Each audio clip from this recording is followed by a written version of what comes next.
the supervillain. And so this is a person who always makes it look like the entire Enterprise may just fall apart, and our heroes, who knows, might even die. Like the postman from Olive, the other reindeer. Yeah. Yeah, there you go. Bob Ugghenham. Bob Ugghenham. I like it. Great name. No, that's not his name. That's what he says. I'm sorry. Oh, okay. Clearly, you've never seen it. It's No, fine. I have not seen it, but it's a great name.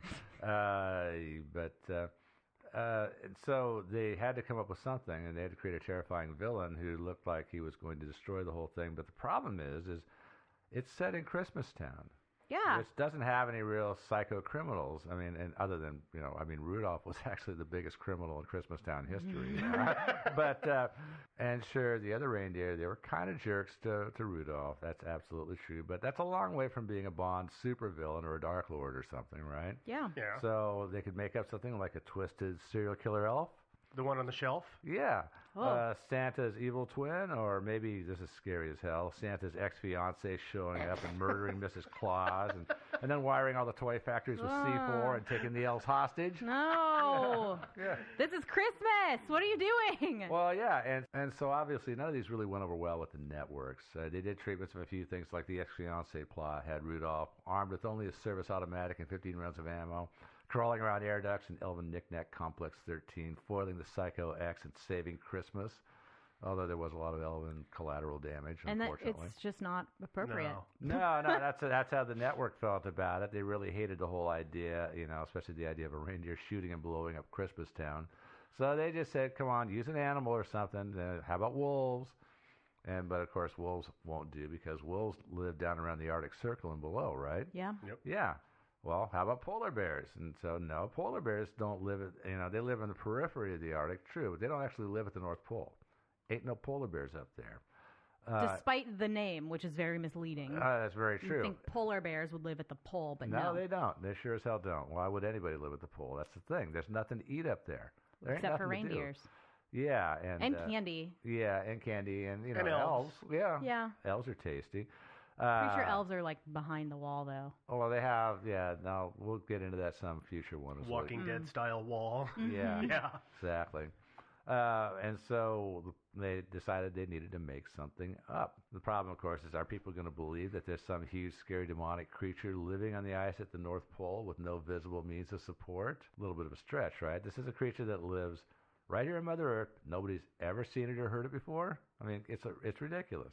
Nobody's seen the Kraken, at least not that I know of. But at least we've all heard of it before, right? True. Yeah. Well, yeah, and it lives in a place that credibly could support life. Yeah. Which is not the North Pole. And the writers came up with a solution, which is, we'll just pretend like this badass creature has always existed, even though nobody ever actually heard of it until 5 minutes ago. We'll claim it's an ancient legend from a tiny country like halfway around the world that no one's ever heard of.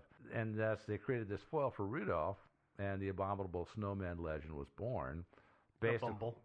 Or the Bumble, based, of course, on the Himalayan Yeti. But really, total BS. It was not at all related to or based on the Yeti. But they pretended that it was, and by pretending that it was based on this ancient cryptid from halfway around the world, CBS was insulated from charges of lameness. Yeah, exactly. The worst charge anybody could ever levy against a network. Yeah. Lameness. Yes. Yeah. And the story gets bigger. The U.S. government became aware of this project, mostly because the FBI was bugging all the major networks because they got a kick out of listening in on all the sexual harassment that was going on. At the networks? Never. No. Coincidentally, the government that is, had only recently gotten wind of the fact that the human historical record had been falsified and that the 20th century was actually the 17th century. This is a thing that you guys may be aware of. You've heard of the phantom time hypothesis, Yeah. which is a real thing. Somebody, Holy Roman Emperor, some other people conspired centuries ago to basically fake 3 centuries of history and plug it into the record. And the U.S. government, having found this out, was wondering how to undo this fraud without totally messing with everybody's heads. True. Right? Yeah. And, like I said, this is not made up. This is for real. It's on the internet. Mm-hmm. Which means it's real. Yeah, 3 centuries of human history just made up. Wasn't it because like the emperor he was really it was important to him that he be ruling over like a certain century. Yeah, he Like wanted to the be golden like era. he wanted to be like Anno Domingo 1000, Yeah. you know, and not like 700, Yeah. which is not nearly as cool as Yeah. 1000. Yeah. So yeah. he was just like, let's Yeah. throw it on there. That's why all of the best devices are the 1000 model. Mhm. Oh, you've got the iPhone 500? I've got the iPhone 1000.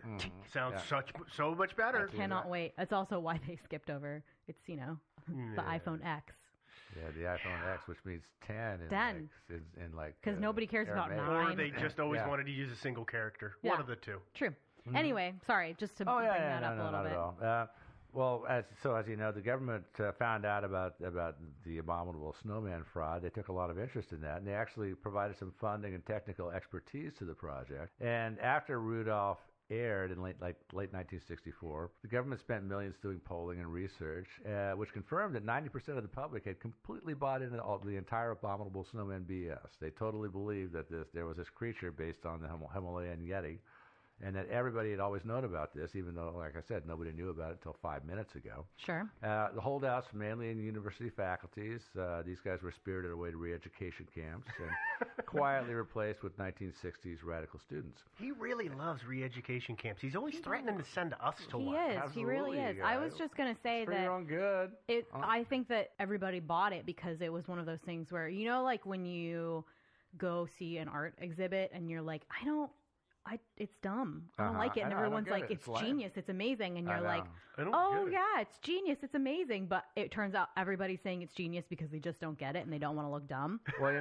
know. That's why the I entire was- population was like, yeah, of course they bombed. Because they were like, I must be the only person In this entire place that doesn't know what Bumble is. So, That's gosh, yeah, of course. It is kind of human nature to do. Just nobody, fit in. Yeah, nobody wants to be not in with the in crowd, right? true, it's true. Absolutely true. Yeah. Story of my life. Yeah. Not in with the in crowd. And that's why, by the way, if you want to be with the in crowd, you will listen to Thinking Sideways religiously. Yeah. Yeah. And tell all your friends too. It's like, hey, you don't want to be a dork, do you? Yeah. Everybody's doing it. Oh, okay. But so much for commercials. Back to this. Back to Rudolph and the Bumble. The Bumble. So the rest is history. Everybody believes this BS, and the few people who don't believe it, well, they refrain from saying so because they don't want to be called anti-Christmas. Nobody wants to be anti-Christmas. No. Mhm. And of course, as we all know, the abominable snowman legend eventually would give rise to the Cookie Monster myth, and then later on to the Wookiee legend, which leads us to Star Wars. And of course, government Operation Whiteout was born. I think Whiteout was invented about the same time. Yeah. Yeah. Yeah, it's about correcting that typewritten history, I guess. So Whiteout makes sense, but the government has undertaken. It's still going on as far as I know to this day. It's a gradual rewriting of history, basically 1 year at a time. about a year at a time. It has gotten a bit bogged down in memo writing and bureaucratic infighting, but apparently it's still going on. If you call the FBI and ask them about it, of course they'll pretend not to know anything. Be persistent. Keep calling back. Yeah. Eventually, they'll give you the answer. You know you're getting through when they come to your house. Oh, That's how you know totally. you're getting there. Totally, yeah. And bombard them with FOIA requests too. But the success of the government project could be measured at least in part by the fact that reality does seem to have become kind of an optional idea for quite a few people. But historically speaking, the ramifications are without Rudolph the Red-Nosed Reindeer, we wouldn't have gotten this Operation Whiteout, leading to the correction of human history. And we wouldn't have gotten all those cool new university professors with cool new ideas. Agreed. And we also wouldn't have gotten Star Wars. Or maybe we would have gotten it without a Wookiee, maybe a talking raccoon instead. Probably. Which is Yeah. cooler. Well, I don't know. It's absurd, but really, it actually makes a little more sense than a huge, hairy, demonic creature living at the North Pole. I True. think. True. Yeah, Yeah? Is that what So- you think? that's what I think. So that's what it is. It's not only does not the abominable snowman never exists. He was never even actually a legend. And believe it or not, it was basically a legend created out of whole cloth. Yeah. Well, I will say that you are correct in that last statement, but I think the rest of that is just total hockey. Horse hockey, to be specific. Hockey. Yep. Horse hockey? What is Hockey? horse hockey? Hockey? Like Apples? horse grenades? Horse apples? I don't know. You're making stuff up. Yeah. Well, I'm trying to do what Joe did. Make stuff up. Okay. I got it. did. I made nothing up. CBS Oh. made something up. No. Yeah. Listen, the truth of the matter is that the story of the Bumble, Yeah. based on the research I've done, the entire thing is actually an allegory for the dangers of unionization, and it was all created by Robert F. Kennedy. RFK. Okay. Conveniently, he blames somebody who's dead. Yeah. Whose brain went missing. Oh, no, wait. No, that was JFK. John. Yeah. Wrong one. Dang. Wrong Kennedy. So They're all here, the same. listen, here, let me break this down for you, okay? All right. So, as you know, we've talked about that cute 1964 Rudolph the Red-Nosed Reindeer movie, but it is truly about the dangers of unionization, and honestly, the poor Bumble, is really just a scapegoat that the creators used to spread their message. Okay. It's the truth about the Bumble is actually really simple and really sad. And like I said, he was the target of a Kennedy, and here's why. Because the story from the outside, Rudolph the Red-Nosed Reindeer, it seemed cute, and it's about him leaving home and growing up and then returning one day to try and help everybody. But if you ever watch the characters and you really listen to some of the other characters, you'll pick up on what's going on. So let's start with one of the side characters. That's other characters, Hermie, the elf. The best elf. When we first meet Hermie, he's working away like all the other elves, but he's dissatisfied with his job, and he wants to do something different. Specifically, he wants to be a dentist. I mean, that's what he tells the elf foreman. And, of course, the foreman tells him that you can't do that. So to retaliate, he skips choir practice. He did? He did. He skips elfin choir practice. It's been a while since I've watched that Which film. throws off the entire tune, so much so that Santa walks out of the room in disgust. And instead, what is Hermie doing? He's, quote-unquote, practicing dentistry.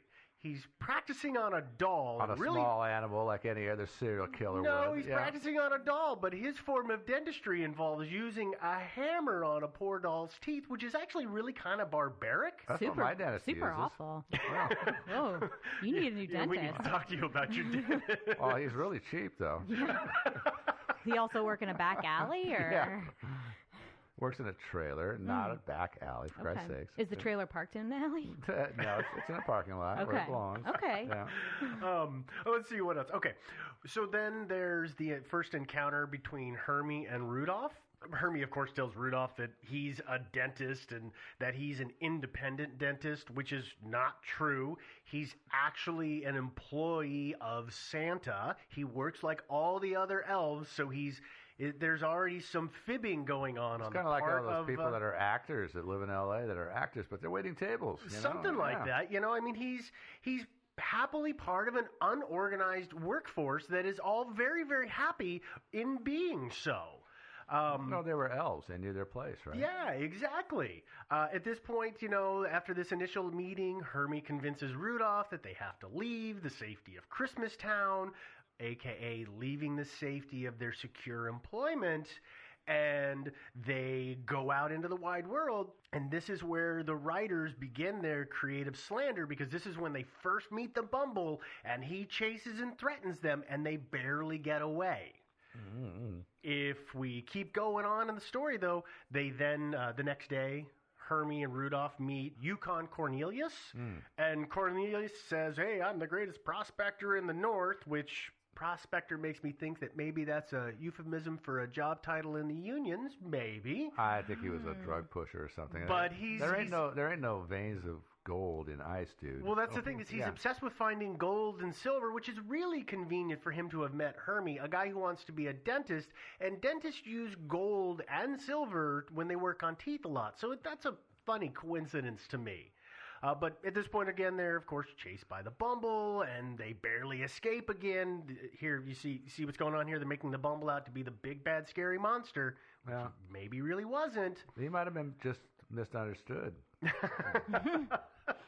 True. So at this point, then the story goes on. Rudolph runs away, and then they come back, and they go to help Cornelius and Hermie show up just in time to help Rudolph. With a little stop offer, by the way, at the Island of Misfit Toys. Right. So, I'm moving this forward rather than telling the whole story of the movie, because these are the important details, is that during the confrontation when Cornelius and Hermie save everybody, Hermie, after the Bumble has been knocked out, pulls all of his teeth out of his head. He's taking the teeth out of the Bumble. And have you ever heard that phrase, taking the teeth out of something? Oh, yeah. You're making it harmless. Yeah. Okay, so here's where everything comes out and who these characters really represent. So we've got Hermie and Rudolph, and they are just your average, everyday American worker who are happily going to their job and their employers happily protecting them without anybody else's intervention. We've got Yukon Cornelius. He's not actually a traditional prospector, but like I said, he's more of a union organizer. And then, well, who did Cornelius work for? Well, if you watch the movie, Cornelius knows an awful lot about the Bumble. And that's because in reality, they worked together. Oh. They were on the same team. So have you put it together yet? Do you know who these characters are all representing? Have you figured out who the Bumble is yet? No. A Wookiee? No. No. Jimmy Hoffa. Oh. Here's the deal. Listen, Okay. Jimmy Hoffa in 1964 was convicted for jury tampering, and for years Robert F. Kennedy had been after him to send Hoffa to jail. He hated Hoffa. So this whole story is Robert F. Kennedy's victory. He wanted to document this, but he obviously couldn't just do it straight. He had to, put it inside of... And by this conviction would pull the teeth out of Hoffa, who was in control of the Teamsters Union. I gotcha. You following so far? Yeah. Okay. Yeah, now get this. You know what? Kennedy went one step further, and he actually inserted himself into the movie as the character Sam the Snowman, because he's telling all of everything that's going on.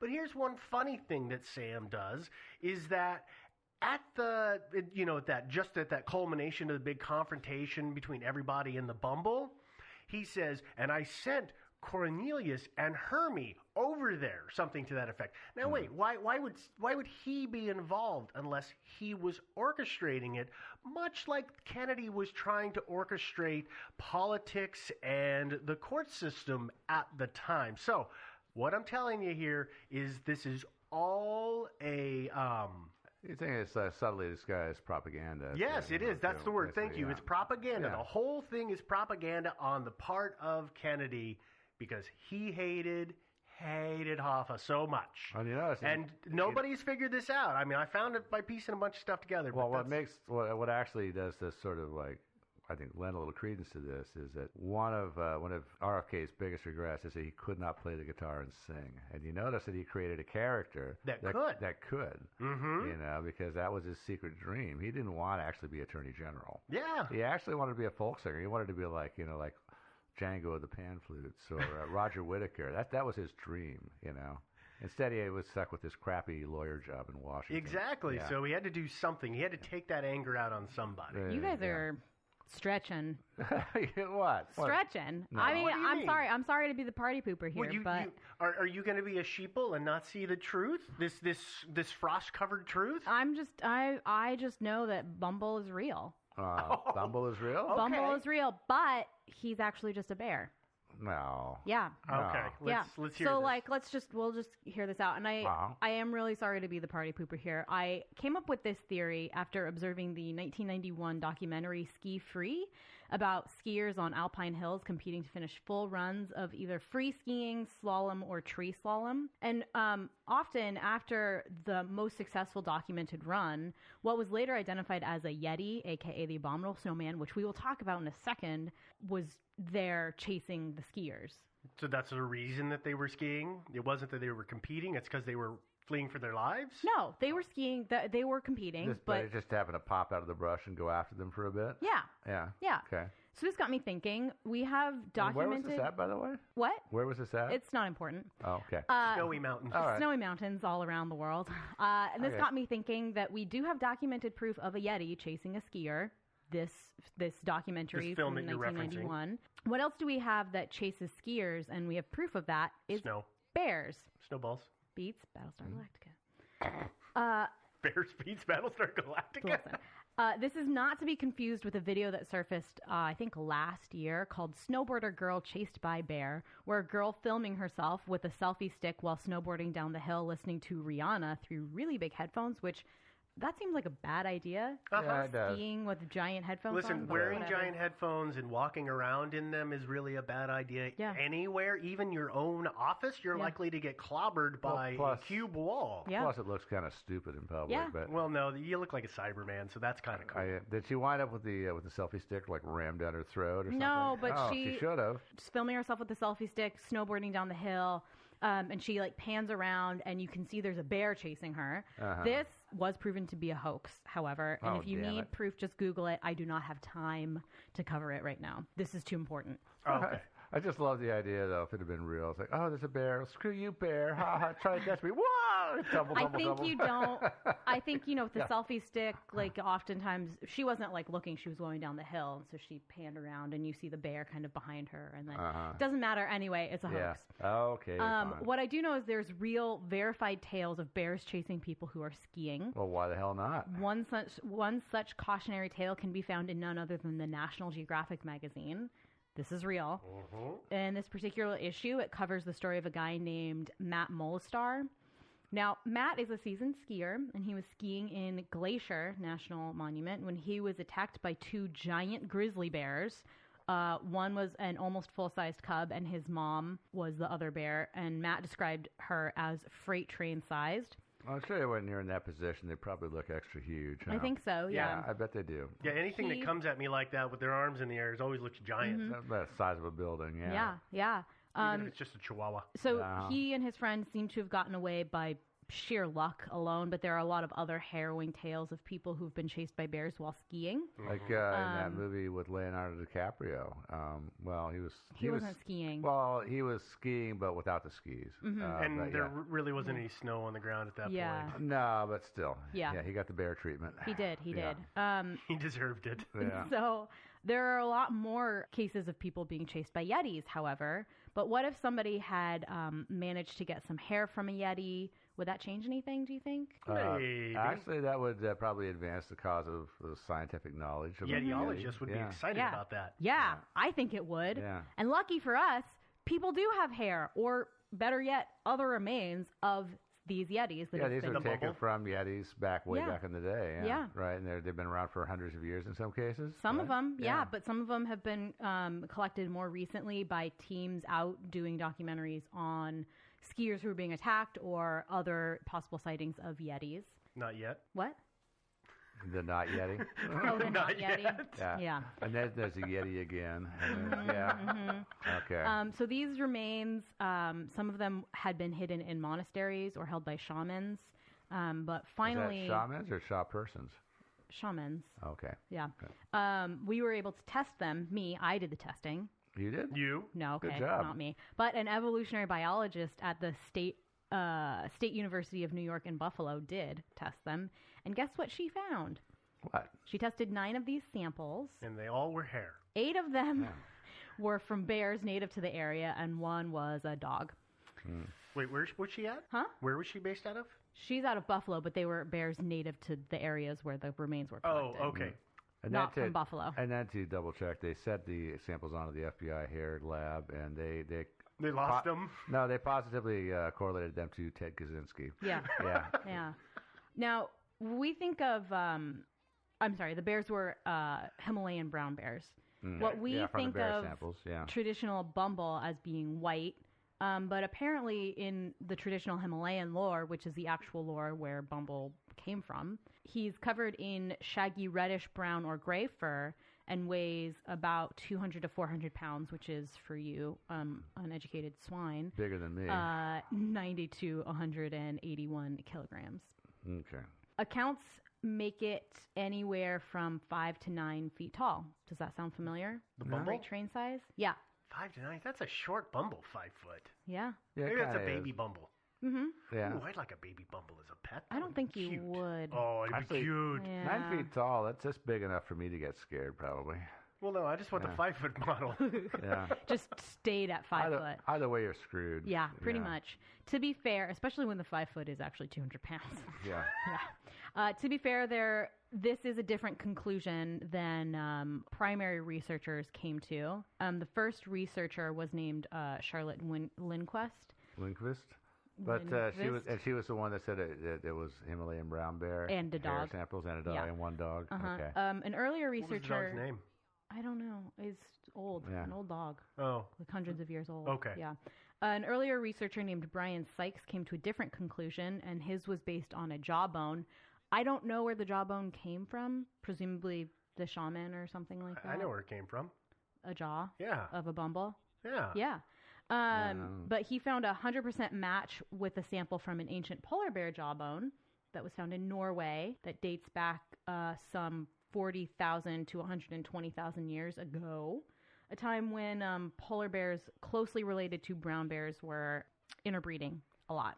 Well, they were kind of, at that point, they were kind of separating out a bit too. Mm-hmm. Right? They were separating out, but if they had common areas that they territories, overlapping. They were interbreeding. Yeah. Now, when we think about it, the name is actually the best proof.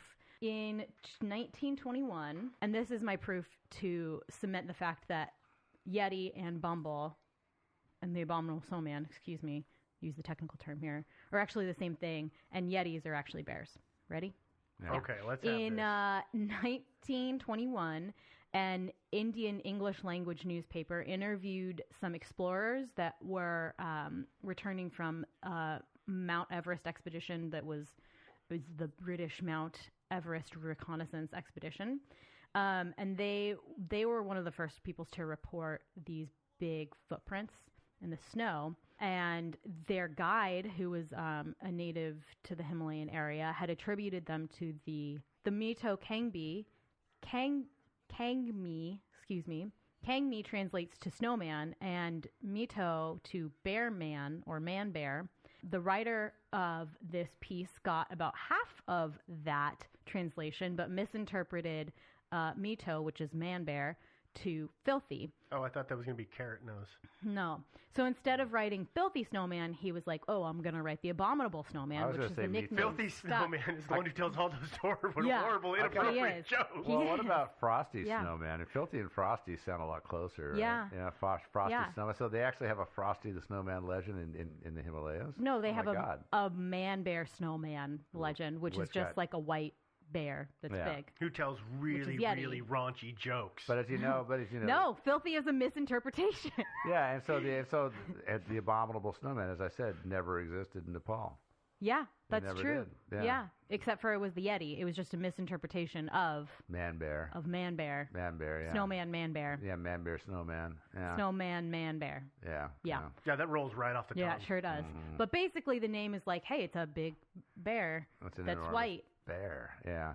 But I still, as I said, we talked some about this in previous episodes about this.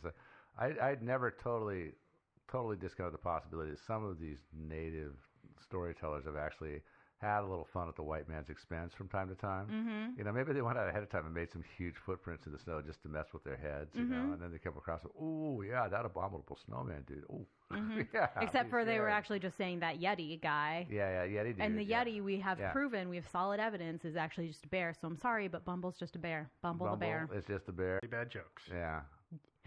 No. It's filthy.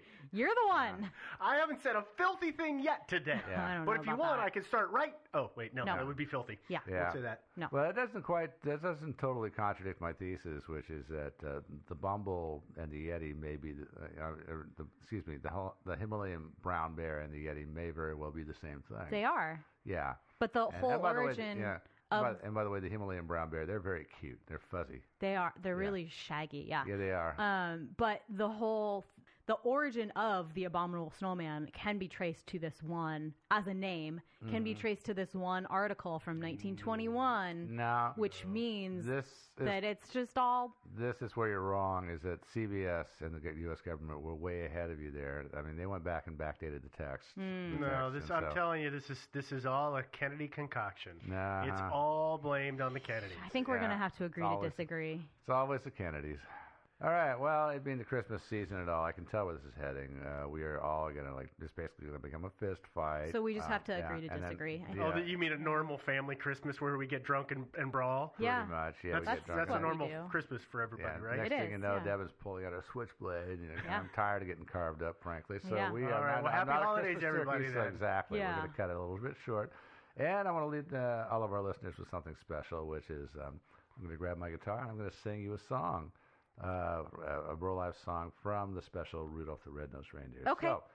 So are you guys ready? Yeah. Let me just hit record real quick. Okay, here we go.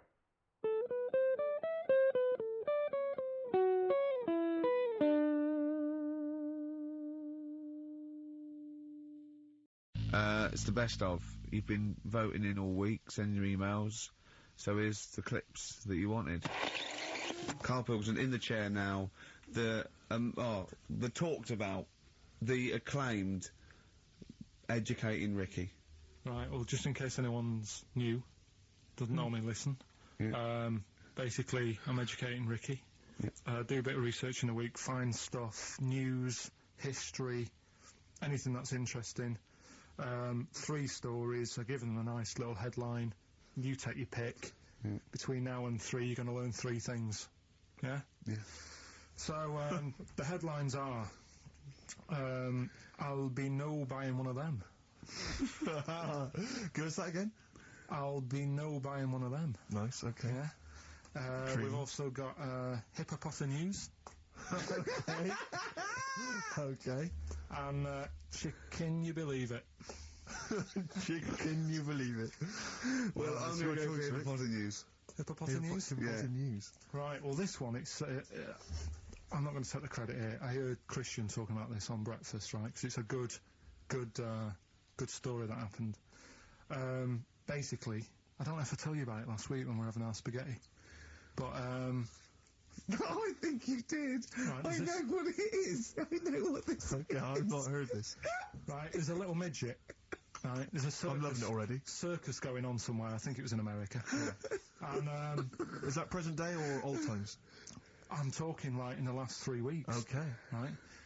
Little midget. Circus. Really packed out show. People are loving it. Right, Steve, you'll ask the same question I did, I know. So there's a little midget jumping up and down on a trampoline. That's what circus is. Right. I pay good money to see it. So everyone's clapping and he's getting carried away. Because he can't believe his luck, he can't believe they're loving it. I didn't know they'd like a little person on a trampoline, but they love me. But you know what it's like when, if there's a crowd of people sort of encouraging you to sort of go higher and stuff. Yeah. And I'm sure he knew it was getting out of hand. But he was jumping and he was coming down the road going higher and he's going really high in the air, right? So he's doing this, crowd are clapping. There's a hippo, right, just sat next to the trampoline getting ready to come on and do his act. Oh, right, I thought he was in the audience. That's it. Getting ready to do his act, Steve. Yeah. So he's a ventriloquist. What do you mean he's sitting by the trampoline waiting to do his act? Because why does he sit in the dressing room and they go, 5 minutes, Mr. Muss, 5 minutes, Mr. Muss. So anyway, right, so the hippo's there. He's getting annoyed because the midget's he's going, how can I follow this? How can I, this is really annoying. They're going to be, no. So he's thinking, he's already done the trampoline, my pogo stick out, he's never going to work. Yeah, go on, so there's a hippo waiting. See, it's a great story, and I just know he embellishes it, or it gets slightly wrong. Go on. So there's a midget jumping up and down, the hippo's getting annoyed. The crowd are going mad, the midget's loving it, can't believe his luck. Although you think, he probably knows he's dicing with danger. Yeah. So, next thing you know, they're all saying higher. He gives it one big, heavy sort of landing on the trampoline, goes really high, but goes off at a funny angle. Oh. Hypotenuse. Okay. Yeah. And sort of flies up. Hypotenuse! Sure. Flies off at a funny angle. Ooh, dear. Hippo's there, swallows him whole. Crowd are clapping, thinking that's why the hippo was waiting there. Rubbish. Rubbish.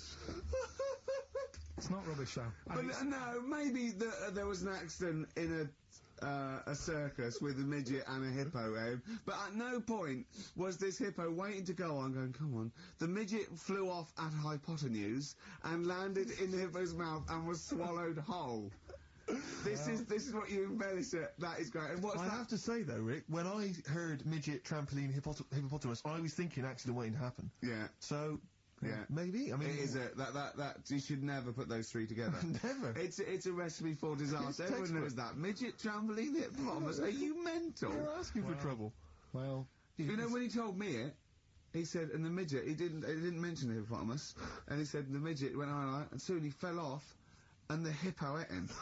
And I said, sorry, what was the hippo doing there? He went, it's a circus. I've never heard of a circus having a hippo. No, what do hippos do? What can they do? You can't train them, can you? What do you... Aren't they, like, very deadly? They're huge, aren't You can't have a hippo in a circus. You're not thinking of Zippo. He's neither clown. Yeah. It wasn't some sort of where Zippo was eating a midget and it's some sort of horrible sexual act. No, it was definitely. I heard it on breakfast, right? Oh, okay, sorry. No, it's definitely fact. Yeah, okay, right, truth. okay, good. Well, let's play a record then. 4.9, I'm Ricky Gervais, with me Stephen Merchant. It's the best of. You've been voting in all week, sending your emails, so here's the clips that you wanted. Me and Carl went out, right? With me and Jane, Carl and Johnny and Gigi, wasn't it? Gigi, is it important who went? No. Okay. But we're walking on the street. Carl was there though, and he can back me up on this. We had a curry. We were walking back, and this little funny homeless fella, didn't he? Mm. He oh, I got to tell it before I go, didn't he? Yes. He came up to me, right? And he recognised it. And he came up to me and he went, oh! He said, I've just nicked 5 of your DVDs from HMV. And he shook my hand. He was so happy with it. And I went, right, excellent. He went, all I do is I just swing the bag over the top. Like that, when I'm going out. And he had a bag full of DVDs, didn't he? And he was so pleased to tell me that he'd stolen. That great. He said they're going like hotcakes. Yeah, he said they're going like, of course they are! Yeah, you're nicking them. I know, we get paid for them though, don't we? So not the stolen ones? Don't we? No. What do you mean? Did you sign them for him? I know you were, you idiot. What, so, he just nicked 5... Yeah. Well, Yeah. You say he was homeless, was he? Well, he don't know, maybe. No. Surely, how would he have seen the show? He'd just walked past Curry's one morning. Dixon's. Yeah. Yeah, that's any Seen idea. a trailer for it, thought, interesting. I don't know if he was homeless. I didn't go into his home Sure. life. He But, shook his hand, though, and... but he made Carl look smart. Do you know what I mean? So, how does he sell them? Where does he sell them? Does he go up to people and go, do you want an Office DVD? They're not nicked. yeah. 4 quid. Yeah, exactly. Are these stolen? No. No. They've still got the tags on them. Well, it's like those people who, you're those cab drivers that you'll meet at sort of 3 in the morning who've just got a car. Yeah. And just went out with a car. Yeah. And just, I'll pick people up and charge them. Yeah. I got in one once. I said to him, the guy just pulled up. I said, he said, I was in like East London. I'm going back to North London. I said, yeah, going to Swiss Cottage. He went, sure, hop in. We set off. He went, do you know the way? I said, well, not really, no. I thought you'd know the way. You're in a cabbie. And he went, no, don't really know the way there. I said, have you got an A to Z? He went, no. I thought, well, if you're going to go out just on the, just winging it as a cab driver, Yeah. 2 things. Take a map and a torch. He didn't have either. He said, well, I'll probably get to Camden. I said, right, I'll direct you from there. Drove on for about 5 minutes, making conversation. About 5 minutes later, he went, do you know the way to Camden? I thought you knew the way to Camden. I don't really know the way. I thought it was let me out. 4 quid. Exactly. And that's, I don't know who's got that sort of time on their hands that they just think it's 3 in the morning. I'm at a loose end. I think I'll go out doing a bit of cabbing. Wow.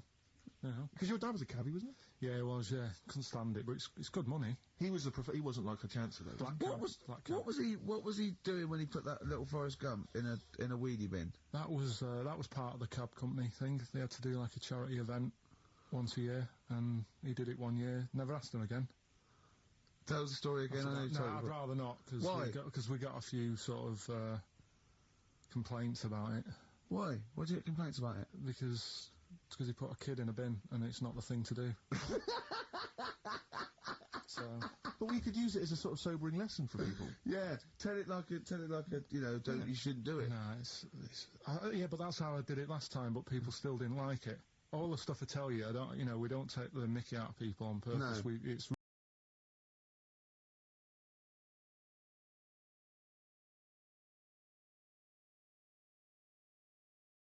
real life, innit? And that goes on in life. Yeah. My dad was saying that in hospital, though. Do you know I was in hospital? Yeah. You know, he did some jokes about old people and that, and he said at the end of the day, if something makes you laugh, it's funny. Do you know what I mean? So, what you meant to do?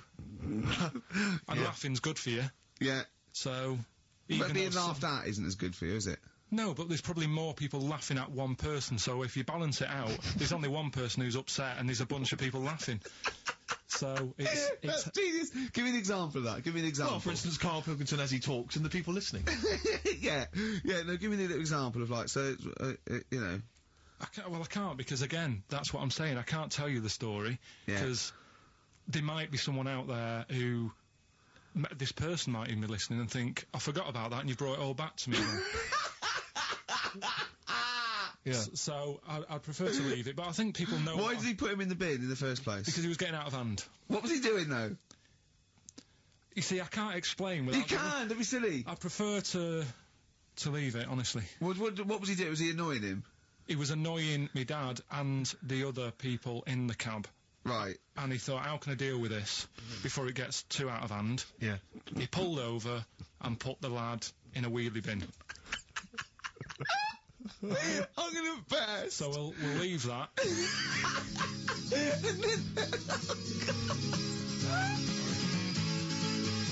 XFM 104.9. Ricky and I are on holiday. Obviously, it's Christmas time, but Carl is here in the studio. He's pressing buttons. All right, Carl? All right. What do you make of the first genetically modified baby? Oh. Are you worried about this? Do you know what did they do? What? Let me see what it says here. Well, isn't it just choosing the, you know, eye colour? Well, this is the concern, isn't it? That in the future you'll be able to decide whether it's a boy or a girl, how intelligent it is, what it looks like, is it handsome, is it ugly? Obviously, no one will choose an ugly baby, and so on and so on and so on. And so it means that, you know, where will it lead? Where will it end, Carl? Are you concerned? I've thought about this a lot. What will us three look like in the future if they're being, you know, genetically modified beautiful people? What will we be like? How will we be considered in society? True, yeah. But we've talked about this before, haven't we? About the cloning thing. Yeah. That's a bit weird.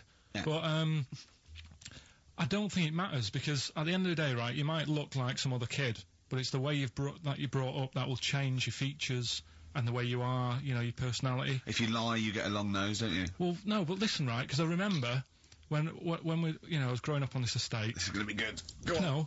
No, it's not. It's just an example of how this doesn't work. Go on. So we don't need to worry, sort of thing. Sure. Right? Okay. So growing up on this estate, and there was this woman about 4 houses down, right? Who's a bit rough. All right. Didn't fancy her. Oh God, no. Right, but she had a baby. Well, tell me about her first. I'm interested in this woman. Why was she? It was a very... She looked like a man in a dress. I mean, I didn't grow up in a posh house or anything, and I'm not saying that if you live in a bit of a rough house, you're a bad person. What does she look like? But anyone can clean up. Look like Tony Green with a fag on. They didn't clean up much, right? Oh. Which, even if you've not got a lot of money, you can still try and make a place look nice. Yeah. Right? But she didn't, and a kid used to take a horse into the house.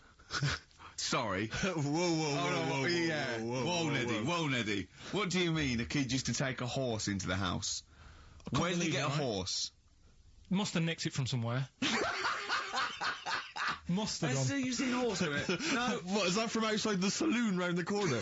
Yeah, was it just tied up with a bit of leather? Right? Oh, that's great. Did Big Jake come looking for it? I'd been out. Oh. No, sorry, let me get this. This was before the lynching stopped, or after? Where did he get a horse from? What do you mean he must have nicked it? His mum said, where'd you get that from? I bought it. All right, then. But keep it out of the kitchen. I don't want you going Catlin rustling. Where did he get a horse from, Carl? And how long did he have it for? Was he leading it or riding it? Mum, open the door, I can't stop! I can't stop it. Open the patio door as well, Looks like we got us a runaway. What do you mean? I don't know, but the thing is, they couldn't afford to buy one because they're not cheap. So I'm just guessing. Maybe that's wrong of me. But I think... He had a horse? Yeah, right. So that's why the family didn't have any money. They'd spend it on the horse. No, I don't think, that's what I'm saying. I don't think they would have bought it. So anyway... Yeah, it's wise to whisper, Carl, in case they're listening. Yeah, and they could be in the room next door. It's not buying it, it's keeping it as well. Oh, So I was like in the car with my dad coming into the avenue, and you used to have to drive down it to turn round. And, and you know, sort of go back to our house. You had the traditional method of transport. Yeah. And the horse was in the lounge. Reading a paper. Just like walking around. Oh, God! What? And when I was doing, I tried to earn myself some money once by flogging little flowers in plastic cups. What? This is genius. It just keeps coming. What do you mean you're trying to flog little flowers? What do you mean? Wait. Let's play a record. Let's play a record and come back to this, because the story's going to just unravel and unravel. It's going to go on for hours. Let's play a track, deeper and deeper. It's like an onion, isn't it? We've created a whole world here where there's a man living with a horse. Just walking around the lounge. I come from the West Country, I've never heard anything like that. I just think of a big sort of like orange carpet and a rediffusion telly and this horse going, I'm fed up in here. Exactly. This is really... I am not taking the rubbish out again. Yeah. Right, play a record. Let's have Velvet Underground. We've got that lined up. Oh, yeah, the classic from the first album, I'm Waiting for the Man. Let's come back to the horse in a second. Little flowers in pots. What do you mean?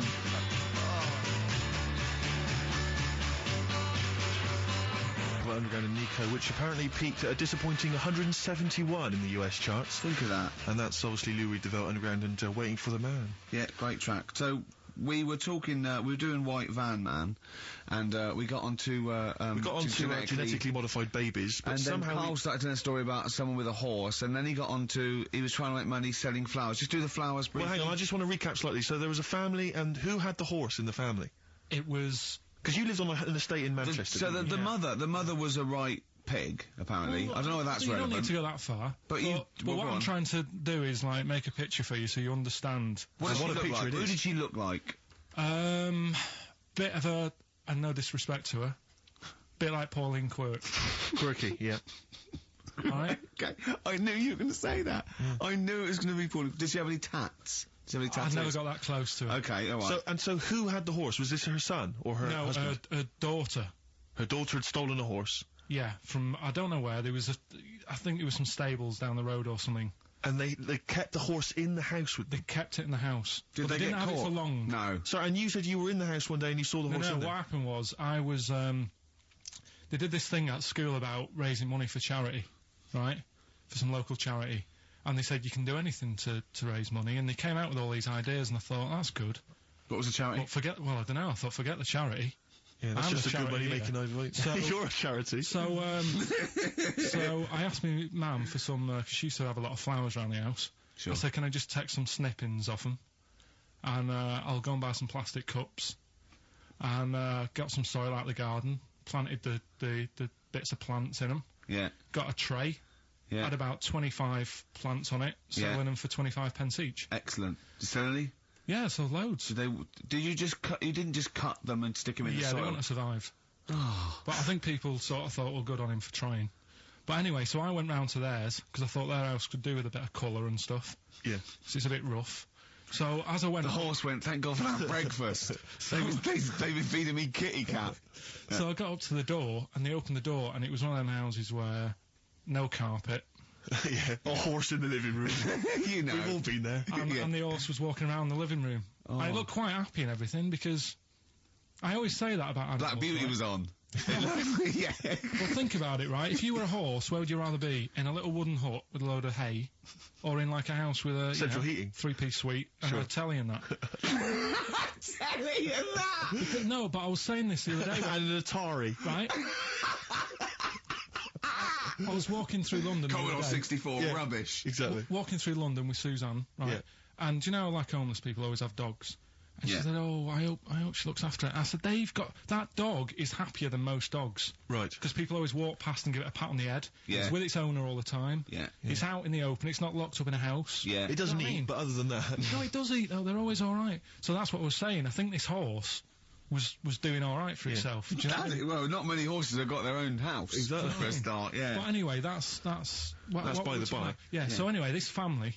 It was a bit, what we were talking about, it was about cloning... Genetically modified kids and all that stuff, yeah. Right, now what I'm saying is, you could say, you know, right, Steve, you could have a baby, right? And Ricky could see it and say, God, I want one that looks like that. Yeah. Right? It could happen, Rick. So Come on, work with him. So you take it to your doctors, and I don't know what they do. They inject it with something or whatever. Yep, that's how it's done. Yeah. And get a little baby, and there it is. It looks the same. Now the thing is, you separate. You both go off and do your own things. Yep. Right. Now, you look at Stephen. You look after your baby. Yeah. You treat it well. You give it good food and I'm a good dad. all the vitamins and stuff. Yeah. Ricky just gives it cheese. Right. So then it changes its looks. It goes a bit fat. You know, it gets tired easily and that sort of thing. Now, when this family, Why am I just feeding a baby cheese? right? This family had a horse in their house. Yeah. They had a little baby, and my mum went round and said, "You're not going to believe this, but it's a beautiful looking baby, right?" Yeah. And I was like, "Well, you know." And the weird thing is, it was a good looking kid, but as time went on, they didn't really look after it. And I'm not saying like abusing it, but it used to run around. It used to play out till like 10 at night. Yeah. It used to chase cars. Right. It was a bit. Did it have hooves? Yeah, no. Chase cars! Right. What sort of kid chases cars? Oh, God. No. Was it called Rover? Did it catch stick? It's Liam, it was called, right? Right. Now, the weird thing is, it was a good-looking kid, but as time went on, and all that, like, not eating properly and its hair was all patchy. It's not Liam Gallagher, is it? And chasing cars and that, and it became an ugly kid. It's definitely Liam Gallagher. And that's what I'm saying, right? You can clone all you like, but at the end of the day, it's how you brought up. Brilliant. Wow. Whoa. Live. Wow. That was a hell of a point. Oh, God. But am I right? You're always right, Carl. I'm Ricky Gervais with me, Steve and Carl. Carl, why have you got a headache? You got a headache? Just a bit stressful because the moves on this week. Are you moving house? Oh, by the way, the XFM listeners came round to my house and bought the futon and table. Did they? Were they happy with it? Quite normal. They were well happy. Yeah. Couldn't believe the luck with it. What do you mean quite normal? What do you mean quite normal? Well, I was a bit scared, innit, getting... well, And were they excited to see you? Could they? I mean, they were, you know, could you tell that they were pretty pleased to see you? no, I don't think so. I mean... You're but- Carl Pilkington. Yeah, but the fellas sort of... I mean, they brought the whole family round, which was a bit odd. Well, it's not often they get the chance to visit a living freak. Anyway, no, they were nice. They were And you're nice. moving now, yeah? He said he phoned me up today. You know, it was absolutely tipping it down. Right? He had to cycle in. Right? Because he said, because of the move, he doesn't want to leave his bike round there. Right? And he said, and Suzanne, oh, I can't say this in case he's listening, can I? He won't know. He said Suzanne's hired the oldest removal man in London. You should hear him. And the thing is, right, we booked him because everyone else happened to be booked out, but this fella's free, right? So he called up this morning. I've never spoke to him, but he was on the phone. He sounded about 90. Yeah. Can't think that he's going to have to do all the work. And the thing is, right, Cheap. it seems He to be only cheap. wanted some Werther originals. Yeah. Right, listen, it seemed to be cheap because it's £50 an hour. But how long is it going to take him? Yeah. Oh, that's So- genius. When's the move on then? When's the? He's coming round. He came round today to bring some empty boxes, and he was struggling with them.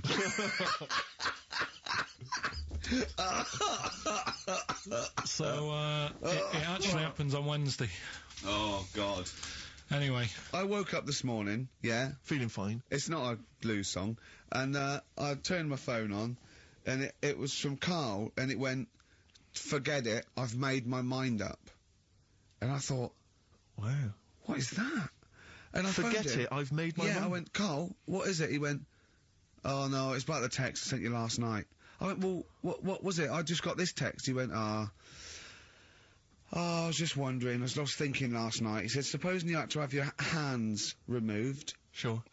right? And the doctor said, well, you can either have them stay like that with stumps, or I can sew feet there. What would you have? And I was bleary-eyed, and I went, the stumps? He went, yeah. I went, all right? He went, yeah. And then And what that- was his follow-up text to that? And then I got the text, it was obviously before it, and it went, and it was like quite serious. What would you do if Australia's not going to move your hands? Would you have stumps or the feet, right? Now, the way, when I said he's made his mind up, when I went the stumps, he went, yeah. I think secretly he decided on the feet, but was too embarrassed to tell me. There's a little bit of what would you do?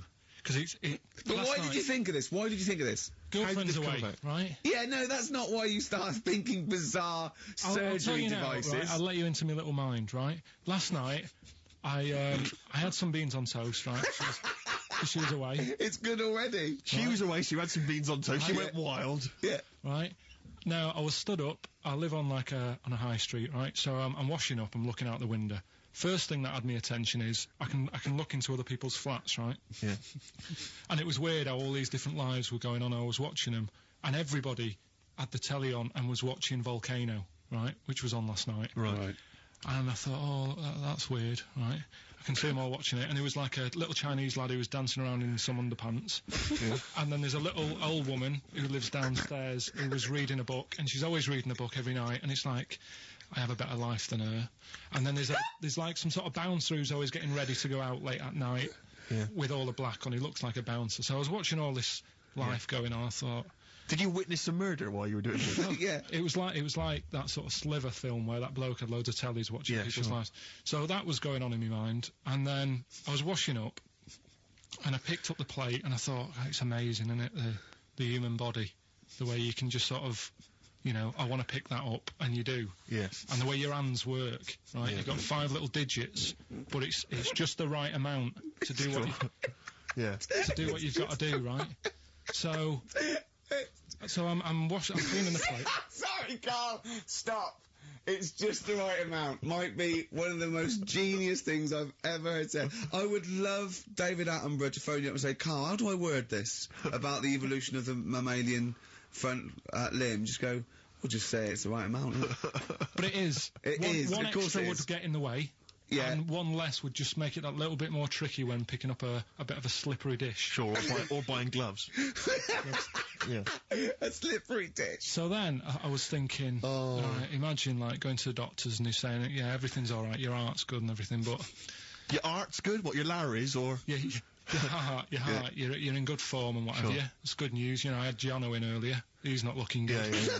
I had Fat Smaller. But you're alright, but your hands need to come off. Right. Blimey. That's bad. Like, I'd get a second opinion initially. But I better good news, I've got a nice pair of feet I can sort you out with. Yeah. And he puts them on, and then I was thinking, right, first of all, washing up, what would that be like? I thought... Steve! That'd be tricky. Yeah. And then the second thing was, it'd probably ruin the sort of the shape of your jumper. Because you have to keep putting the feet through there. Yeah. And then I thought, but I could still cycle in.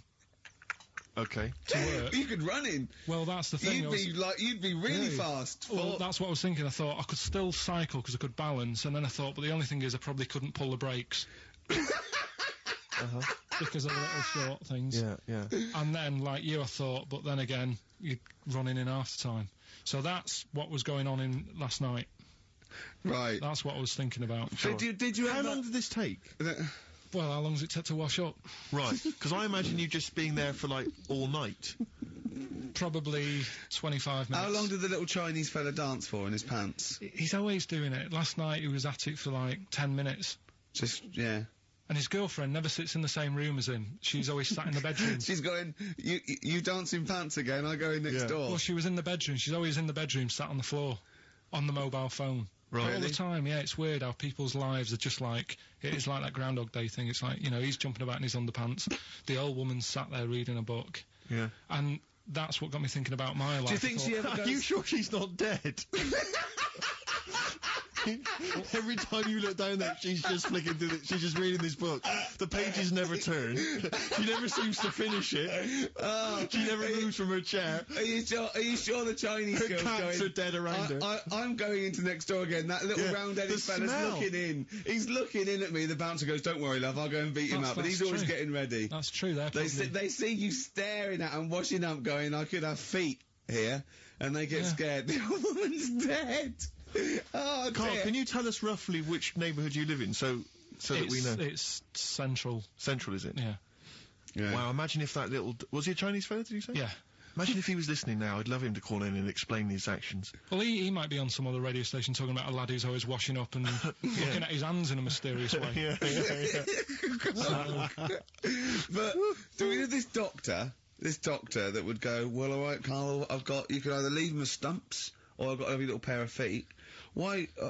I mean, I told Jane this, and Jane went, is that the only choice? Could you say, could I have some dead man's hands? Have you got any? Where'd you get the feet from? Where'd you get the feet from? Can I have? What would you rather have then? Human feet or monkey paws? Well, I mean, that wasn't an option last night. That if the doctors said no, it wasn't an option last night. But don't forget, it's in your head, Carl. This didn't happen. No, but I'm just saying, at the time, that's all the doctor had to offer. But you know, it's your head. You can go anywhere. No, it wasn't a real doctor to offer. It's in your head. You can go anywhere. You're not trapped. Yeah, but if you can do anything, then you'd say we'll sort us out some other hands. Fair point. Let's play record.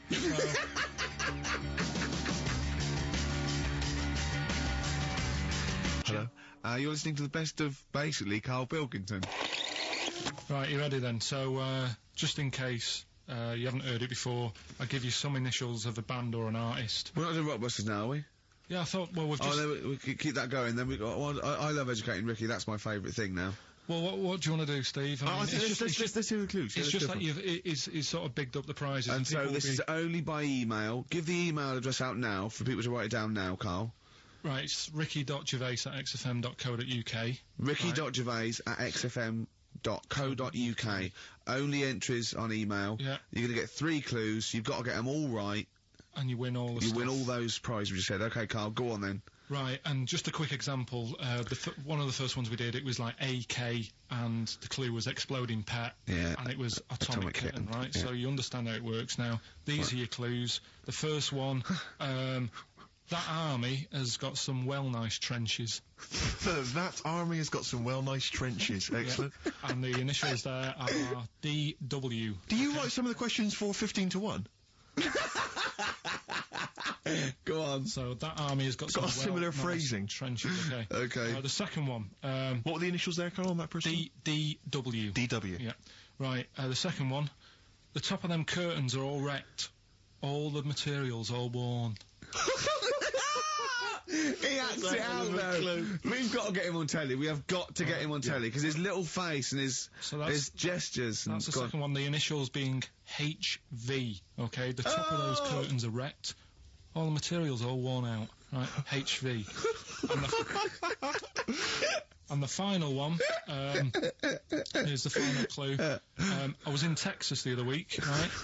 I tripped and landed on my knees in a puddle. What's the initials? WH for that one. So I was in Texas, I tripped up, landed on my knees in a puddle. So that's WH. Incredible. I've got it! Is it great? It's fantastic! It doesn't work! Okay, time during the record, Do you remember you're playing for these compilation albums? We got the Fatboy Slim DVD, Linda Green on VHS, and of course, Executive Decision, starring Kurt Russell as well. FM 104.9, Ricky Gervais, Steve Merchant. We're not actually here. It's the best of. Okay, what's the next one? What's the Educating Ricky? I don't know, see, like I say, I was looking around and there's stuff that is interesting, right? I was looking on the web. But there's no point. Well, it's just that I found one about, what's the point? About a lad who, 8 years old, but he's still breastfed. Now... I don't know if you can get anything out of that. Is that what his mum said?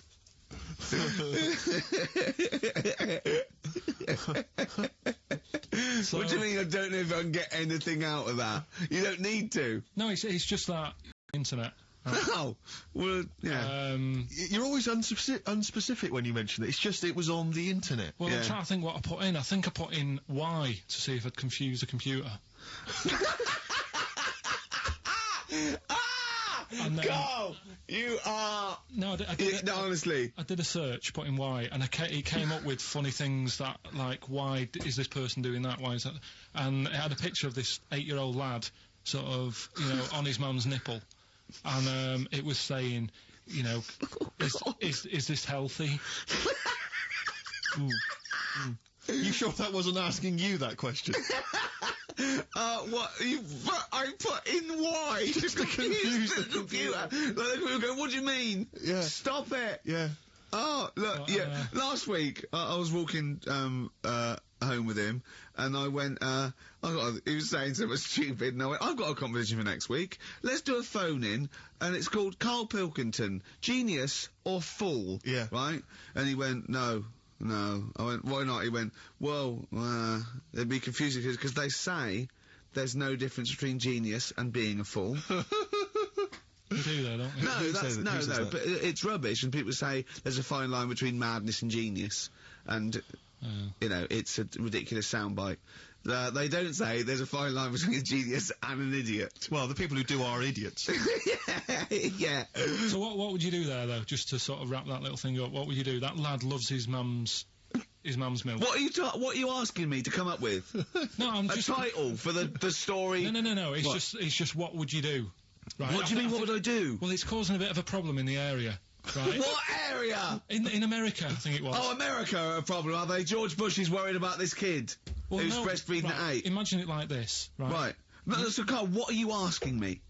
About this spurious story you saw on the internet? I saw on the internet, there's an 8-year-old lad, he likes his mum's milk, and it's saying, is this right? Should it No, it's not. On? But what do you want Ricky to do about it? It's not his responsibility. Yeah. No, but the little town that he lives in, they're all causing an uproar, right? Going, this isn't right, you know, I can't let my kid play out in case he's in the garden with his mum getting a bit hungry, right? So, God. What should they do? Because his mum's saying, well, he likes it. Yeah. And he, you know, so what do you do? I don't know the laws. No, but I'm not asking you to sort out the laws. I'm just saying, if you lived in that neighbourhood, what would you say? If you went up to him and said, look, everyone's getting a bit fed up with this, look. I'd say, what would I do? What do you mean, what would I do? What are you asking me? Right, it doesn't matter. No, what are you asking me? What are you asking me and Steve and the public? I'm just saying, say if you live next door to this woman. Yeah. Right? The kid's hungry, 8 years old. He's out playing on his bike and he goes, Mum, I'm getting a bit peckish, and he goes, all right, son. She whops one out. And he starts having his milk, right? You live next door, you're putting your washing out, and you see this going on.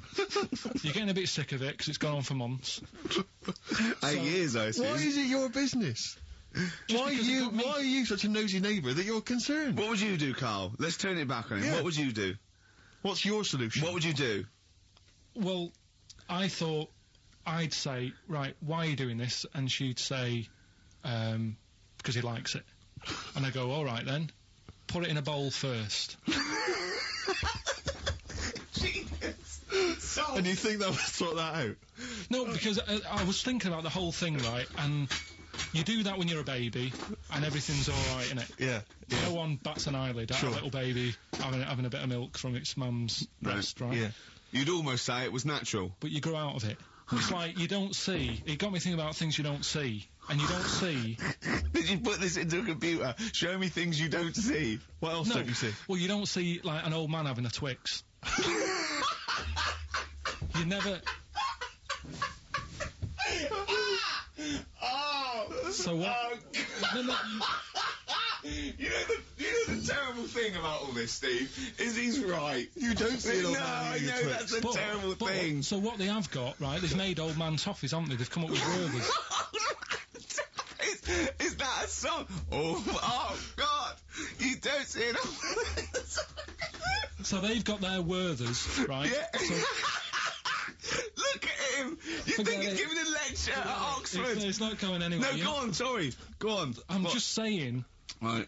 You grow out of things. Yeah. And the old man, I'm sure when he was a kid, he'd have a Twix. Yeah. But now it doesn't look right, so he's having... It doesn't look right!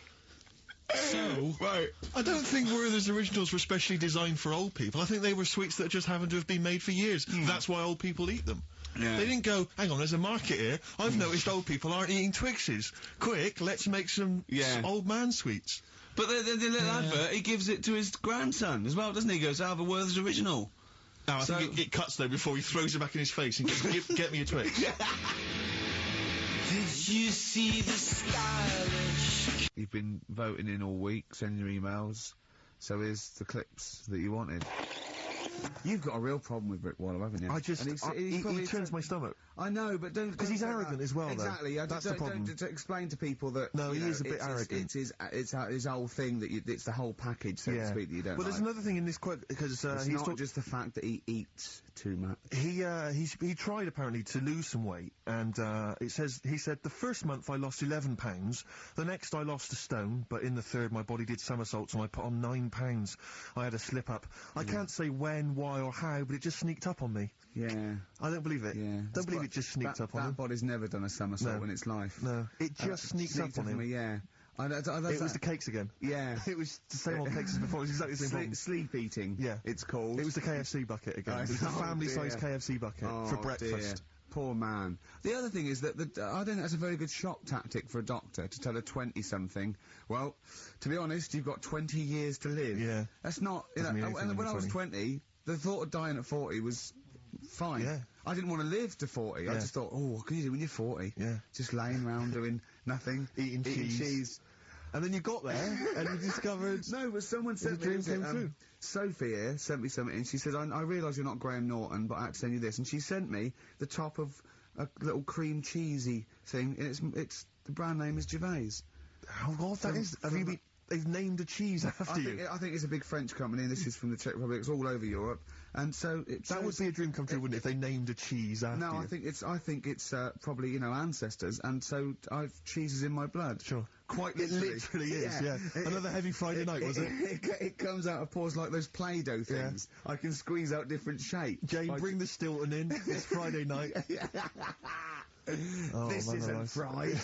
Exactly. But yeah, so we can't really have a go at Rick Waller. I eat too much, but you're not big. I mean, one of the other contestants on the Fat Club, Celebrity Fat Club, is another one is Jono Coleman. Oh, we love Jono. Now Jono, I don't know, you know Jono. He's that guy who does.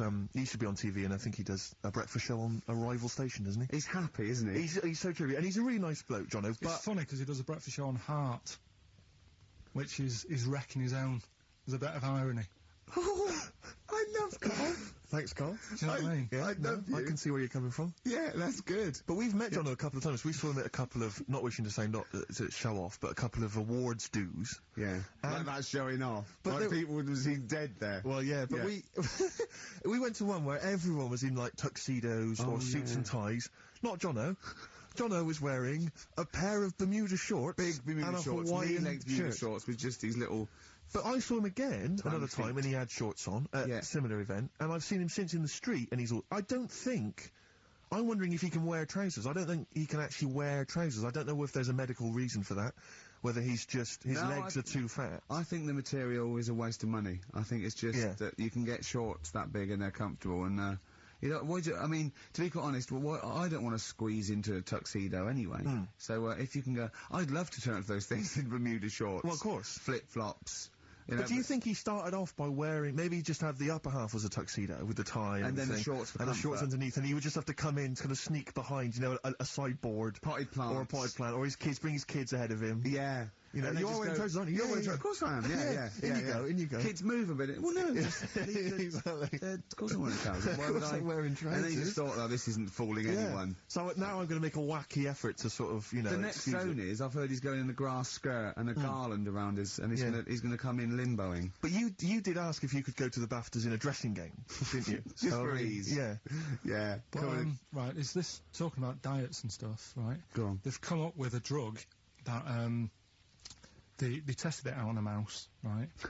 They said, it's a problem that weight is a big issue in the world, and, a lot of people are depressed, and that, probably like Rick Waller. Well, I'm depressed looking at Rick Waller. Well, Oh. I mean, you could sort out Rick by, Jono is an old man, he's got loads of money. He's not old. No, but he's getting on a bit, right? He's about No, but my hang on a age, minute. What I mean is he does his own shopping, right? So I bet it's hard. What do you mean? Because he's like, how old is he? 35. Right, he's got loads of money, he does his own shopping, so when he goes to the supermarket and he passes, the sponge cake section, it must be tough when you've got loads of money to burn, that you go, just one more, Yeah. One more. Look, so just sorry, we are getting close to libel here, I think. No, but I'm saying how it is, because I've tried, like, losing a little bit of weight. Have you? And it is difficult when you're in Waitrose and you see a little chocolate muffin and you think, well, one more and I'll do without... Do you like a little chocolate muffin now and again? Yeah, right. Is that your favourite thing? So the thing chocolate is... and Let him muffin? finish his point. So the thing is, right, now with Rick, he lives at home with his mum, so why doesn't his mum just say, I'm going to buy less this week, and if you eat it all, you're not getting any more? Yeah. That sort that Does out. he live with Short, his mum? sharp shot. I bet he does. I bet he does. 'Cause So you don't actually know if this is true or not. No, but anyway, right, so this drug they've come up with... They tested this on mice, haven't they? They've tested No, I'm worried if they haven't tested it on mice. because- Thank God for that. It's definitely been tested on mice. Definitely. They fed a mouse a load of cake, Yeah. right? And it went a little bit chubby, and he said, right, stop a minute.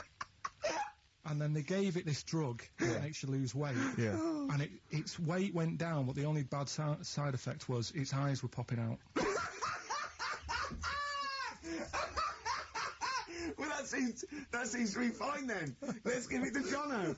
There doesn't seem to be any problem. Oh, Rick should get some of that. Yeah, Struth, Doc, look at these. Oh, Jesus, Jono, your eyes are popping out. That happened to the mice. Sorry? That happened to the mice. But what would you do you mean? That's the option. But What do you mean that's the option? So I love the fact that your choice is either be like a fat, happy man who has the odd sponge cake, or a stick man with eyes on stalks. I mean, Steve's chosen that. All right, calm down. Oh, I sorry, thought we were mate. slagging off Rick Waller and Sorry, fat mate. people. Sorry, mate. Me, really? Yeah, no, I didn't. I Do you know forgot. what I mean? It's like... Yeah. Because I got some issues, and body issues. I know. But Rick Waller's grotesque, you know. Yeah, sorry about I'm that. just a little bit weird. I mean, do you know what I mean? Yeah, should we play a song? And Well, I'm sort just a little bit offended. Alright, XFM 104.9, Ricky Gervais, Steve Merchant, Carl Pilkington, not here. It's the best of. You've been voting in all week, sending your emails. So here's the clips that you wanted. So let's take us back a few steps, Carl. What's the story? Right, so I did some research. Right. Let's just recap again. There was a guy you read about who had his head chopped off. He was guillotined. Yeah. He had said to the people around him, Count I am going blinks. to blink once I've had my head cut off to So show the that brain life, can still... or the brain Yeah. can continue to work after Yeah. death. Okay, so yeah, we queried that. So you weren't having any of it? Well, no, possibly for a few seconds till the oxygen stops being fed to the cells because the blood has drained away. But, you know, nothing spectacular. So Right, go on. well, along the similar sort of lines, right? This is quite a few years ago. This fella sort of upset the royal family doing something, right? So they said that this isn't It good. wasn't Ben Alton at that Jubilee thing, was it? I can't That wasn't- remember what it was, and they said, right, That was terrible. we're gonna cut your head off. You know, you gotta show people that you can't be doing what you've been doing. What was this, the 1970s? What you said a couple of years ago, you mean maybe sort of... Was it the olden days when the Ages phones ago. weren't very good? Ages ago. Yeah. Ages ago, so... So I said, yeah, fair enough. Yeah. So Very philosophical. Yeah, imagine that when you watch the history. Cut your head off. No, This fair was enough. literally ages ago. Yeah, exactly. Yeah, go Simon on. Sharma's History of Britain. Yeah. Oh, So- and even before that, which is young before, when it was all mental and different. Sorry, Carl, go on. So he's having his head cut off, and he's resigned to it. it's the day before. He's kind of got it into his head now that I'm not going to have my head much longer. Sure. So he said, let's make use of this. Yeah. He said, I wonder how long like the body can stay alive without the head on it, right? So they were like, oh, I don't know. So Who were? so The jailers? whoever he was asking. These jailers with one eye. Yeah. Get that pun. So he said, No, wait a minute, I've got an interesting scientific experiment, jailer. Well, Yeah. fair enough. What is it? So he said, what I want to do, right? He said, you know, surely it's my last right. You know, I'm gonna be dead tomorrow. Sure. So let's He do a didn't draw test. it out this long, did he? Yeah, he said, let's test this out. You know, he said, do us a favour. He said, you know, it's my last day. What I want you to do is, you're going to cut my head off. Let's put a white line on the floor Right. and see if, you know, because there's no point asking how far he can sort of walk without an head if there isn't a line, because you don't know what to count. Do you know what I mean? If he loses his head and he's running around all over the place, you can't really count That's that. not impressive enough, yeah. So they said, let's make a white line. Sure. Yeah. Who said And- this? He did or they did? I think they started to join in with him and saying, well, let's make this a... you know. You guess it. Go on. So, They got Norris McWhirr, the Guinness people. Oh. Yeah. so they said, let's get this white line. Yeah. And, dedication's all he needs. We'll do this tomorrow. He said, all right, then, I'll see you in the morning. Yeah. I'll see you in the morning. Night, sleep tight. Bye. I love the fact that Carl knows exactly what was said. Yeah. Oh, that's beautiful. Yeah. He doesn't know the story or what order it is in or when but it he was. knows exactly what or was who said. said what, but he knows the intricacies. All right then, see you in the morning. Bye, little kissy. Oh, I'm not like that. Oh, you joker. Don't let the bed bugs fly. Yeah. Anyway. So he gets up. Do you want a paper tomorrow? No, I'm all right. Go on. He gets up and they say, right, today's the day and that. And he said, well, I've got used to the idea. So here's a white line for you. Got used to the idea. Go on. So they go, right, are you ready then? And he said, I go on. And they cut his head off. And the body walked 32 steps without a head. Wow. 32 steps. Incredible. And that's the lesson, really. Did it get as far as it walked along the white line, did it? Yeah, it stayed along the white line, did 32 steps, and then started to stumble a bit, and it just fell over. Yeah. But, it was a test that your body can still keep alive for a little bit. Yeah. When you've lost your head. Absolute twaddle. Absolute twaddle. What do you reckon you can do then without an head? How many steps? Nothing. There'd be muscular spasm, right? Yeah. It would twitch a bit. Yeah. You could not distinctly take 32 steps. The body don't... Yeah. Is the doctor still on the line? Yeah. The fellow that bought 6 parrots. Yeah. And, you could have got 32 steps. Right, so a you don't beheaded believe man that? doing a bit of line dancing. Right, you don't believe that? But something that you do believe that a cockroach can live a week without an head. It can. Slightly different kettle of fish there. Why? Wow, insect to human is what I'm thinking. Yeah, that difference. There's not that much difference in Well, of course some there insects. is. Do you know that a snake has a heart and lungs and kidneys and stuff? Go on.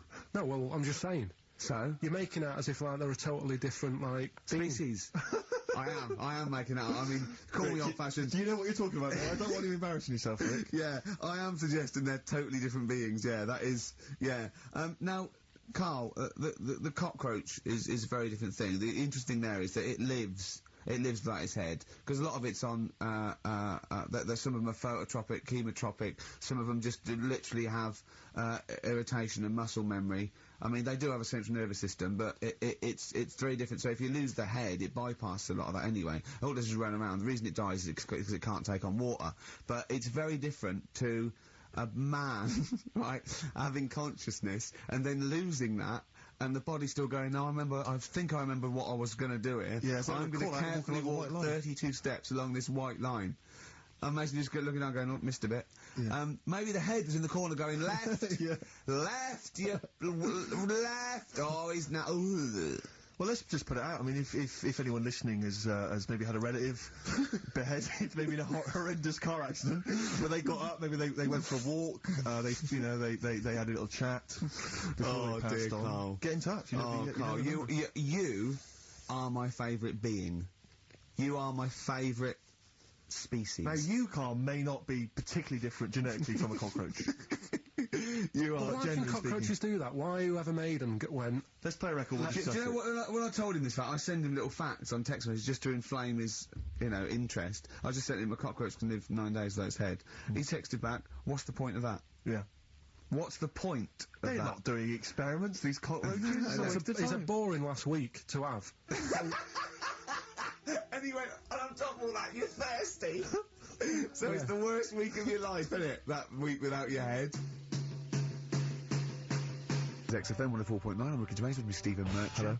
Hello. You're listening to the best of, basically, Carl Pilkington. Carl's all flustered because there isn't a record set up, but he's getting all tizzy. He's been more worried about his competitions than sorting out putting records on ready. What? I'm after Steve's Song for a Lover. Well, I'll tell you what, why didn't you carry on with your Educating Ricky section? I'll have a look on the CD. We'll keep it going, Steve. Yeah, Cover you it. keep Go it on. Go on then, right, okay.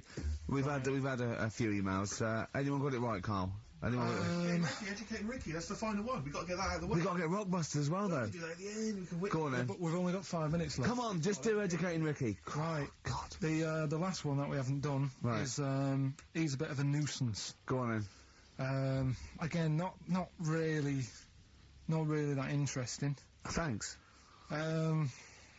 No, like, again, I spoke to you in the week, and he had much better things, like when I tell you about Brian Blessed climbing Everest, and for some reason it made him, it played havoc with his belly, and he followed through, and he had to clean up. Shut himself? Yeah, using ice and snow. Why are you telling me that Brian Blessed...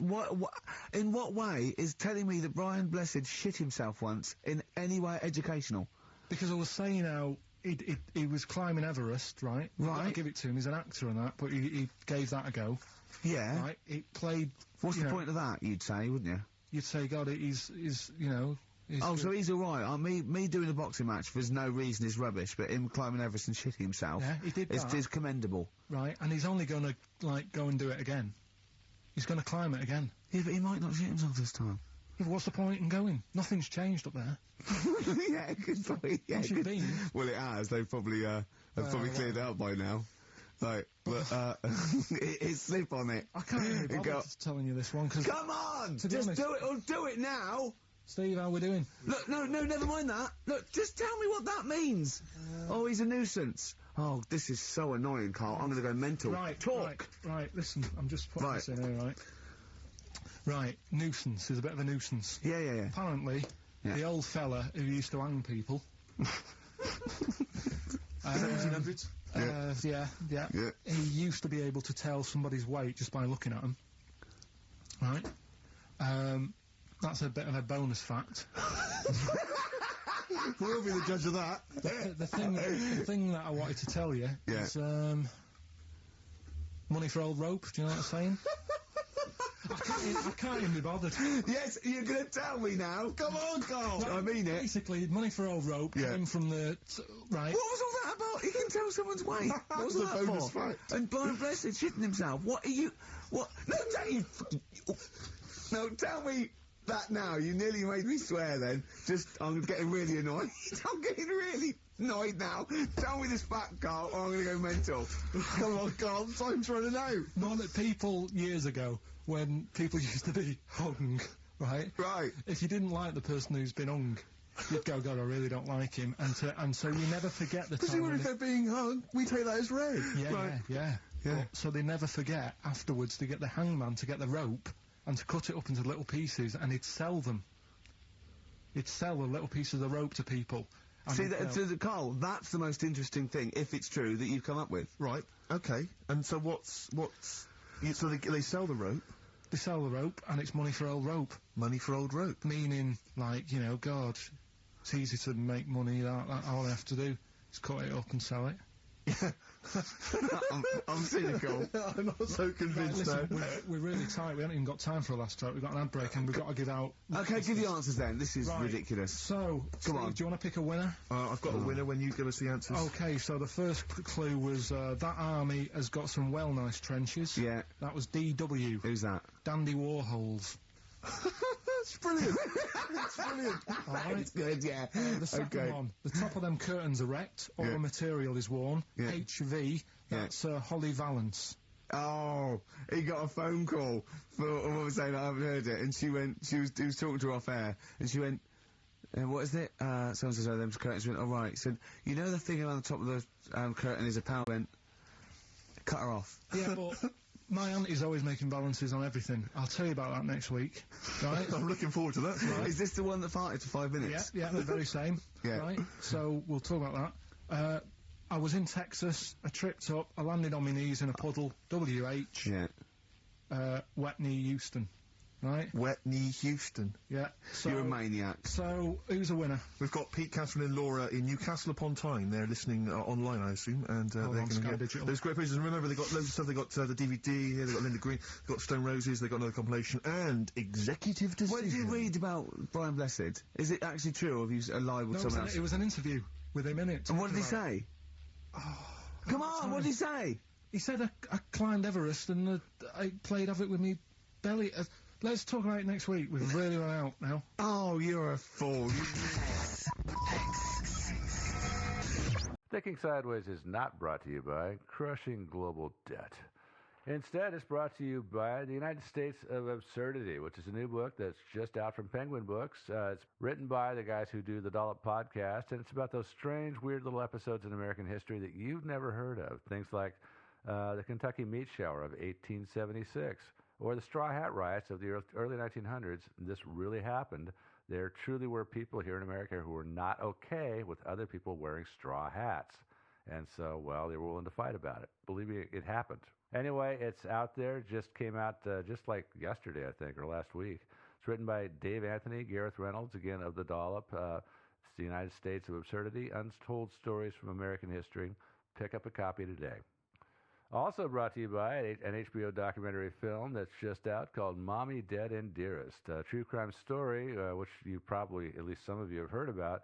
It's about Dee Dee Blanchard and her wheelchair-bound daughter, Gypsy Rose, who Gypsy was horribly sick, and Dee Dee took very, very good care of her, but it turns out Dee Dee, well, had Munchausen by proxy, and Gypsy wasn't sick at all. Gypsy wound up murdering Dee Dee. It's a crazy story. Through this documentary, you can get a first-hand look at this very strange case, and it looks at one of psychology's more odd conditions, Munchausen by proxy syndrome. So the documentary is called Mommy, Dead, and Dearest. Premieres Monday, May 15th at 10 p.m. on HBO, and I'm sure they're going to do reruns too. Thinking Sideways. I don't get it. I brought the aliens. You must unlearn what you have learned. I don't know. Stories of things we simply don't know the answer to. Well, hey there, and welcome to another episode of Thinking Sideways. I am Steve, as usual, joined by... Oh, Devin. And Joe. Sorry, I thought Joe was going first. You're a little slow on the uptake there, honey. Sorry. Well, this week we have yet another mystery to talk about, as we do every week. And this week we are going to cover a ornithological mystery. What's that? Ooh, it's a bird mystery. A mystery most foul? Oh. Yep. Okay. Oh. It's going to happen. It's going to happen. Can't help it. They're going to be good. Let's get the puns out of the way now. Yep. Except I don't really have any. What we're going to talk about is we're going to talk about Washington's eagle.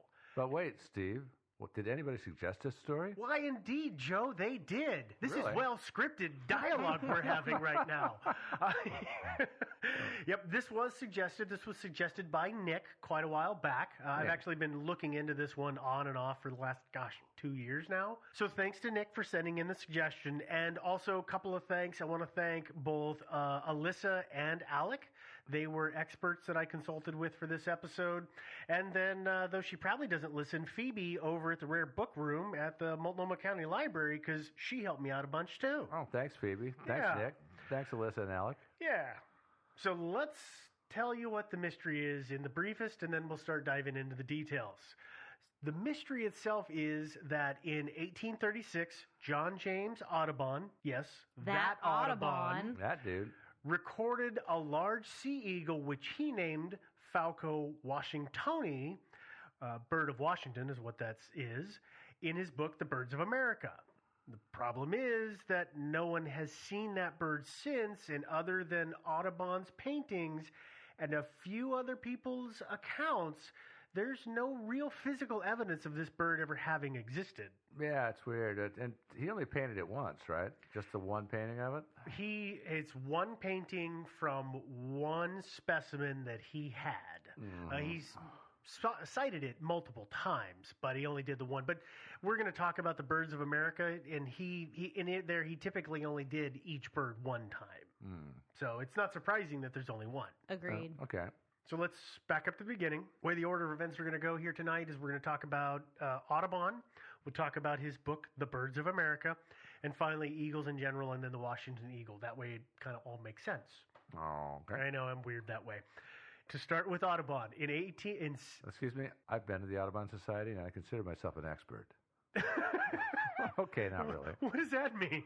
Nothing. Go ahead. Okay. I was just at the Audubon Society like 2 weeks ago. Yeah? Oh, really? Yeah. I have old Audubon books at my house. Yay! We're all experts. I Yay. have birds outside. Can we keep going? Oh, yeah. Okay, thank you. In 1785, Audubon was born, though at that time his name was Jean Rabin, and he was born in the French colony of, I really hope I get this right, Les Cayes, which is in modern-day Haiti. The French were everywhere, just like the English and the Spanish, and it was one of their colonies. Of course, Audubon was one of many children that his father, Jean Audubon, had sired. It just happened to be that his mother was one of Jean's mistresses, which technically makes him a bastard, which is only important much later on in our story in terms of something to prove. But the short version of his life is that he moved from Haiti to France to live with his father and his father's wife.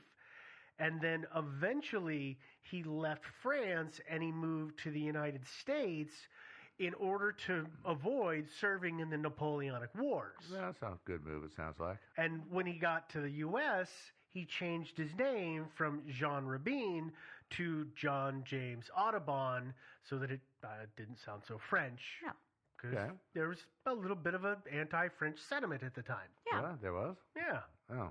So after moving here in 1803, Audubon tries his hand at several different occupations and businesses as many men of the era, semi-wealthy young men of the time did. I believe we called that a Renaissance man. That might be one of the words that you could, what phrases? Well, it kind of depends, you know. I mean, if they're like, you know, usually it's more like just odd jobs. Well, or yeah, he failing tried at a lot of different occupations. He failed at a lot of occupations is a great way to say it, because that's what it was.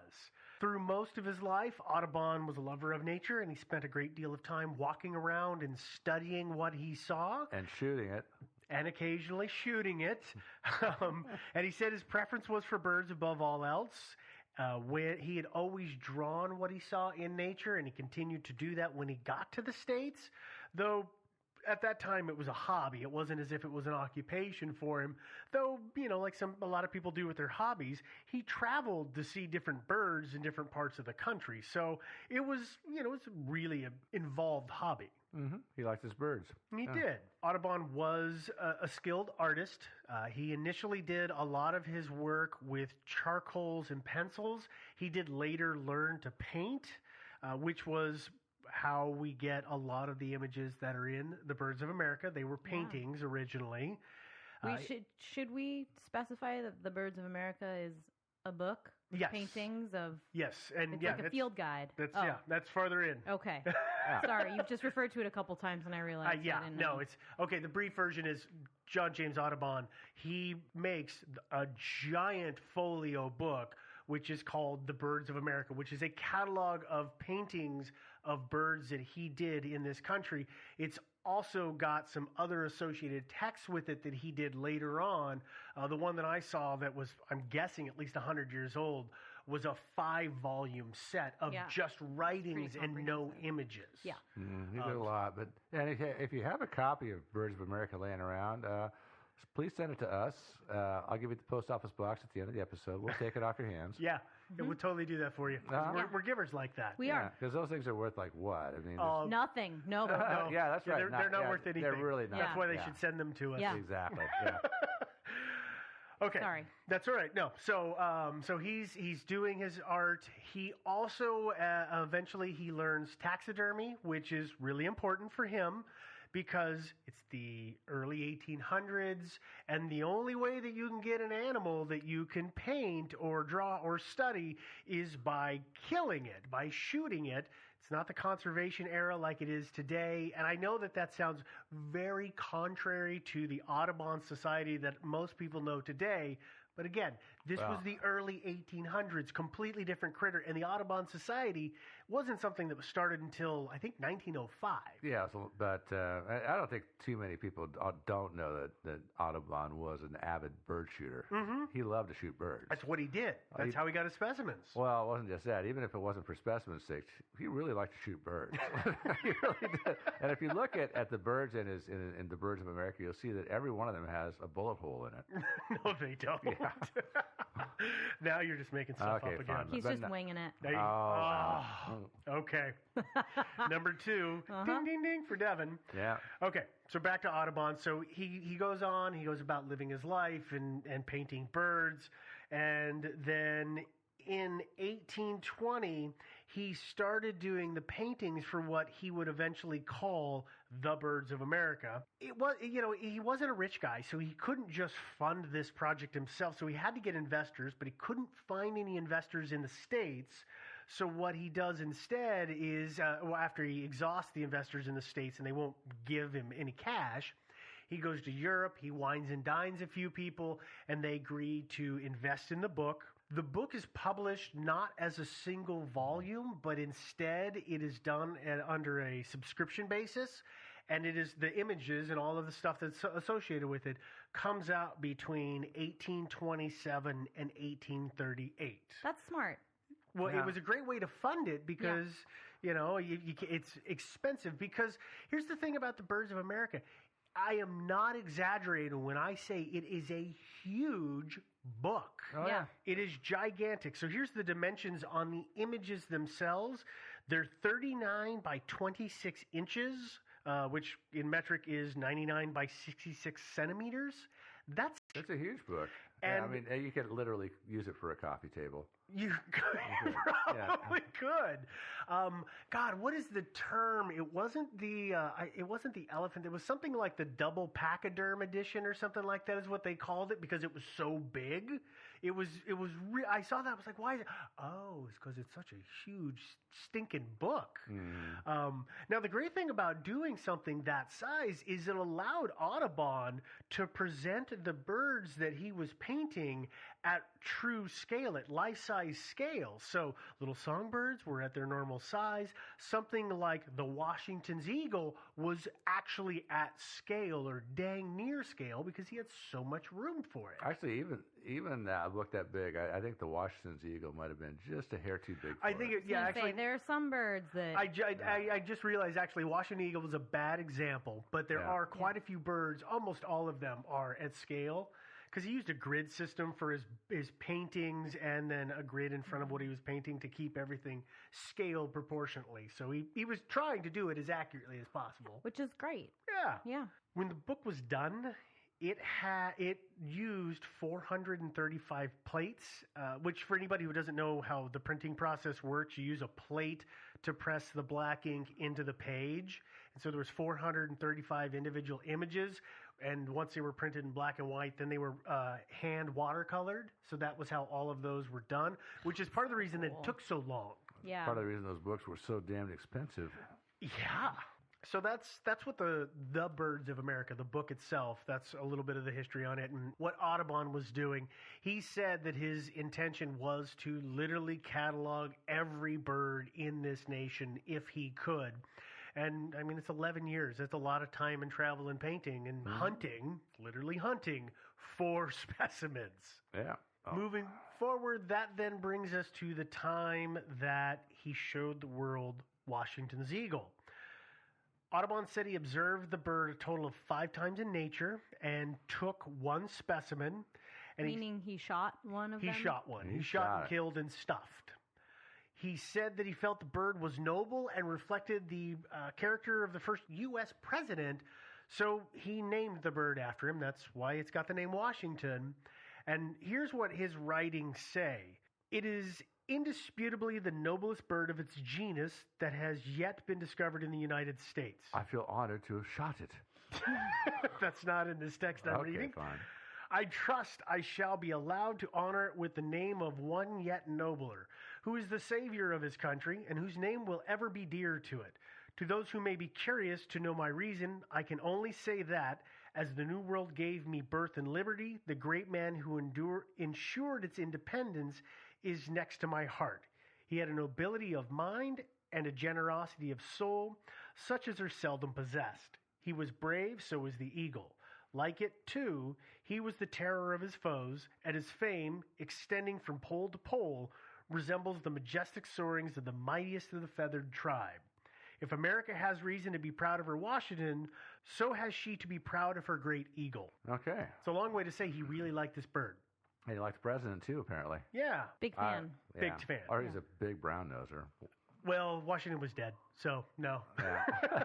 He couldn't impress Washington. Washington was long gone at this point. Yeah. Well, it could have been one of those, like, no, really, I love America. That's very true. True that. Could have been. Audubon says that he saw the eagle 5 times over a series of years.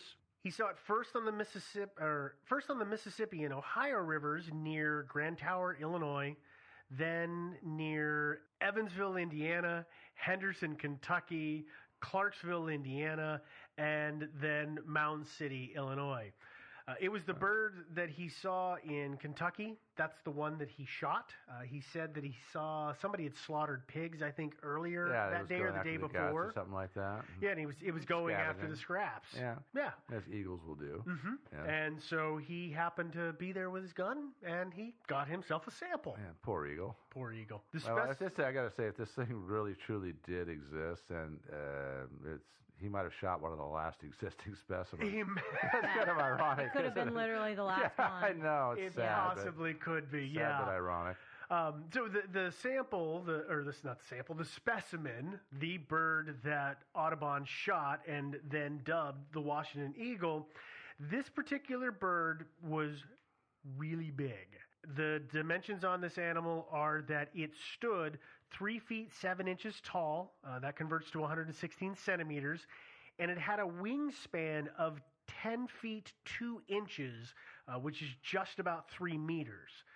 So to put that in... That's big. That's big. And to put that into context with another big bird that most people have seen, if not in person, you've seen it in imagery and on the television, is the bald eagle, which is the national bird of the United States. The bald eagle, on average, stands somewhere between 2 foot 4 inches to 3 feet 4 inches, which is 70 to 102 centimeters tall, and has a typical wingspan between 5 feet 10 inches to 7 feet 6 inches, which converts to 1.8 or 2.3 meters. Like, that's a significant difference between the size of these two creatures. Mm-hmm. It's still not as big as the California condor, though. Oh, you're going to bring another bird in? I'm not saying it's the biggest bird ever. I mean, I'm just saying it's freaking big. How big does the condor get? Their wingspans they average 9.8 feet, which is 3 meters, for those of you who are wondering. Well, ours is just a little over 10. 10 feet, 2 inches. I think ours has got the condor beat. I think this is an average. You're right. Okay, fine. Pretty close. So it's about the same size as a condor. Yeah, it's about the same size as which a condor. Which are huge. Yeah, which are absolutely big birds. Now, what's really interesting about the specimen that Audubon had is he said that it was a male bird. And when it comes to eagles, the males of the species are the smaller of the two sexes. Accurate. Which means that the females would have been even larger. Most birds, actually. Yeah. That typically is the way it is in birddom. Actually, with like a lot of species. I'm not going to say I can't think of what the division is, but there is certain animal kingdoms where it is the female is the larger of the two, and there are others where it is the male, and I don't understand why that is. I'm sure that is a huge, long conversation and investigation that I just don't have the brain power for. Could be sheer randomness too. I mean, hey, I don't know. I don't think it's that. I'm guessing that's not it. Okay, so let's get back to the Washington Eagle, because there's a couple of more things that he describes that are unusual. One is that he describes the tarsus of the bird as having uniform scaling, which tarsus is the bones in the feet. He's talking about the skin on the bird's feet.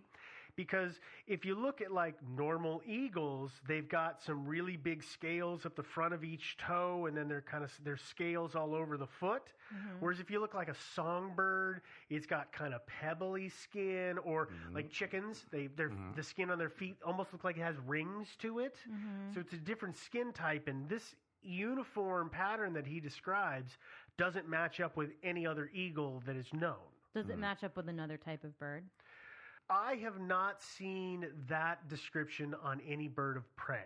Because if you think about it, a bird of prey uses its feet to catch living animals that are likely to thrash and fight back. So it needs some defenses there. Yeah. Like in the case of this thing. That like doesn't mean that there aren't big birds that have uniformly scaled feet, but I didn't see a whole lot on that in the bird of prey. Condors have. Sorry, just gonna keep going. Yeah, back I know. Here. Yeah, They have that like kind of scaly. I mean, they're scavengers mostly, so they have that kind of scaly type. The big more scales like, and the little scales? More like pebbly, like the songbirds. Can you, would you describe that as that's pebbly, right? I would, yeah. That's kind of pebbly. Yeah. Oh, well. Just saying. Yeah. Just continuing to say. And you're looking at the California condor? California condor. Okay. Which are super rare and endangered. Just go and throw that out there. Yeah, don't go playing Audubon and like shooting one. Please really don't do that. Yeah. Really don't do that. Anyway, sorry. That's okay. Okay, that's a good example formulating. of a bird that would have the kind of feet that he was describing. Yeah, but they're scavengers. They're not really hunters. They're not birds that hunt whatever. fish as a primary source of their food. Yeah. Okay. Audubon decides that the Washington eagle is what is known as a sea eagle, which puts it in the genus, God, I hope I get this right as well, Haliaeetus is how I have it phonetically written, so we're going to run with that. All right, works. In that family are birds like the bald eagle, there's the white-bellied sea eagle in Australia, the Asian Pallas fish eagle, or the white-tailed eagle in Eurasia. There's 8 species in this family, and the commonality is that they tend to have white plumage on them, but it's not always in the same place because they're literally scattered all over the globe. And they're generally the same size, these birds? Roughly. Yeah. They're all larger birds. Large birds of prey. Prey. It's definitely not play. Well, they're not birds of play. I mean, they kind of are. They probably play when they're not too busy killing things. I feel like I have reached my slaughter quota for the day. Let's play bird Yahtzee. Yeah. I mean, writing the what are they called? Right, yeah, writing the plumes of hot air. Yeah. I can never remember the name I can't remember what they called them. Yeah, do you remember what they're called? Columns? The thermals. The thermals. There you go. Writing the thermals has to be a lot of fun. Yeah, that would be kind of cool. That took us a really long time. Or actually, they're just like sitting there, like going up and up, and they're thinking, I'm really getting over. I'm not even flapping my wings. This is so easy, man. Yeah. I'm sure that's what they think. Okay, so all sea eagles basically the same size. They're roughly all the same size within a spread. They all, as I said, they all hunt for their food. Primarily, they get it out of the water, so they hunt and feed on fish. Now, if we think about bald eagles in particular, they're semi-scavengers, semi-bully birds. They don't care if they find the fish already dead, or they're also known to chase other birds away. Like osprey will catch a fish, and the bald eagles will harass them so much that they'll leave the fish behind to get away. So I actually saw that happen right out here on Ross Island one time. I saw a couple of bald eagles going after an osprey. Yeah, they're jerks. Yeah. They kind of can be. Osprey catching fish. They are. They're much better than bald eagles. Yeah. So. They'll also, they're like most birds of prey. They'll also eat mammals, so they are really opportunistic. Mm-hmm. If there is a meal to be had and it is easy to get, they will get it. That is their plan. That is their method. That's what I hear. It's like like in places like Alaska where bald eagles are thick, you can't let your cat or your dog out because they will carry it away. I actually had friends who, this was 20 plus years ago, worked in a cannery. And said that the place was just lousy with bald eagles around the cannery. You couldn't get rid of them because they were just scavenging because we just made it way too easy. Oh, that's good eats, yeah. Oh, yeah. It was easy. It was easy lunch, easy dinner. Why would you leave? Oh, yeah. So something that we should note about the description of the eagle from Audubon, and this will go, because I know a lot of people now, Devin, you've got a bunch of people thinking, well, I wonder if it was the California condor he was looking at. Or a condor-like. Except there's a region thing going on here, because there's California condor, which you're talking about. But when Audubon first observed this bird, it was on the North Mississippi, and he was with a trapper who told him that the bird was rare, and it was known to obviously hunt fish, but also to follow hunters to scavenge. But it was mainly known to be in the Great Lakes and kind of the larger northeastern continental United States. on the Mississippi, the Ohios, to Kentucky, obviously, where Audubon got his specimen from. Like, it lived in that region, which is a much more colder climate than you would find with the California condor. I mean, I do want to keep in mind we're talking the 19th century, right? Mm-hmm. Right. I mean, right? We 18, are? yeah. Right. 200 some years ago. 200 some years ago. I mean, again, I'm sorry, I'm going to keep going back to the California condor. They found bones of the condor in, like, Florida. They found bones, like, up pretty far north. And, again, that's probably from, like, 500 years ago, not 200. But maybe. Humans have had a lot to do with the diminishment of ranges of birds. Many birds. Many creatures. Almost everything, really. And so I want to continue to frame that we are talking 200 years ago, and that I'm not going to seriously argue it's California condor because they don't look anything like eagles, but I am going to say that, like, I want to keep that in mind. Yeah. Oh, yeah. Yeah, no, I got you. Yeah. Totally. And when we get into theories, which is going to happen shortly, that's when we can have a lot of that discussion. Yeah, because that does play into a lot of the theories, which there are not that many theories, but there's a lot of stuff in them. Yeah. So let's, there's just a little bit here that I have to go through, and then we'll get into the theories, because so far nothing that I've told people for the most part about the Washington eagle really makes it sound much different than the bald eagle, except for maybe some coloring things. Except I haven't told you the whole story. First, Audubon was basically, as I said, the only one to officially record seeing one of these eagles, so that's a problem. Based on his accounts, though, it was unlike its cousins, and it didn't have any white plumage. Well, it looks like a hawk, really. Well, you said it was a male? The one that he shot was a male, yes. I was just going to say female bald eagles are brown. No. Yeah. Bald eagles, no. The coloring does not depend on the sex. Golden eagles? You may be. I think you might be, yeah. Thinking of golden eagles. Yeah, you're thinking of the wrong bird. Can you No. I want everybody to hear what a foul error you made. No. Okay, but so no. So it does look like a hawk, though. Yeah. Yeah, it kind of does. But the thing is that it doesn't have any of that white plumage.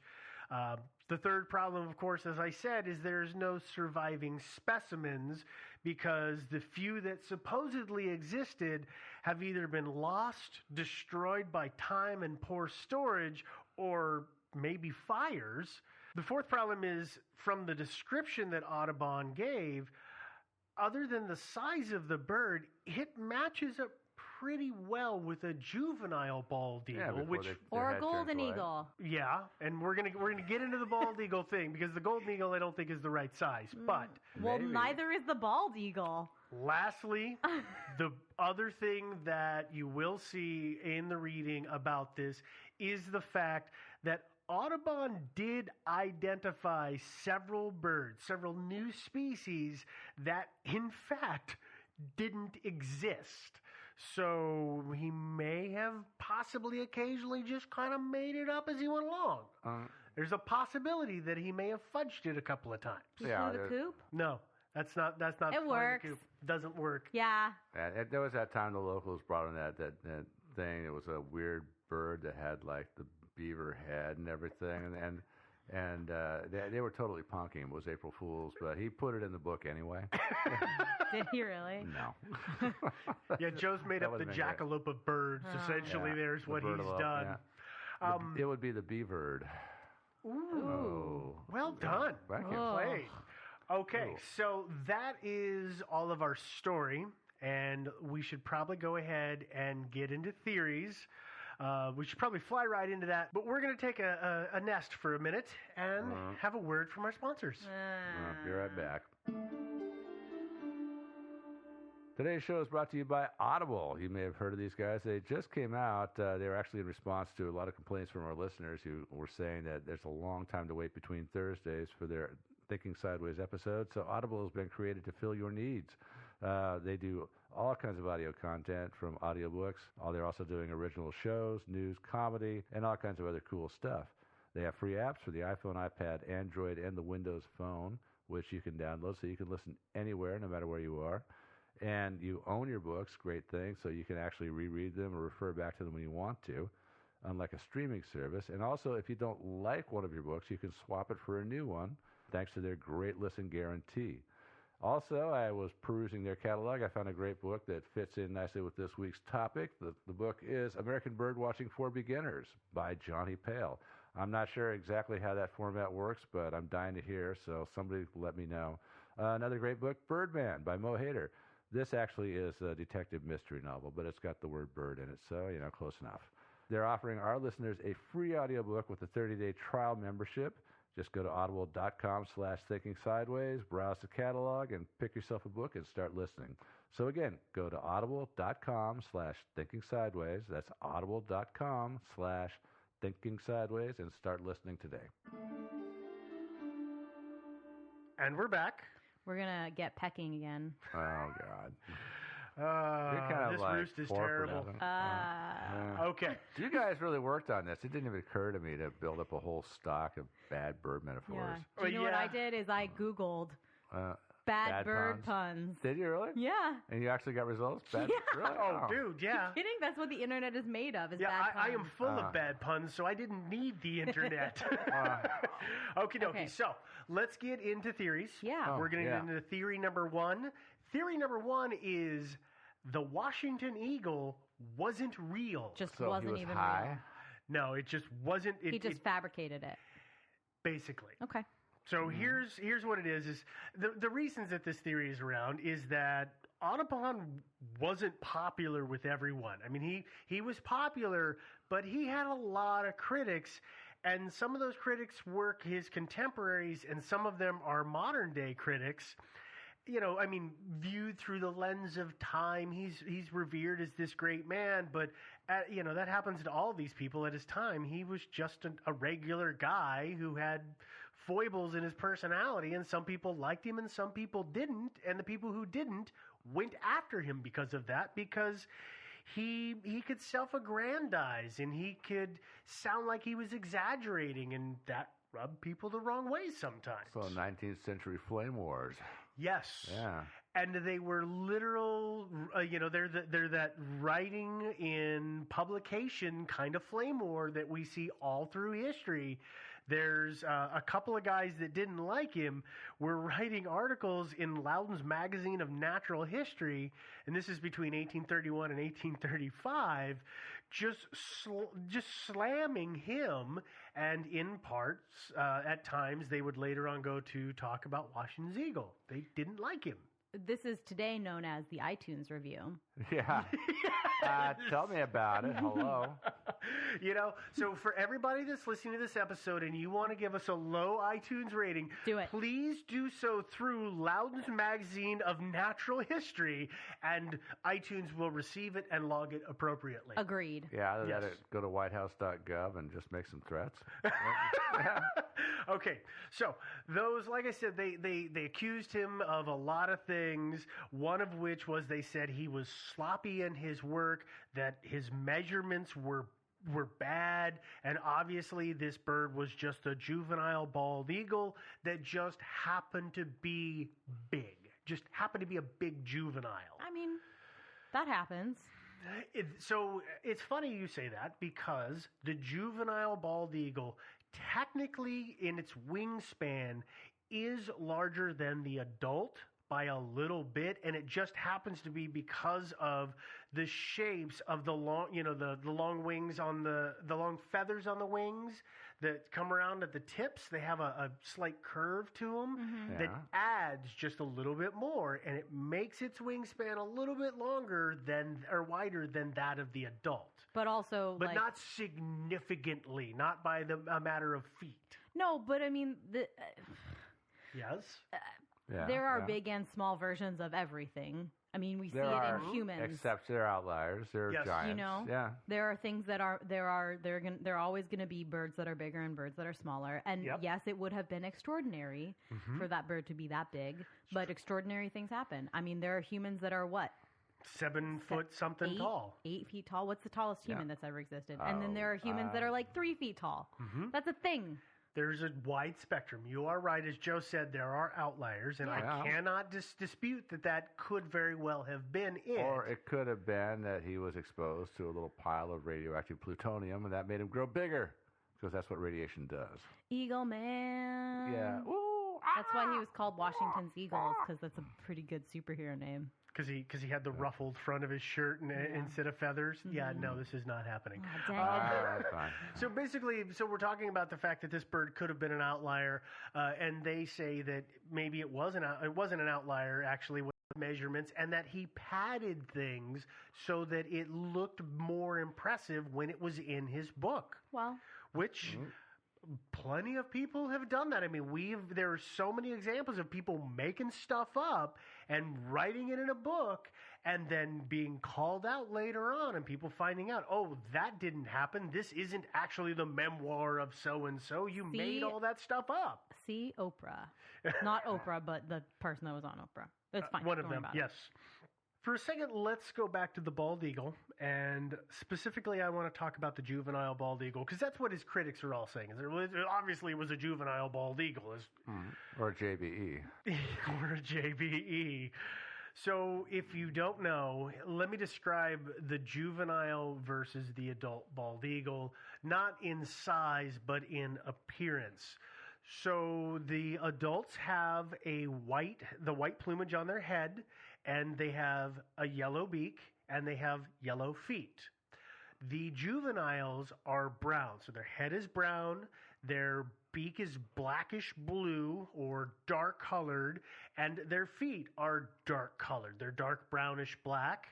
As they progress to maturity, they gain more of the white in their head until it's full. The yellow, because a bird's beak, it's like your fingernail, it grows out. You know, birds' beaks are constantly growing. Yeah. The yellow, as they mature, appears and then makes its way through the entire beak until it's continuously yellow. And with their feet, the scales change and molt over time, and then the yellow comes in and they're not dark. The rest of their body is typically brown, but they have white feathers randomly scattered about. It's referred to as a speckled pattern, and depending on the bird, because they're all different, some of them, they look like it looks like a, kind of a connect the dot thing. There's little white feathers everywhere, and some there's very few, if almost none, but that's dependent upon where they are in their stage of development. All right. Okay. So we caught one of them. Okay. So that's why people say, well, it's got to be the juvenile because of the fact that there's so much, it just, the description, if you find one without the white, that's got to be the right bird. I'm kind of. Kind of? What are you thinking here? I don't know. Just you want me to keep going and you formulate your thought? Okay. Yeah. Okay. We'll continue on. So we've just described what the juveniles look like in pretty good detail, and people are saying, well, obviously, as we said before, Audubon shot a very big one, and it was a really, really big one, and of course, it didn't have any white feathers on it because it just happened to be one that didn't have a whole lot of white feathers on it. If you can, and we're going to post a photo of this online, Audubon's painting is available. One of the prints out of the book is available. There's some great high-res scan of the page from the folio, and it's phenomenal to look at. But when you look at that bird, there's no white on it. And no, I've seen it. And I will state now that it is also very dangerous to rely on a single painting of an animal and say that is definitively what they all looked like. Oh, sure, or a single specimen. Yeah, I started to draw conclusions from it myself until I caught myself and realized that was the wrong thing to do. Yeah. But when you look at that and you see the images of the juveniles, you think, well, that could be it. But the thing is, Audubon knew that the bald eagle juvenile was brown and white, and the adult had the white plumage on its head. He was aware of that. He had observed them for years. In his writing, he talks about the juvenile sea eagles. Like, he knew what they were. While some of his contemporaries thought they were two different birds, he had always argued that they were one. So to say that he couldn't identify it is a little weird when he kept saying, oh, no, that's the juvenile. Yeah. He gets it. Yeah. So there's holes in the argument of his critics. For sure. Yeah. I would agree with that. But what? But so one of the things I said in the beginning is maybe the fact that he literally just made it up. We talked about he could have just completely fabricated it. There's a really great story that substantiates possibly that he did that because he had done that before. Have either of you ever heard of Constantine Rafinescu? Of course, the movie star. Yeah. Yeah. No, not the movie star. Oh, who? I have not. Okay. No. Constantine was a French naturalist, and he was very prolific in hunting for and finding and naming new species of animals and plants.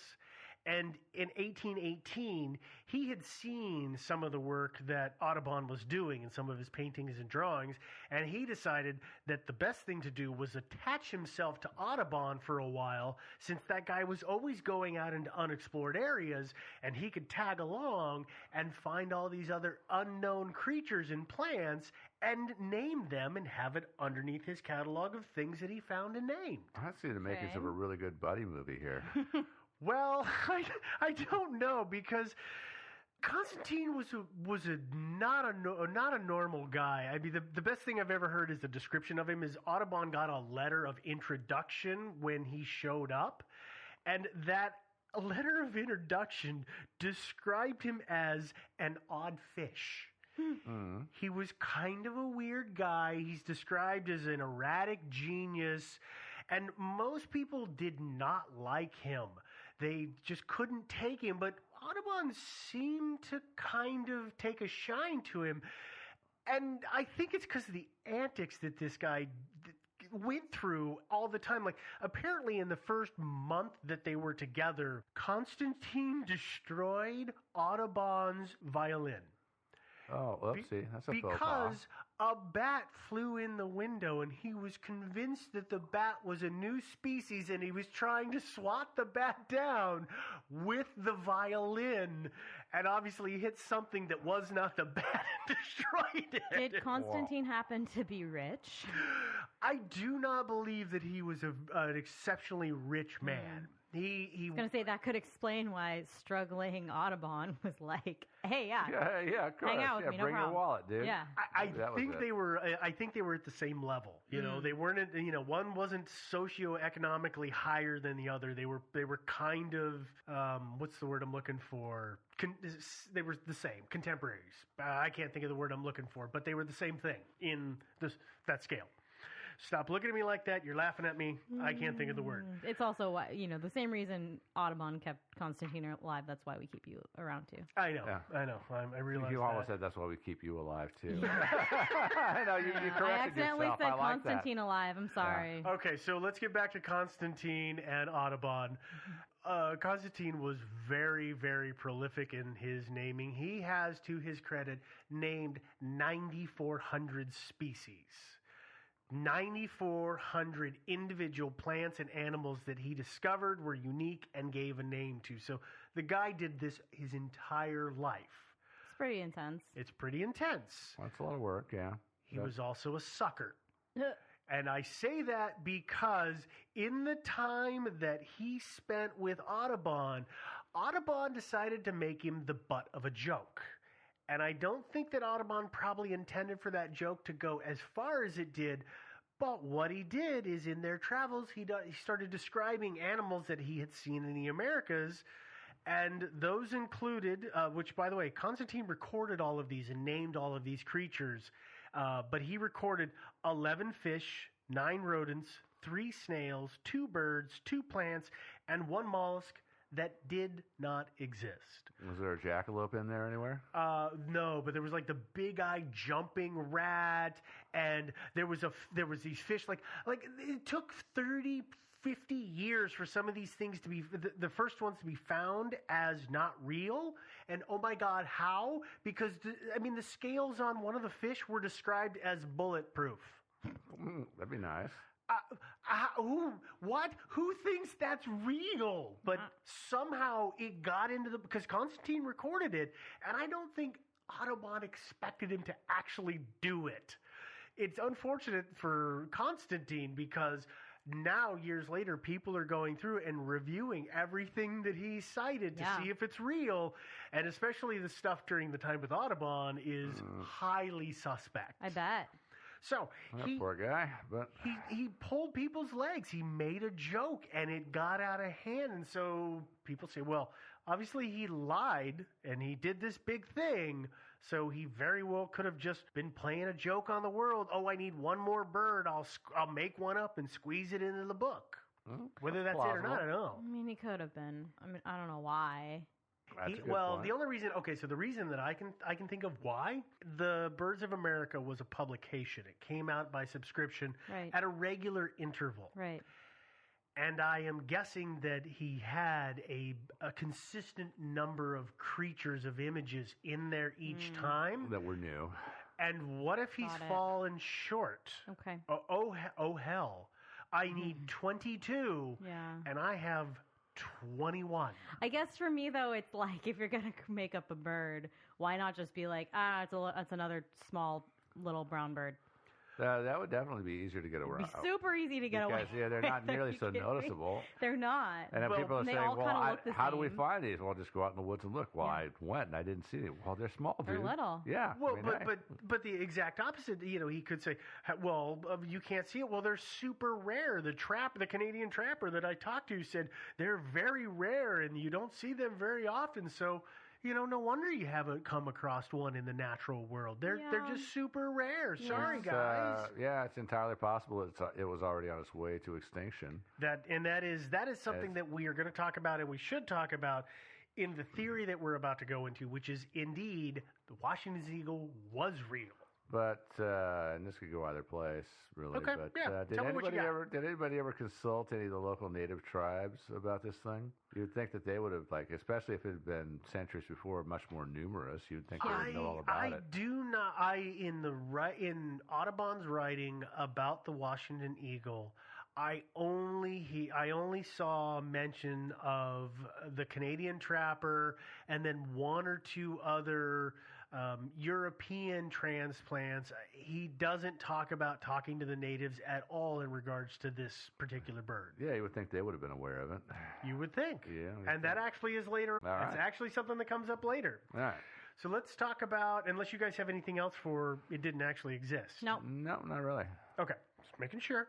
Let's go into It's Real. Obviously, the assessment that Audubon made that the Washington Eagle was a distinct species, if according to this, is real, and the reason that we don't see it anymore is what we've just talked about, which is that or a number of times now, that it went extinct. Yeah. Because everybody said you very rarely saw it. You couldn't ever, once in a great while you came across him, and he just got lucky to have a specimen to include in the Birds of America.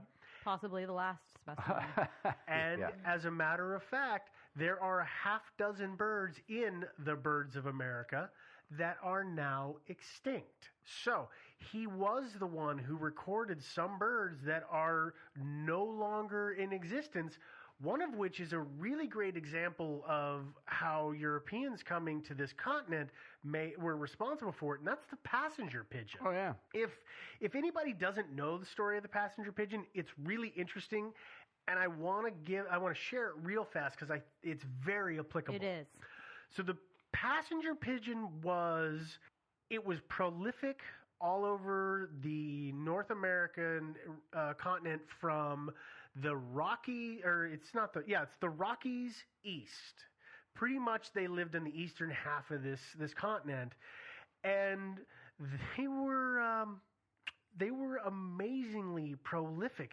They're described as flying over they'd be in big flocks. Yeah, they'd darken the sky. They would darken the sky for an entire day and only leave behind their droppings. Like the birds would never stop, but they'd block out the sky because the flock was so huge. And you'd be in the middle of a big old poop storm. Huh? Exactly. What did they say? When they were hunting them, they said you could kill more than 6 with one blast from a shotgun. Uh-huh. You just shoot into... They were so thick, and they were a great food source. I mean, people loved them. Predators loved them because they came to town and it was free meat, and you could just go crazy just killing these things. And that was fine in terms of from the biological or the survival standpoint of the passenger pigeon, because they used a survival strategy called predator satiation, which is all the predators come in and they eat a bunch of you until they are full, but the population is so huge that you can lose that small percentage to satisfy the local predators, and your population doesn't suffer. I can just imagine though, if you're one of the pigeons in the briefings, and you're going like, "Excuse me, why me, dude?" I mean, seriously. Well, it's the weakest. I love that Joe says the pigeon in a briefing, because I immediately thought of a World War II pigeon with the little metal helmet on. Oh yeah. They're all sitting there, and this guy's got his PowerPoint presentation.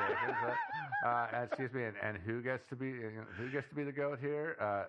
Really, dude? Yeah. Yeah. But the thing is, so this theory or this practice of predator satiation, the passenger pigeon isn't the only creature that does it. The cicadas, the ones that come out every, dozen or 13 or 17 years or whatever it is, there are so many of them that in a night, every predator in the area is stuffed full, and there are still just gads and gads and gads of them around.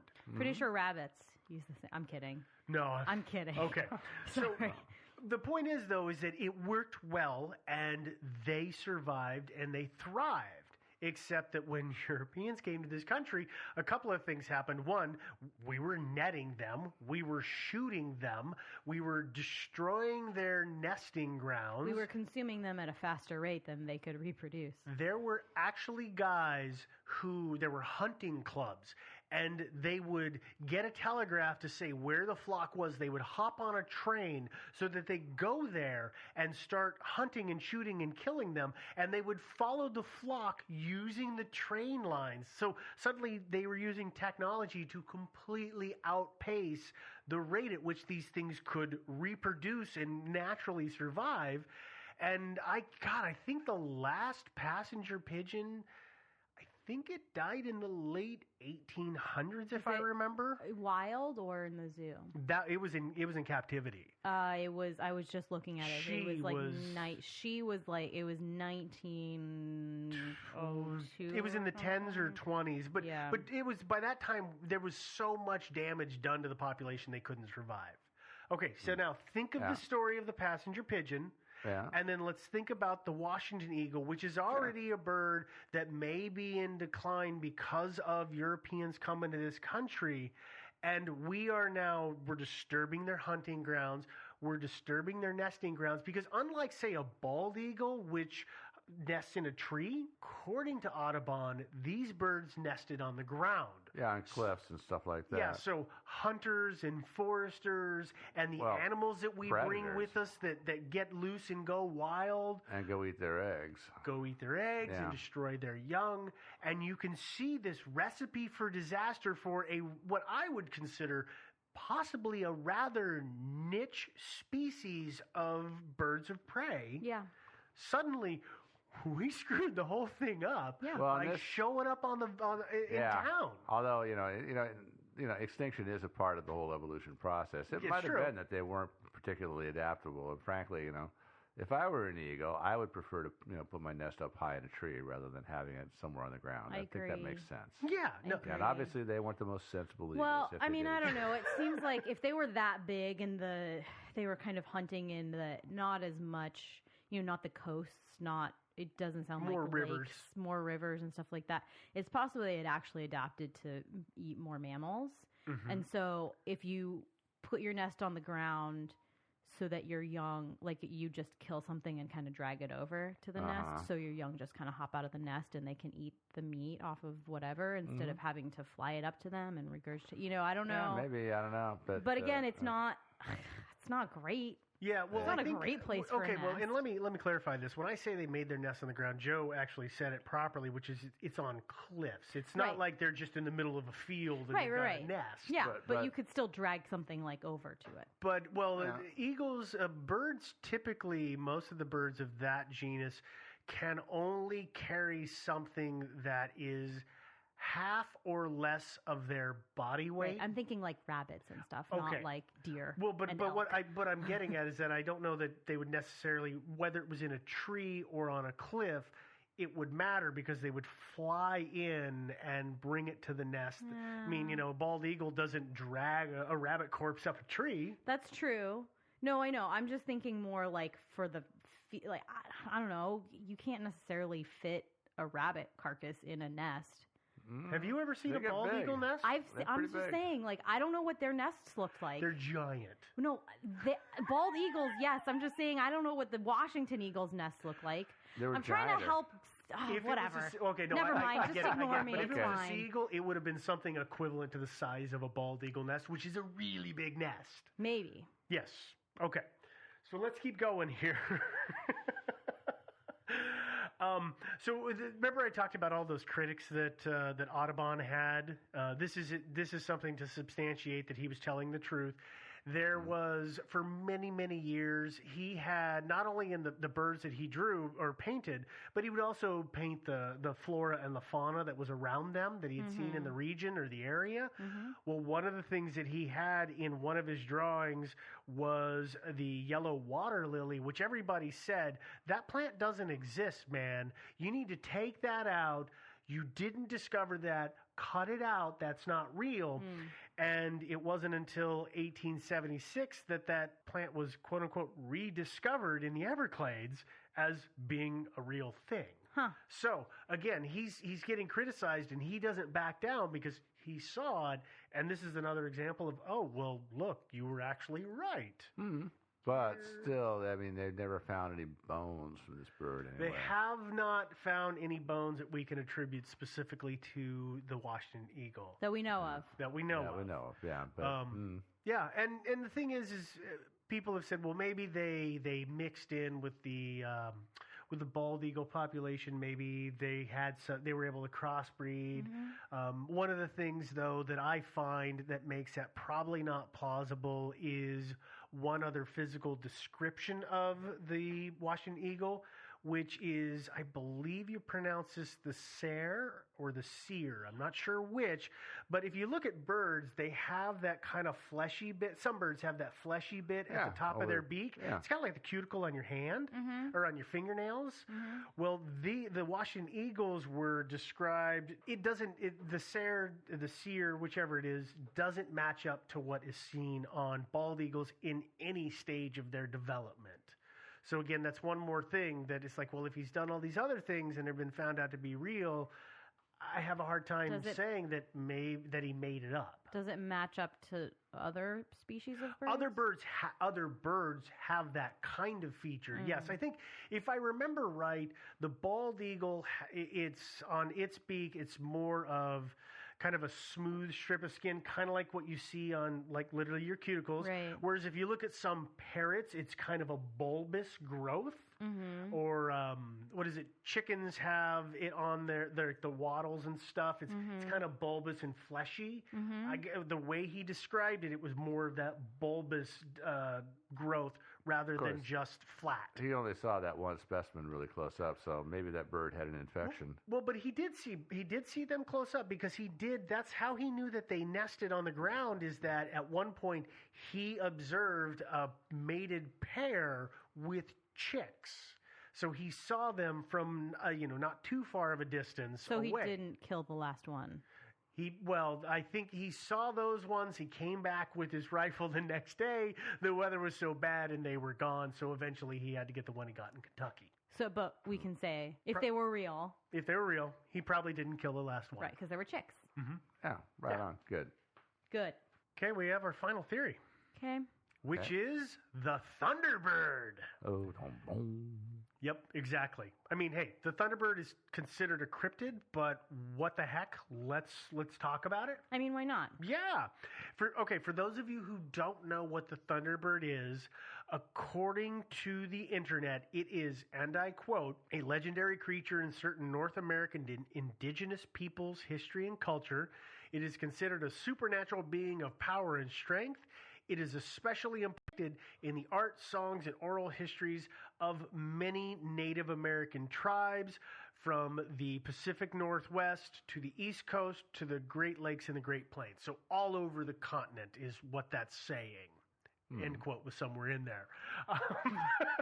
So in contemporary American accounts, the Thunderbird is described as being more of a bat-like or pterodactyl-like creature.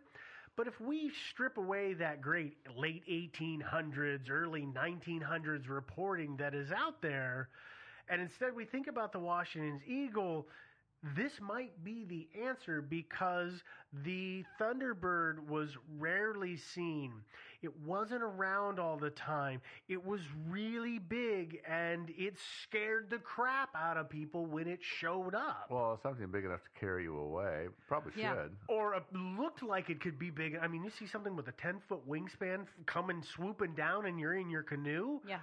I would be scared. Yeah. I would Me too. probably put a little lake water in the canoe. Yeah. Definitely want to at least grab the kids and make sure they don't get carried away. Yeah, I mean this is the kind of bird that in prehistory would have been able to take away small children. Well, my understanding is was it Australia, New Zealand? They had an enormous eagle down there that was makes this thing look like a little runt. Mm-hmm. I mean, you know the one I'm talking about. I can't remember what it was called, but it was freaking huge. Was this in recent history or in prehistory? Kind of prehistory. Okay, because I've read a lot about different birds, so I can't keep them all straight. No, I know, but anyway, it's definitely would be frightening. Yeah, so it's possible that these birds were what the native cultures refer to as the Thunderbird, and indeed the species was already dwindling.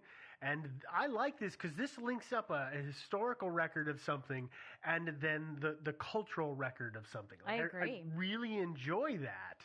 You do find, now here's the problem with the Thunderbird, and this always comes up when you look at something that is considered a cryptid, is in contemporary today, in the last 50 to 100 years, in the descriptions of the Thunderbird that you see, they feel a little outlandish to me because there's the whole pterodactyl angle, but then there's people who say, I saw this giant eagle show up and it flew away with a small deer in its talons, and when it was standing, it must have been 10 feet tall. Yeah. Okay, that to me sounds too fantastic. And these are always in very far-flung rural places, the middle of nowhere, Alaska, or... You mean all of it?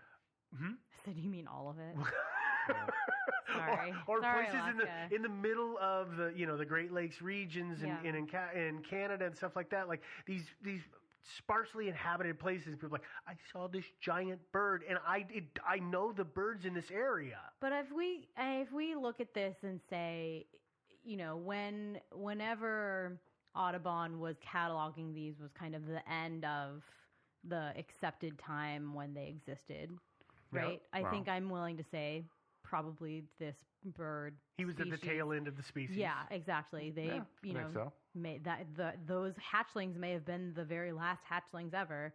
So that discards all of the crazy stuff that's really more contemporary of our time, and I kind of buy it. I don't know. I mean, I like you like that, full circle kind of. There are a lot of reports, not a lot, but there's historic context for a large bird of the same description of the one that Audubon had. The only thing that I'll come back to, though, is the lack of any kind of fossil records or you would think there would be some of that, or anything. Yeah, the difficulty. I am by no means an expert on this stuff. Yeah. But the one thing that I do know about bird bones is that the majority of them tend to be hollow. They are so hollow. They don't preserve as well as a solid, dense bone that you and I have. True.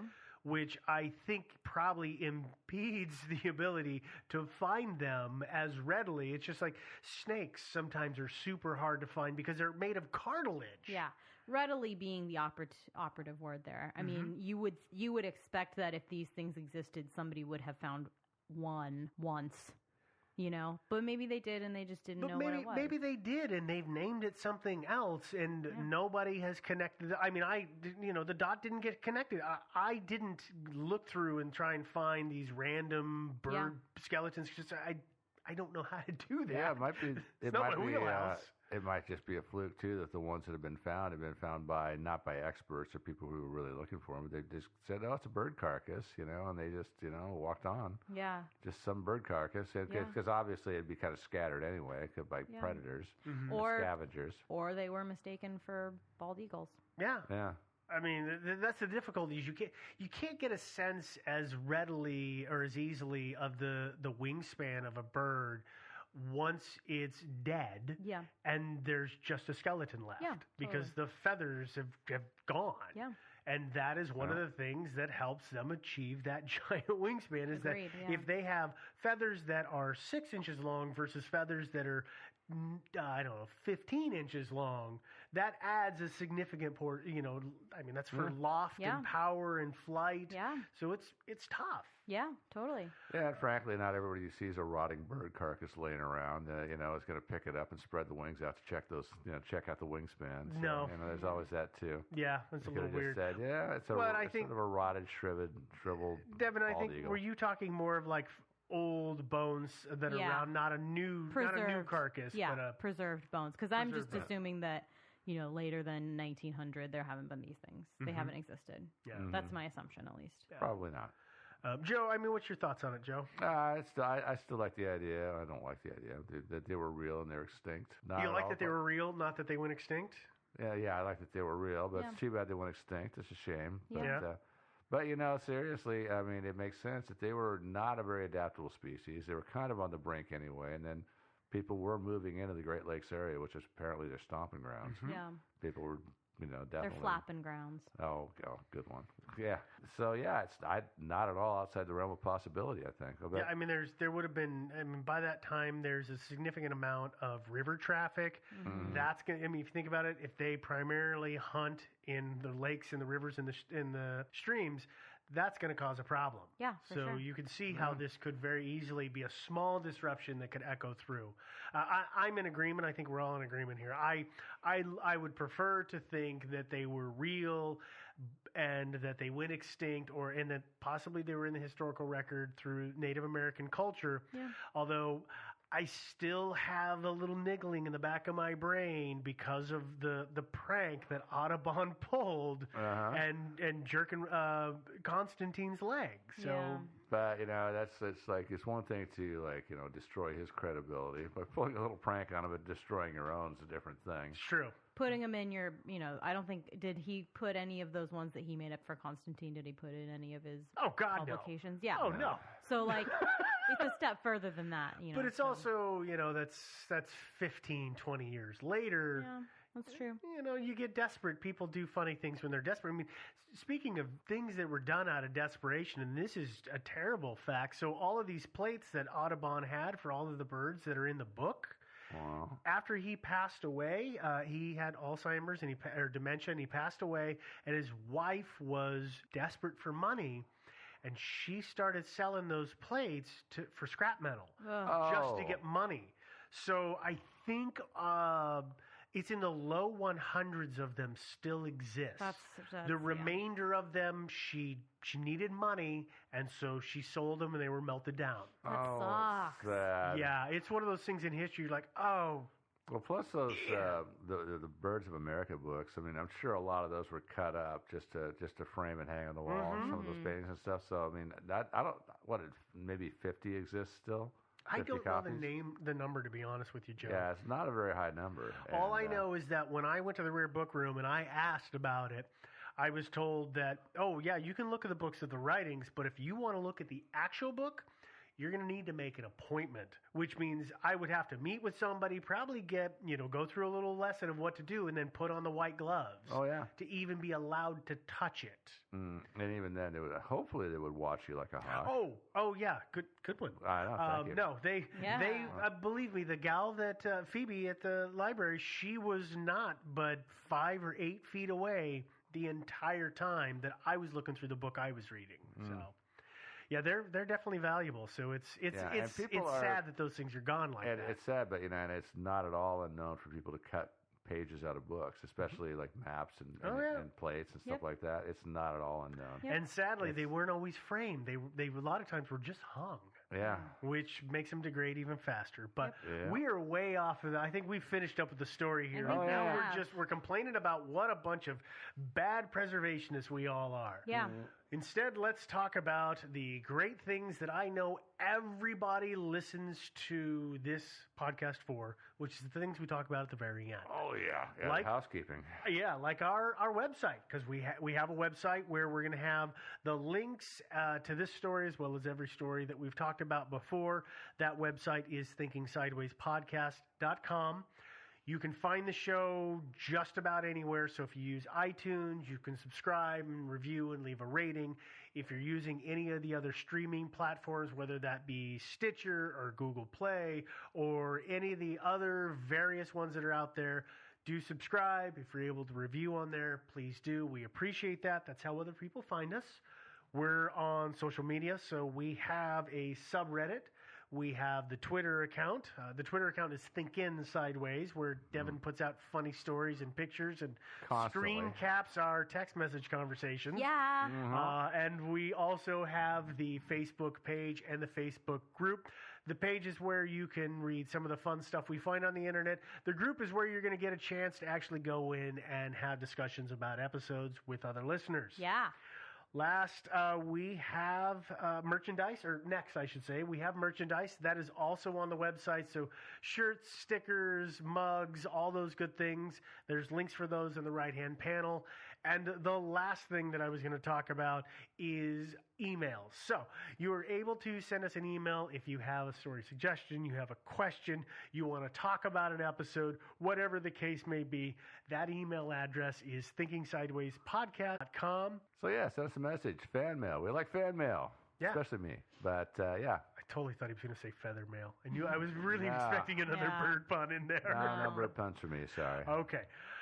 Well, that is all that I have so far and for this episode. So I guess if that's all we've got, the birds of a feather doesn't work in this one. We will talk to you guys next week. It's time to fly on out of here. No bird puns for me. Bye, everybody.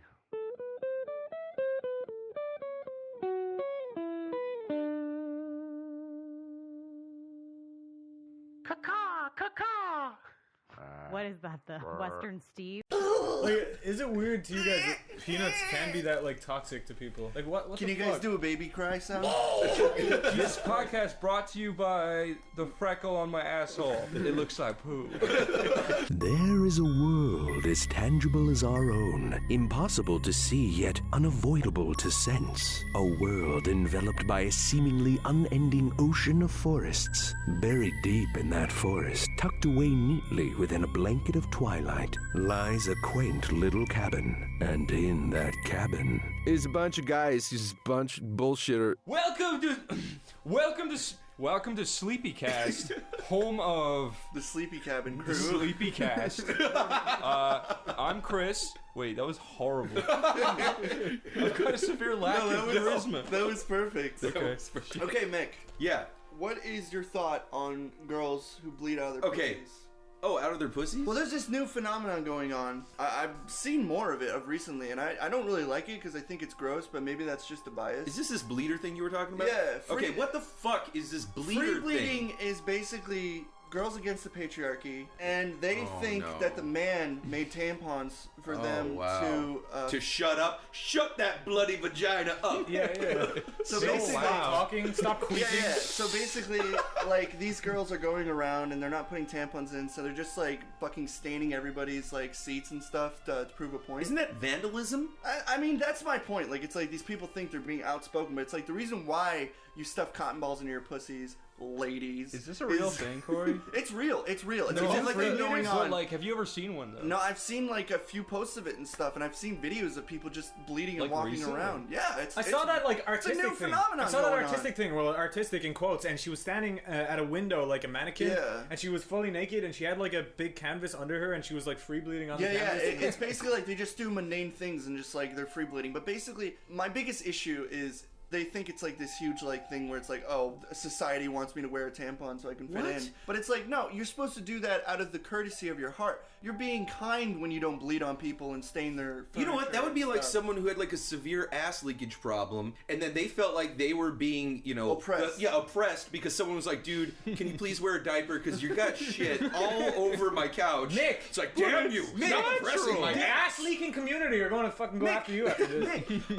Nick, poopy butt syndrome is a very serious thing. And you know what? They tend to wear diapers, right? They come in droves. Poopy butts. They poop in droves too. Yeah, they poop in droves. No, I'm just like, I don't understand how the whole free bleeding thing couldn't. It just seems really rude. It is. It's rude, and it's just inconsiderate. And it's like these people think like, oh, I'm being inconsiderate. Well, I mean, if you had a bloody arm and you were bleeding, I got a bloody finger right now. I'm sucking on it. But like, you wouldn't just be like, oh, I'm just rubbing it all over your fucking couch and Well, shit. you might. I would not. Well, what do you think the cave women did? That's what I was gonna say. Like, why did we evolve to bleed out our pussies? Well, because they were like injecting their like vaginal walls. I know, but fuck's sake. I was doing research and I was like looking at image fat for like art and stuff. Like, of course, spreading their pussies because it's a good referential place to find references for the kind of smut and dirty, whorish art I do. Right. So I was looking for references on what to draw, and I noticed that a lot of older women tend to get these like gray crustaceans around the edges of their pussies. Crustaceans? Yeah. Like fucking crabs? The pussies, like... There's like barnacles, lobsters. Do you remember that episode of Futurama where at the end the dude's like bones like fucking crippled into him? It was like, do you remember that? Yeah, I remember that. Yeah, That's what pussies do. Because,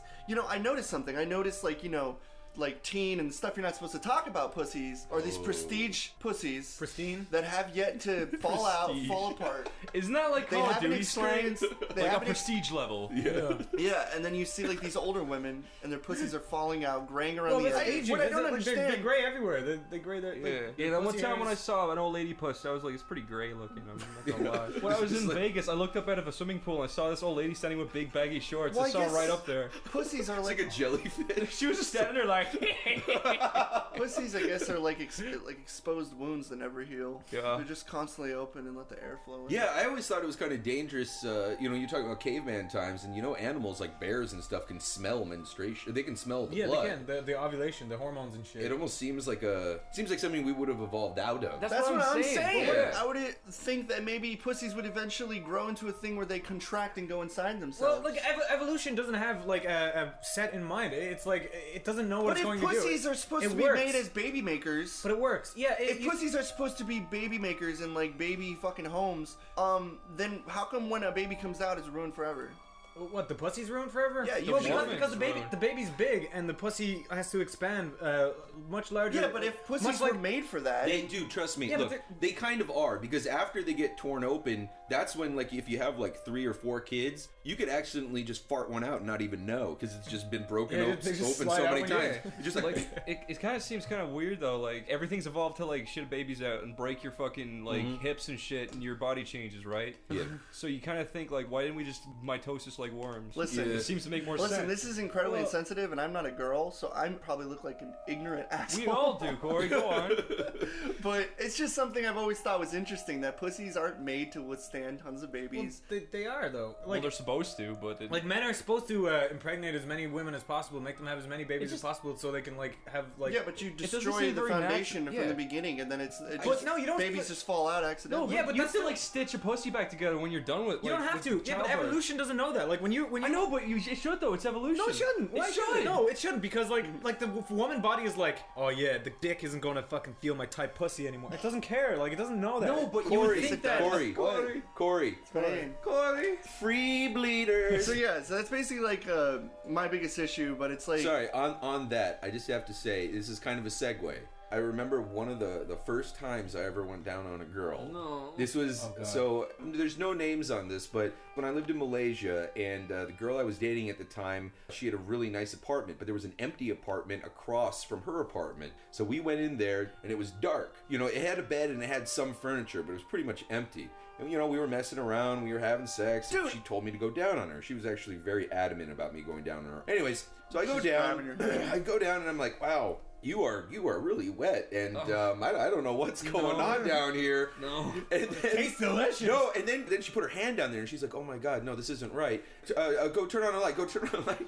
So I go over, I flip on the light, and she screams. There was blood all in between her legs, all over this. Like there was no sheets on the mattress. There was just the mattress, and there was also this big mirror that was like pinned up against the wall. So she's screaming. There's blood all over the bed. Like fucking murder scene. It's like a murder scene, like a baby exploded out of her vagina or something. And then I look in the mirror over her, and there's blood all over my face, going down my chin, and I start like ah.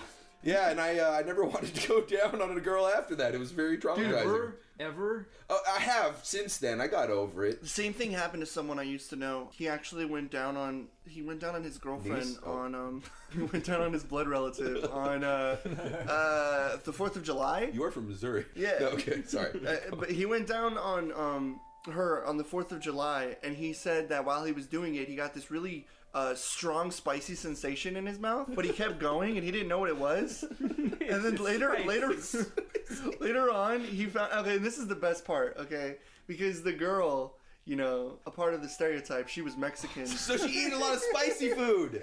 So when did she pee in his mouth? No, she bled in his mouth. But she just happened to have spicy vagina. Yeah, she had spicy vagina blood. That's absolutely true, dude, because if I eat too much hot sauce and I take a piss, I can feel it burning my dick hole as it's coming out. So she must have eaten like one of those like spicy midnight enchiladas, and when he went down on her, he tasted like her like spicy blood that like ovulated through her whole body and ovulated. Hold on. Okay, if you ever ovulated girl. If you've ever gone down on someone, or if they've gone down on you, has the person going down ever been farted on?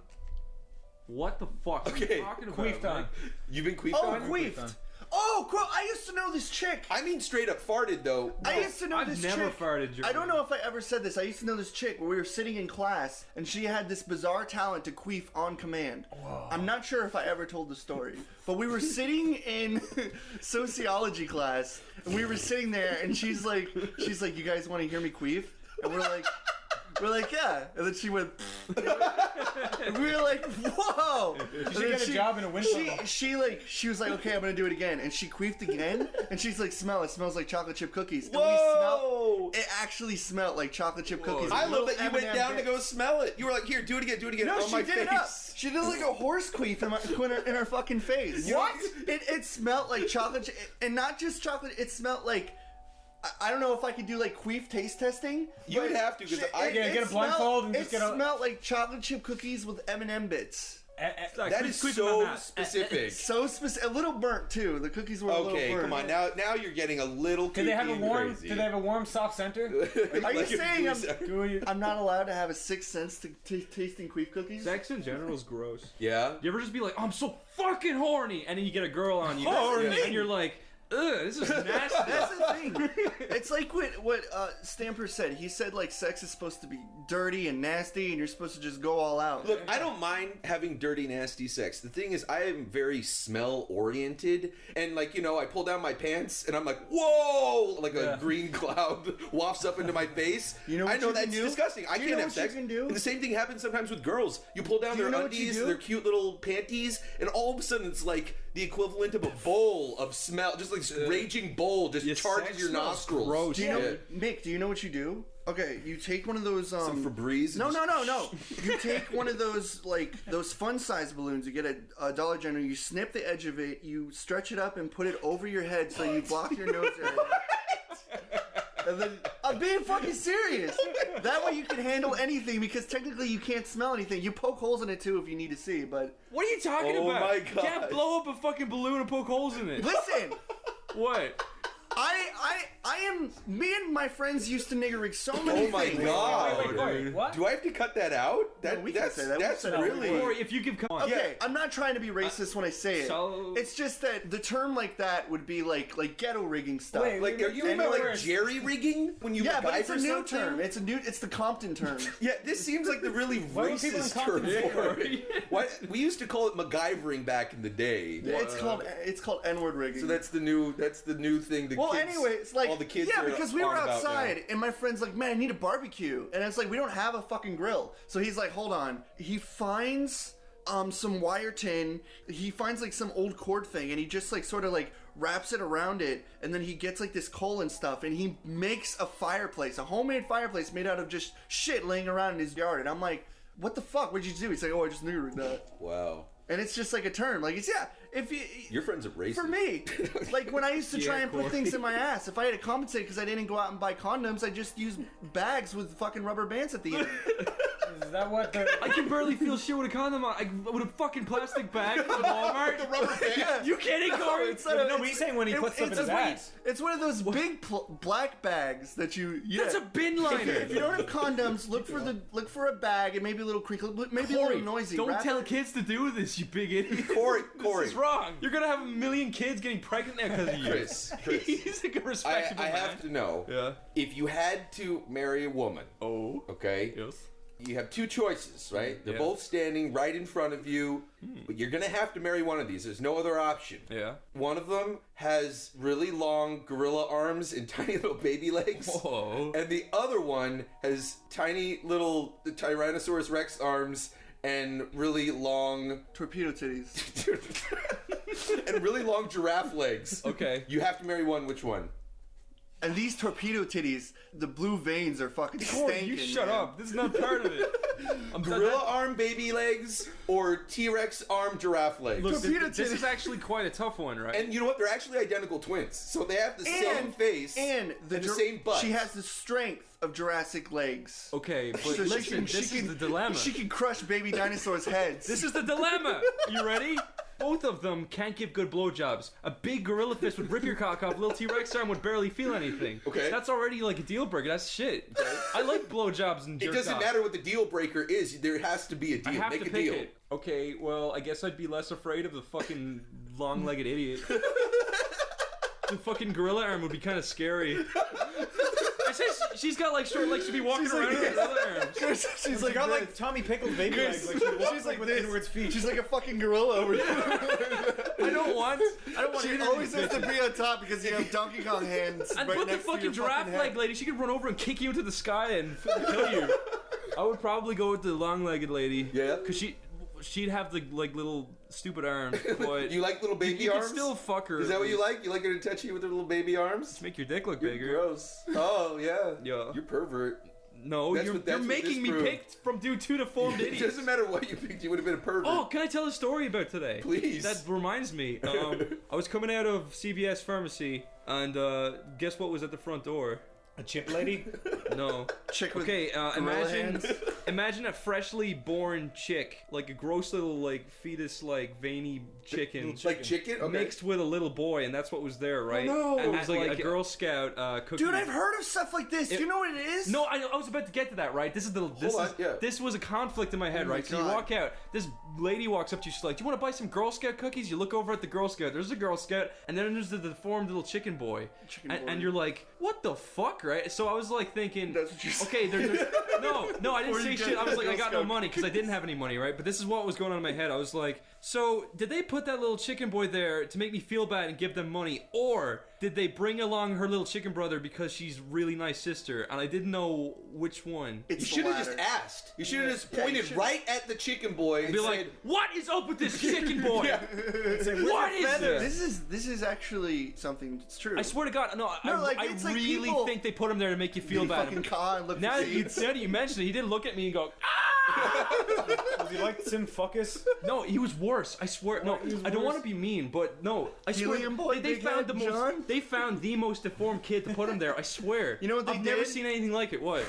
I'm not Yeah, trying but to be you know mean. what? I don't understand. Like, if the Girl Scout was a chicken scout, like a chicken Girl Scout, that would kind of make sense a little bit. This is what I'm- But it's so weird. Like, buy my Girl Scout cookies And buy my here's a chicken boy. Buy my chicken boy cookies. That is Like, weird. is this being mean? Like, I'm just trying to get my head That's around it. his Did job. they put a He little was boy hired- there that's deformed specifically so I'd buy their cookies? No, the little boy was Or were they being really nice to him because they're great, like mom and sister? No, or whatever? I'm not trying to be cynical, but that sounds a little too I didn't set up. I didn't think so. I was Yeah. like, this is kind of fucked up. That's huh? really sad too, because That's it's like like a- clearly the people that love him or take care of him are like totally taking advantage That's of him another too. thing. I was like, if They're I had using him. a deformed little boy, I'm not gonna like, I would leave my home to play Xbox. Unless you know what's actually he was the mastermind. Do you know? And the little chicken boy's like, hey, mom, you got to take me with Maggie to the store because I'll just stand there and people throw money at me. Do you know what's fucked up? Realistically, around Christmas time, where that dude like shakes a bell and expects people to put money into a little Santa Claus? That's no. The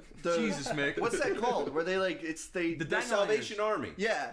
If they had some like person with elephantitis doing that, you would think people would take second glances, and then when they actually see that this is a man with elephantitis, they would donate. I feel like it's hit or miss because half the people are going to feel guilty and want to give him stuff, and the other half are just going to be like, and run away. Like I feel like it's different though if you're just like some dude shaking a bell in people's faces when they walk by, or if you're like a guy with elephantitis. Like people may turn and run, or they'll grocery stores do this really cheap tactic, right? Where you get to the bagging area and then they have a charity and they're like, "I'll bag your bag for you for free." Yeah, that's mainly in Ireland. You're like, "Fuck off! All you want is money. Get out of here! I don't want you to guilt me into giving you free money." You know what? The other thing pisses me off so bad. The other thing is like, let's say there's a long line of people behind you, and you're buying like, let's say a pack of cigarettes and a bottle of Jack. You know what I mean? So you're clearly you have money to engage in bad habits, and they ask you for $1 for cancer for kids, and there's 8 people behind you, and you're like, no. Like, what are you supposed to say? It's so fucked up. It's one thing if I'm going to a place like you say, like to buy like a fucking pack of cigarettes and brandy, and just like, but it's another thing when you go to a place and you're going to a fucking fast food place like Burger King or McDonald's, or you're just getting some quick food, and then they're like, "Would you like to donate $1?" It's like, can you really not? Cashiers are made to say that. They don't. You know what is smart though? Is what I'm trying. The point I'm trying to make. What is smart is what Wawa does. They have a bucket on the table. Exactly. That's good. After you order, like after you give them money, the money goes to this little area thing, and then you see this thing right here. You're just like, oh, I don't want to carry change in my fucking pocket, so you just drop it in. Yeah. That is actually really smart. And you know what? I don't mind that at all. I don't either. And I usually do that. It's like that would be way easier instead of saying like, here, donate. There's people who are dying. You just bought $1 cheeseburger. It's just like, let me have the option. It's interesting because the difference between somebody asking you for money and then you feeling like you got robbed versus you just being like, yeah, I think I'm going to do something good today. Yeah. There's a difference in how you feel when you give that money. Exactly. Nobody likes carrying around change. It's a genius concept. Yeah. Just fucking throw it in. You're done. Yeah. And you save the world. That's true. Everybody give your change. By the way, the please Chicken donate Boys. to our Patreon. To the Chicken Boys and to our Patreon. Yeah, no, every time you like put your change in one of those little buckets, you feel like you're a great person. You're just like, but how would you feel? Look at the cashier. Yeah, but how would you feel if like it had a fanfare every time you threw it in, so everyone was doing it and it became like the coolest thing? You wouldn't feel very good donating to it, would you, Niall? Yeah, you big idiot. Yeah, I'd fucking do it every day, Corey. You asshole. Do you know what I think? That Chicken Boy was there for? I think he was there to sell his own Chicken Boy cookies and like. Yeah, you didn't ask. You were getting Snickerdoodles. You didn't ask for Chicken Boy cookies. You know what? That Girl Scout actually stole his cookies and shoved them into the gutter. Yeah, it's like, go away. Little Chicken Boy was held by his own will. You could have broken free if you would have bought his chicken cookies. It was really weird, like, because there was a Subway across the street, so when I sat down to eat a Subway, I was just looking over at him, and he was just, like, running around, and, like, the mom was, like, grabbing him and, like, bringing him back over. She had, like, a leash on him? I was kind of like, look, all I'm saying is, if I was a retarded chicken, I would just want to stay at home and play Xbox. That's all I want to say. You wouldn't want to be dragged out to the store. If I was a retarded chicken, I would go on Xbox Live and scream at people at the top of my lungs. Just squawk. So, I had mentioned to Chris before, I thought you guys were all a bunch of hot, sexy, young GQ Romeos. Because every time we go out, we're always flocked by girls, and they always walk right GQ? By me, Jerry and they turn their noses up, and then they walk right into your guys' arms. You're a big ultra bullshitter. Wait, what are you talking about, GQ, Jerry Curl? You know what? I hate you. So, is that what it is? My question was, what is the dumbest thing that you've ever done for a girl? Like, you would have never, ever, in your life, ever thought about doing this, and you even hated doing it when you did it, but you did it, and you did it for a girl. Either because you had feelings for her, or because you wanted to have feelings in her. That's a... I have one. All right, I figured at least now, considering your past Tinder escapades, that you would have at least a handful of these stories. Well, it's not what you think. I once worked at a supermarket for 8 months for a girl, so I could like live with her. Did she ask you to? No, but I needed to support myself, and I did. Like, if I didn't live with her, I could have went back home and lived there. Pretty much gave up my whole fucking life. Oh no! I was gonna say, after you worked there, did you guys split up or what? Yes. For like 8 months. Sorry. Yeah, but I'm way better at doing that shit now. Like, when I was on a date recently, the chick brought me into Victoria's Secret. Why do they always fucking do that? No matter when you're with a girl, they always bring you into Victoria's Secret. This is the first time I met this girl. Yeah. Brought me in there. I go, oh, that hand lotion smells nice. Because I remember seeing that. No, I'm not in a situation like that. Where I walk into Victoria's Secret and they're like, well, I want that, like, really expensive gown over there. And I was like, well, that's not what Victoria's Secret's for. But I was like, oh, that smells nice. She goes, hey, buy me some. I was like, no. Like, now I'm so much better. That's why she brought you in there. Yeah. She just brought you into the store so you buy her something. Fuck, yeah, that's fucked up. It's just like a nightwear and lingerie. Yeah. So she goes in. Why. I was thinking of something. She goes in, she finds the most expensive, sexy underwear, tries it on, shows it to you, flashes you a little leg. And then she's like, you like this? And you're like, yeah, baby. And she's like, all right. I was like, yeah, but credit card. Not enough to buy it for you. That's what I was like. So I've gotten better at that. Like, I used to be a little bitch. I was never in this situation. You've never been, like, one time I went back to Seattle over the summer, and there was this girl, and apparently she was really into... I didn't find this out until later. Yeah. You know what a colonic is? Yeah. No. She loved getting them? She would get them. It doesn't seem like something you get addicted to. Several times a month. What does that mean? It's when... Okay, so basically what it is you lie down on this little bed thing, and they take a plastic tube, and they shove it up your butthole, and then they fill your entire intestinal cavity with water.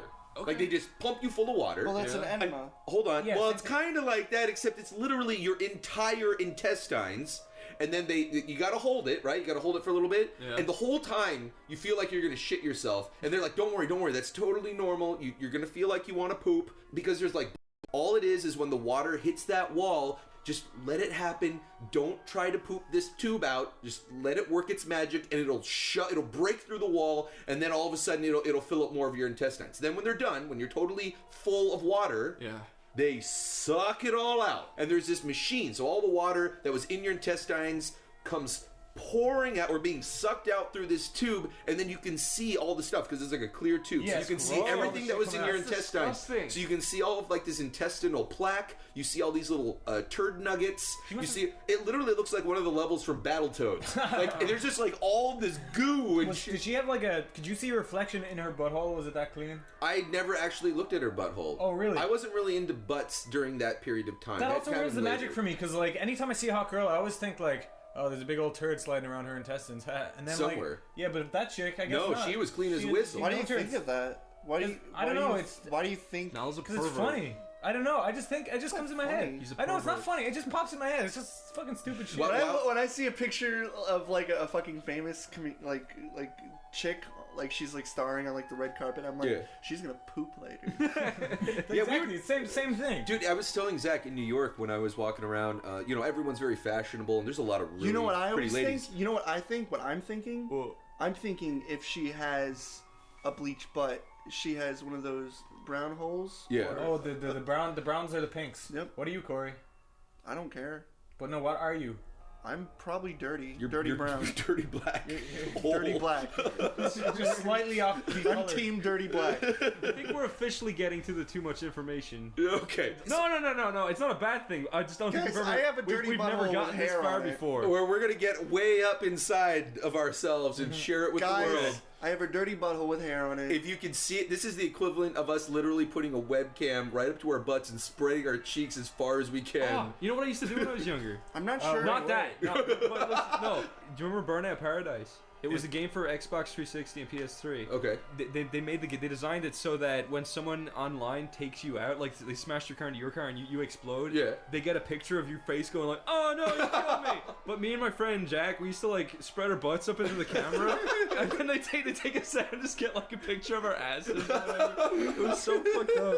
I don't know what it was about asses when I was a kid. Like, everyone used to moon people when I was a kid. That was like a thing. It's funny. It's like you have to wonder how these fucking people at Microsoft, these idiots who inquire these webcam things, they have these online things. So like, People aren't gonna abuse this stuff. Yeah, people right. aren't gonna play fucking Uno with a bunch of million anonymous people, and you're not gonna get these guys fucking jerking off with little kids playing fucking Uno. It's gonna be families sitting around the table like choking their wieners at the camera. I never understood that. I never understood they make these fucking like webcam games, and they don't think people are gonna abuse it. Because let's face it, if you allow somebody, it's like with Dark Souls. Originally, when people were doing Dark Souls, they were doing like horrible names, like they were trying to do as vulgar as possible, and they're trying to get away through the censors. Yeah. That's what people are always going to try to do. Those images, I feel like, get burned into your psyche. Like when I was a kid, when I was in high school, I went back to Seattle for 1 year, and I remember I was with this group of guys, and it was just because some of the guys in this group were friends that I hung out with when I was a kid before I left Washington.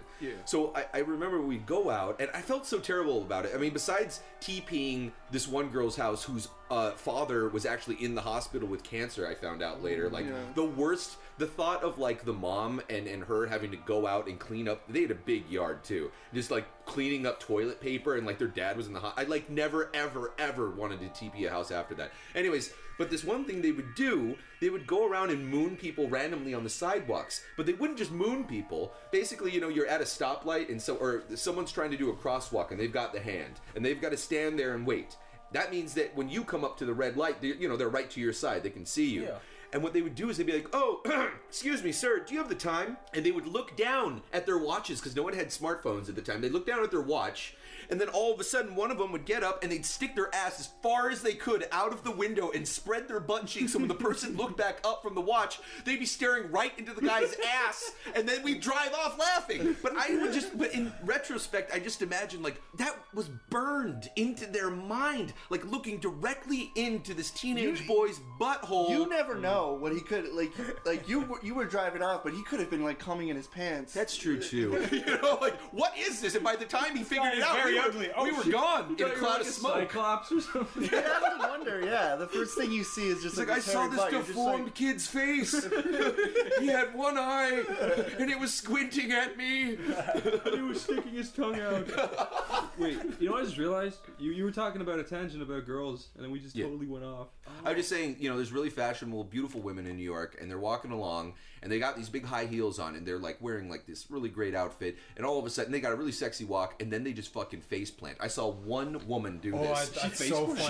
She was when I saw her from across the street, I was like, whoa. Then all of a sudden I was like, wow, because she fucking like, and we were talking about humanizing these people. Like when you see like these really gorgeous people, sometimes it's like they're almost not human. You know what I mean? They're like above human. Reptoids. Right, exactly. They're like magazine covers. But when you see them do something human, or when you think about them like taking a shit or something like that, it humanizes them. But watching somebody faceplant really humanizes them. And it wasn't even her like literally faceplanting. It was everything that led up to that. Her legs like bent backwards and were kind of like just going in circles, like little helicopters going in opposite directions. And then she faceplanted. But it was that awkwardness of that whole thing. Oh my God. And then like nobody helped her up. Everyone just kept walking. I used to like always by make me her. laugh because like Clockwork in Ireland, like the girls would get all dolled up and go out at nighttime. So like you could just, if you're just sitting in the car and you're looking out the window, you're like bound to see some girl who thinks she's the hottest shit ever, just like fucking falling. Oh yeah, not only that, especially when they're drunk. Yeah. Like, you know, you'll see like girls like all decked up and you know, dressed really nice, and then like they just like puke all over themselves or something like that. Absolutely. We ever tell you what me and Niall used to do when everyone got drunk at the weekends in Ireland? No. So we used to live in the main street of Wexford, which is the main town. Yeah. So like right near the club. At 2 a.m. every Thursday, Friday, and Saturday night, people would be coming home, like fucking tons and tons of people every night, right? So we see lots of fights, lots of girls fall on their faces and shit. Yeah. But one time, I was coming home from America and I bought a Brookstone projector from the airport. It's just like a little 720p projector. Yeah, little mini projector. But we hooked it up to Niall's computer and we got a picture of the Virgin Mary off of Google. And we shined it on the building across the street. Chris After Effects it to be like creepy and move like she, slowly. She like slightly moved a bit, so she's like breathing up and down, and there's like particles coming out. It looked really good. Yeah. But we used to shine it on the building across from us, and we'd find like lone girls walking home at nighttime. So all, like there's not a single light on the street on. We just shine this projector at the window, and so they look over, and the second they look over, you put your hand over the projector. So she disappears the second they see it. So they look at it, so and they're like, what the fuck? They don't know what the fuck they saw. Remember, Chris, do you remember the time when there were these girls walking by, and we did it, and they all saw it, and they were like, ah! Yeah, and then they ran to their car, and then the car came back, and it like stopped it, and they were like, yeah, this is where it was, and then we just did it again. And they're like, and they just drove off. They just like fucking shat themselves. The actual best one though was when there was this guy, right, and he was with a girl, and there was this corner right across from our flat where there was always people fucking down there, like always, right? Like, but this one night, a guy was walking with his girl, and they both sat in the corner for no reason. He started fingering her and sucking on her titties or whatever. Yeah. So then we were just like, get the Exorcist face. We fucking got this scary Exorcist face. We shut it on the wall. So the guy's there like sucking on her titty or whatever, and she looks up and she's like, ah! It was at the angle so only she could see it. So he was like, he probably met her that night at the fucking club. He probably thought she was having the weirdest orgasm ever. She's like, oh my god, I'm doing it right. And she's like, ah! He's like, I'm good, baby, I'm good. But what happened was he was like, she looks up, she sees the fucking scary Exorcist face, she screams, we cover it, and he's like, what the fuck? And she's like, I saw.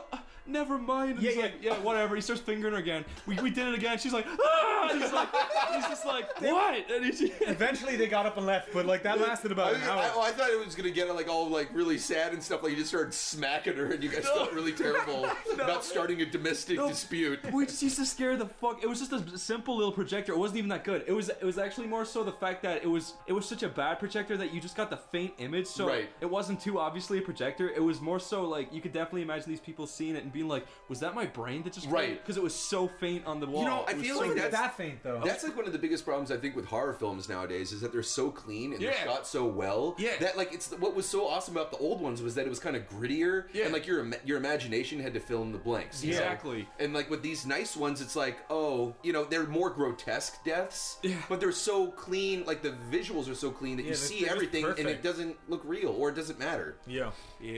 Fuck that. These bitches, the second they see the Virgin Mary, you cover it with your projector. So they're like, it was one frame. You know telling this story is going to cause so many car accidents. Like, some kid's going to go out and do this, and people are going to be driving into telephone poles and shit. But you know what else made it creepier to them, though? The people who saw it and believed it was like the Virgin Mary. Okay, so they saw the Virgin Mary, and they're fucked. They're scared now. Right. But for the people who knew it was a projector, they're like, there's some creepy fucking bastard that pointing the projector. That's even almost scarier. Like the idea that someone was watching them. No, but some people, like, sometimes, like, we do it, and then a guy would just go, and just like he'd look right up at the exact second, like, and we'd shit our pants. Yo, did I ever tell you that one time? I used to have a green laser pointer, and I'd stay up till like 4 a.m, like shining it down the street at people. But one time. One time, okay, so we were surrounded by other flats, right? One night, I just got the pointer, and I pointed it into every single flat window for, like, probably 10-second bursts, right? Just to see what happened, and nothing happened. I was like, alright. I went to bed, and then I fucking woke up and just heard, like, oh! And I was just like, what the fuck? And I barely just pulled up my blind a little bit. There was this fucking massive, muscly, like, Russian old man, and he was like, I know you're up there! And I was just like, oh god, I hope he doesn't know which one it was. I want to know what he thought you did, like what happened though. All I was doing was pointing a big green light, like laser into his window. Yeah, but something must have happened. It might have hit him right in the eye, or it might have like... It probably woke him up. It was like a chain of events, like it like, you know, caused like this whole devastating...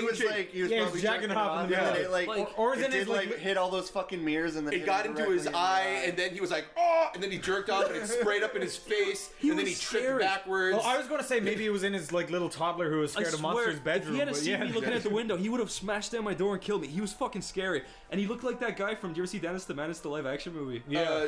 He looked like Christopher Lloyd the bum in that movie. It was fucking scary. He was Christopher Lloyd is like the least threatening guy. No, but in that movie he's scary. I have a question. Yeah. And I don't know. It's very random. Okay. Have you guys ever eaten your own cum? Don't start. Well, Zach's not here. Wait. I'm not. And this isn't a gay dispute. This is going to be the third podcast. All right. Yeah. You know what? We can't go on about it. I'll say this. I have tasted it. I have not eaten it. No. You tasted it. Okay. No. But there's a difference. Listen, I wasn't just like gobbling a whole fucking cup. Listen. I just kind of like put my tongue. Listen. Okay. Yeah. I'm not talking. This isn't a gay dispute. This isn't if you're fucking gay or if you want to blow guys. This is just a legitimate. Okay. Have you so just ever answer the question. tried it? Tried. I have stuck. I have just barely dabbed my tongue. He's dabbled in it. Corey. Just a tiny little. He drank it with a sippy straw. I haven't. No, I have. Corey. In my entire life, blowing bubbles. The only thing I've ever, all the gross shit I've done, I've probably only tasted pre-cum. Well, Corey, me, yeah. Which is what I'm going to say. Me too. Now you're going to say me too. No. Well, I've only said you said that this isn't going to be a gay dispute. No, it's not a gay dispute. It's not. But if Zach was here, he'd be like, it is because. Okay, it doesn't matter. It doesn't matter what he would say. Exactly. But I'm just trying to say why he's wrong. But anyway. Oh my God! You just weaseled yourself into that dispute. But anyway. I'm just like I'm gonna keep that in just so everyone knows what a weasel you are. We're off that topic. Just answer the goddamn question. All right. I pussied my way into that one. Okay. But okay, so the thing is, I jack off and I'm like, you're like, I'm gonna do it, and then the second you come, you're like, oh God, that's disgusting. Dude, I'm the same way. Exactly. I do it, and I'm like, oh, because it feels good. Then you're like. Where's the thing? See, Mick, clean myself up. You know that whole. But you almost want to, you won't do it. Yeah, why do you? I won't do it. Why do people want to do that? That entire dispute you had with Stamper and Zach, right? There's a point where you get so horny. Where you're like, I'm gonna do something horribly dirty. I'm gonna drink all my cum, right? That's right. Yeah. And you aim your dick up in your mat, right? But then you're like, no, I won't do that. I'll just come in my hand and then I'll eat it when I'm done. But then second you come, you hold it up and you're like, and you put it away. Chris, I tried to aim and come into my mouth, but the farthest I got was the middle of my chest. I think you literally dodged that bullet. I was okay. Because you were looking down oh, thank God. Also, I almost did it. You have to train yourself. You have to train yourself. Also, I was edging to try and have a little push behind my penis. So I was like, all right, I'm edging now, so I'm really building it up. So you timed your thrust. It's still honestly, I don't think any of you really tried, because the really easy way to do it is you get in a sit-up position with your legs on the bed and your back on the floor, and then what you do is you flex your ass a little bit, so it's basically there's no way you're gonna miss. In fact, you should close your eyes, because you're probably gonna hit yourself in the face. You get further range when you flex your ass? No, I'm saying that if you have if you're in a sit-up position and you've got your legs on top of the bed and you're flexing your ass, you're flexing your ass. Because then it shoots higher up and then kind of. No, it shoots down directly into your fucking face. Well, my dick doesn't Mick, I don't do that. I've never done that. I'm just saying, if you were in. This is what I do. Honestly, trying to get it in your mouth, that's how you would do it. I try to get comfortable, because it's you kind of got to get into the mood, but I never go fucking a cannon. You never jack off upside down? I don't None of you guys have ever jacked off upside down? No. Dude, you get blood rushing to your head. It's almost I'm gonna try that. I'm gonna fucking try that. Asphyxiation a little bit, but it's not as bad where you're choking yourself or something. But if you're jacking off with your head over the bed, if you've got your back to the bed and your head's kind of down, the blood rushes to your head, and it feels better. Well, you know what? I'm cutting all this. I'm doing that when I get back, and then I'm gonna practice. Everyone's gonna think I'm a fucking freak. One time I was fucking a girl in her ass. I came in her ass. In her butt? She farted it out. She said, "This is comfortable." Was it bubbly? And then, yes. and then you ate it. Yeah. And you were like, "This is comfort food." Generally, when you sneeze, do you also find yourself farting as well? Well, that's because I have. Because when you sneeze, it contracts your bowels. Right under there. But have you ever been afraid that you may actually shit yourself? Yeah. If you have severe, sometimes when you're sick, you do kind of have the squirts going on. That happened to me, dude. Yeah, and then you're also sick, so you have sneeze and sniffles and all that. And so I think I may have squirted a little sharp. I'm always terrified. When I'm sneezing and I'm always oh, I don't know how forceful it was. Oh, cool. Oh, actually, I think Zach was saying that. Yeah, it happened to me right on that couch. Yeah, right where Corey's sitting, right? Right where Corey, you're sitting. Chris's shit. No, it said where you're sitting. No. Yeah, you're sitting on my green. You're wallowing in his green turds. And I shat in my pants and I wallowed to the bathroom. Wait, today? No, it was, fucking Chris free-assing everywhere. Waddled to the Zach spoon-fed me gross sardines. He's like, tastes good. Actually, the only time, I don't know if I said this before, but the only time I ever actually shit in my pants, full blown. Yeah, actually shit myself, because it was coming up the back. I feel like there's situations in everyone's life that at some point in their life they're gonna shit themselves. Not when they're old, old men who don't know the time of day is, but you're just going to be, something's going to happen. You're in a situation where you can't help it and you're going to shit yourself. That happened to me when I went with my father to Aldi's. Aldi's, yeah. I needed to go to the bathroom really bad. Yeah. And when I went there, I sort of had the idea that there would be a bathroom there because it's fucking Aldi's. Right. There wasn't a bathroom there. So I was there and I'm like, I'm going to shit my pants. like I was already like wincing and stuff, and really. You know they have a bathroom. They didn't because the employees have to use the bathroom. They didn't have a bathroom. Not in this Aldi. Well, they had to for the employees, but they didn't let customers in there. Yeah. That is so. They're like you're just gonna stand. It was restricted in the aisle and shit. He would in Aldi's. You also have to pack your own stuff, so you kind of go to an area to like pack your stuff. So while I was doing that, I shit my pants. What fucking supermarket is this? It's Aldi's. I like to pack my own groceries. But I would. But that's my situation of where I've shit myself. What about you guys? Wait. Yeah. So what happened? You shat yourself and then what? My dad grounded me. Dick. Yeah. Like, you already shit yourself. Yeah, that's insult to injury. He took away my Super Nintendo. That's what he did. One time... Yeah, I shit myself, and I told him, like, I'm like, Dad, I can't help it. There's no bathroom. I've never actually shat myself. In 34 years, I've never shat myself. I came so fucking Are you close. sure? But I have pissed myself a few times. Okay. And one time, it was because... this is when I was a little kid. Myself. My grandma raised me, but she went out to lunch with one of her girlfriends, and she took me to a supermarket because they had an arcade. They had, like, 3 or 4 games. I think it was, like, a Galaga game or something I was playing. It was old. Anyways... So they gave me a whole bunch of quarters and I was playing. I got so far in this game and I had to pee so bad. But I didn't want to stop playing because I'd never gotten this far and I was kicking ass and there was no signs of me dying. Like I was on a fucking roll. And I remember just standing there being like, fuck this. And I just pissed myself. And I was wearing shorts too. So it was very clear what happened. And I'm sitting there with like these wet shorts and like people walking by watching this fat Chinese kid playing Galaga. But I recall like later on thinking back on that and it was kind of the first signs of like I knew that I would become like a workaholic. Like I knew that I would have the attention span and I would have the will and the drive. When I was with my father, I never thought because I myself I'm somewhat of a work person. I work every day. I have no problem with it. I love to work. I never thought I would because with my dad, he always found like grunt work to do around the house. He would always like he would buy like a fucking bus and he'd be like, we're gonna fix this up. He would spend like 15 grand on a bus and or 1,500 on a bus and he'd be like, we're gonna fix it up and it's like broken and stuff. Yeah. I was like, I'm never gonna be into this stuff. I'm never gonna want to have to work and do shit every day. But you just find stuff for you to do. So you'd like buy a bus, brand new, and then you take a crowbar to it and be like, fix it. Yeah, he'd fucking bash out the windows. He'd be like... And then he'd put a bomb to your neck and be like, you got an hour to fix this. Go. Niall, talk about shit already. Come on, talk. Come on. Fine. Well, I was working in a supermarket, and I was like literally about to get fired. It was the same supermarket that I was talking about earlier. You shit yourself just to spite them. No, but literally like on the You're fired. Literally on the way in, I was literally on the way in, I was like, all right. Sorry. Okay, sorry. I didn't mean to cut you off. I'm sorry, that just... Literally on the way in, I was like, yeah, I'm not going to last the day here. And like, I was on the verge of being fired anyway, so I got on my register, and then the hottest girl in the whole shop, like, she goes, do you want me to bag for you? She's like, do you want me to bag for you? I was like, oh, for fuck's sake. And I was like, yeah, go for it. And then I was like, I feel sick. And she was like, you should tell somebody. And I was like, I'm telling you, bitch. I was like, I feel really sick. And then I told like the Indian manager when he walked by, and I was like, I need to go to the bathroom. I feel really sick. And then the hottest girl was like, and then I was like, ran to the bathroom, and I can't shit in public toilets. I've heard this. Yeah. No, that you can't shit in public toilets. Dude, before you go into the story, I'm the same way. When I go into a public bathroom, and I know it's like you go into a guy's bathroom, it's just like you try to restrain your like.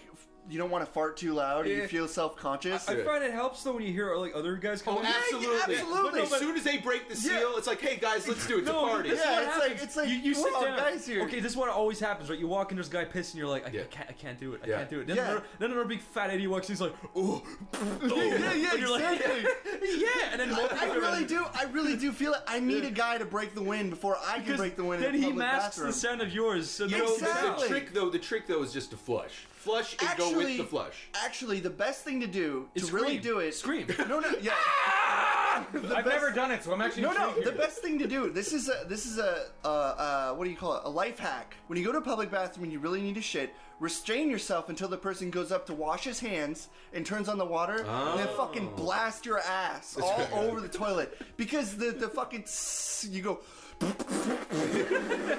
But sometimes they don't wipe, and you just wait for that door to go. Then you just shit. I have a terrible habit of when people make loud noises, like if they have like really painful sounding farts, like, just like really like sharp like needles are shooting out of their butt, I always make a sound. Parts. No, it's not wet. It's like it sounds like they're shooting like granite out of their it's like sandpaper glass or some shit. I never understood that. So someone sits down and goes. Yeah, and anytime that happens, I always just out of a reaction will make a reactionary sound. I'll always be like, "Ooh," and they must be like so self-conscious. I'm like, "Ow," or something. I always do make a sound. So, anyways, Niall, you've got to shit. You've told the girl, "Hey, I gotta go. My stomach's grumbling." The Indian dude's like, "Go take a shit," and then you're walking up to the public toilet and and I ran into the thing and went, "Ah!" But I still actually, but I saw like a roller coaster. That's the first thing I thought. Yeah, but the thing is, I still had anxiety. I still couldn't do it. I was like, "No!" So your hands are up in the air. Your legs are spread. I was ready. Your ass is like this. The shits were on the front lines, ready to be fucking just to be. But your butthole was clenched, and it just wouldn't come out. It was confused. It was like doing. However, if somebody punched you in the stomach. But the weirdest thing is, I would have easily been able to shit my pants when I was standing there, but I wasn't able to shit in the toilet. Yeah. And then the girl walks in and you fucking let it go because that's what you needed. That's probably what happened. So I was like, I need to go. I don't care, and I like just vacated the premises, and I called my friend to pick me up. I was like, please pick me up. And then and then waiting for like her to pick me up was the like longest 15 minutes of my entire life, because I was like, I was like standing around, and I was trying to walk, so I was trying to walk just to like not like, if I stood still, I know like something in my body would be like want to move. I was trying to trick my body into thinking it's moving, so I was like, all right, here we go. And then when I was waiting, and then like I walked into her house, and I was like, I'm having a shower, because I didn't want to tell her I was like shit. Wait, you can shit in somebody else's shower. I lived in that house. But you can shit in the shower, but you can't shit. No, it's so weird. No, it wasn't in the shower. I turned on the shower to mask. I do the same thing. I do the same thing. It's now a habit of mine. Anytime I go into a bathroom, I turn on the water. Yeah, I always know. Just in case Chris, I have when you lock the door upstairs and the tap is running for like 20 minutes, I'm like, yeah, I know.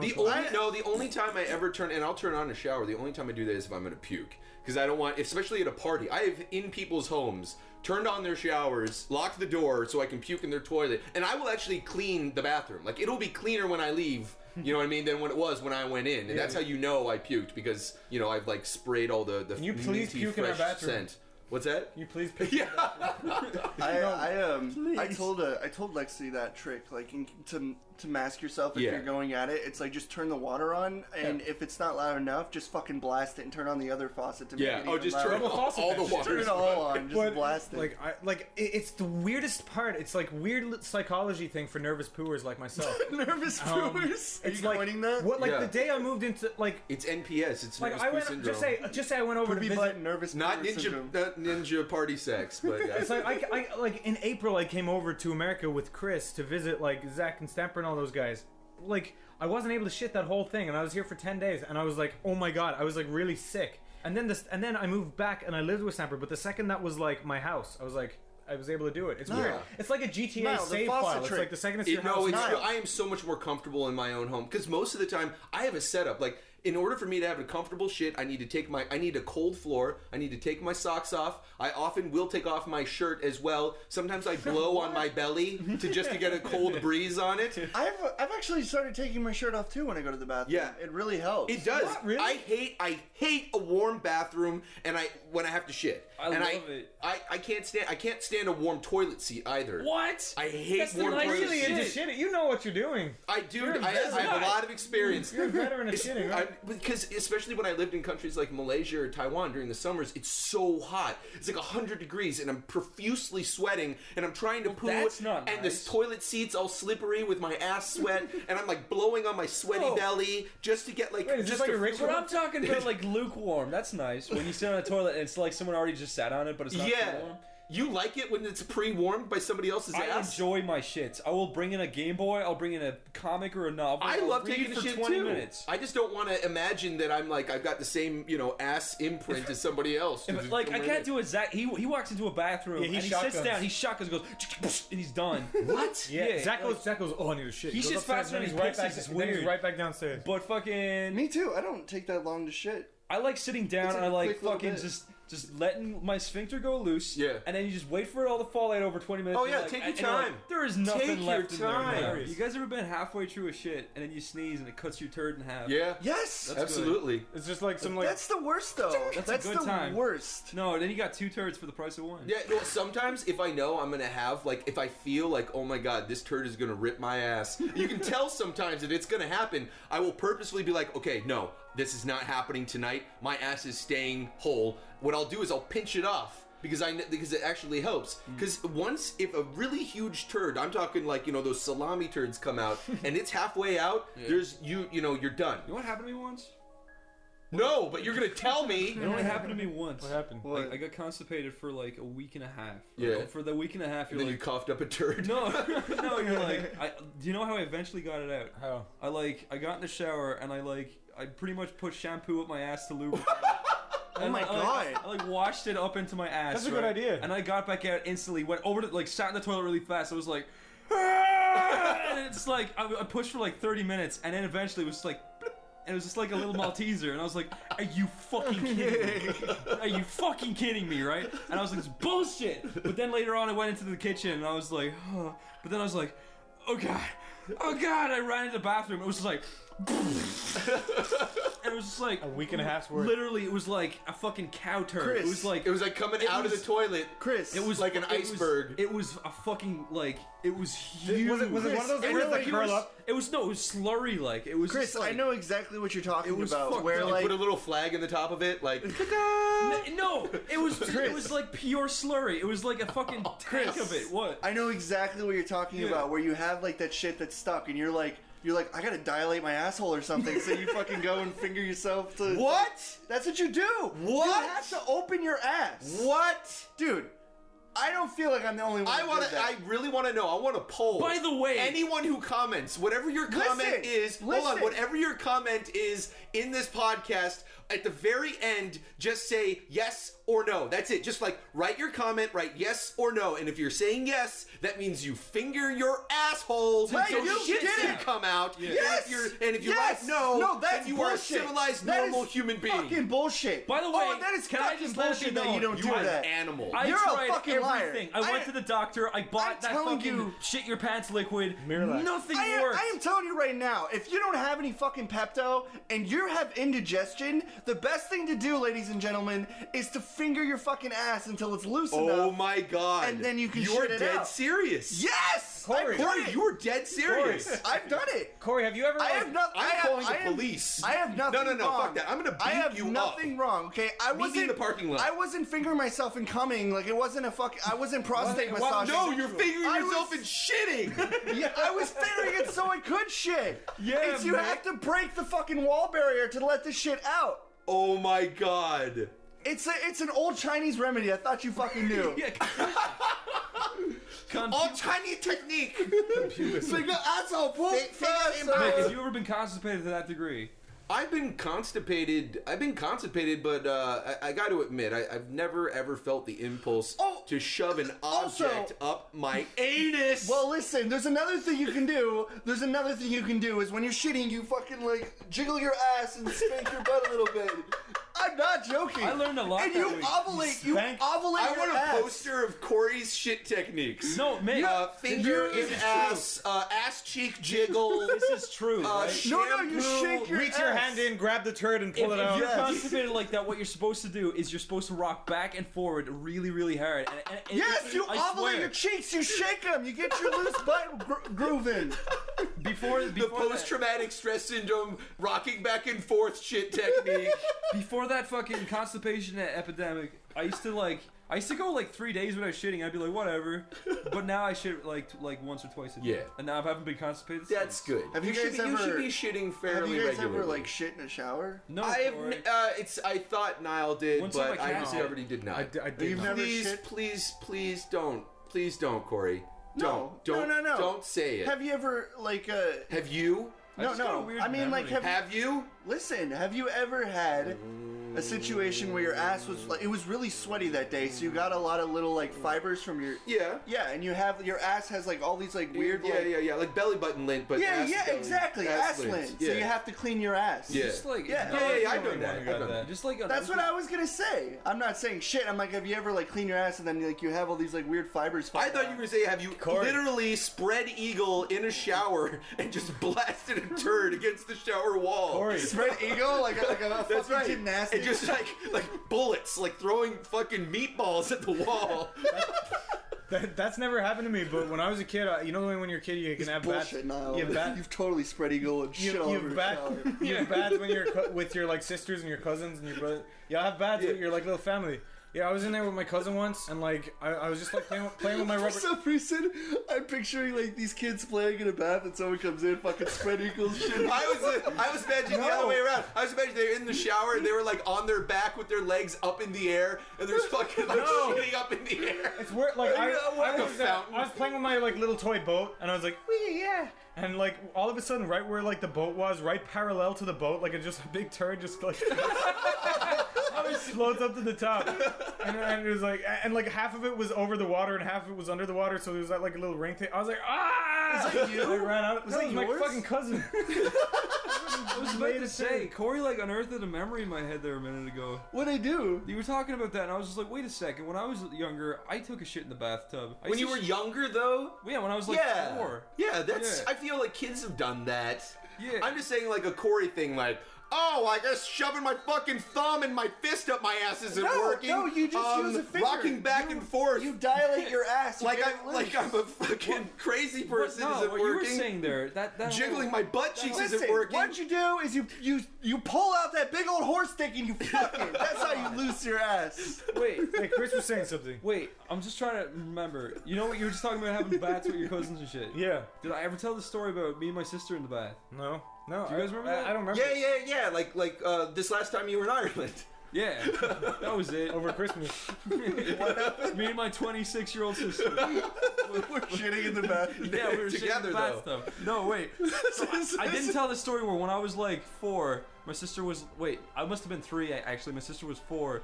In the bathtub, we're both taking baths because that's what like brothers and sisters do, and your parents are like, ha ha ha. But I was just like, just wait till you're older. I just remember sitting there and I just started pissing, and all I remember is my sister looking down and seeing the yellow coming at her, and she was just like, ah! And she was like, Mom! And my mom was like, just grabbed her right on time before the piss like got to her. I thought she used to be so scared. She was like, ah! Just like splashing it, just like spraying everywhere back at you. No, I swear it was like Indiana Jones. It's like right before the thing. It's like took her out right before the pee hit her. We sure do talk about turds and piss and stuff. Yeah, we a good like 45 It's a relatable conversation. Everybody poops. Everybody pees. Like that book. Yeah, just like that book. Everybody comes. Everybody comes. Where's that book? Everybody comes. Here's a horse. Here's a cow. Everybody comes. When you were learning about anatomy growing up, and you were like typing in like you were typing in vagina and penis,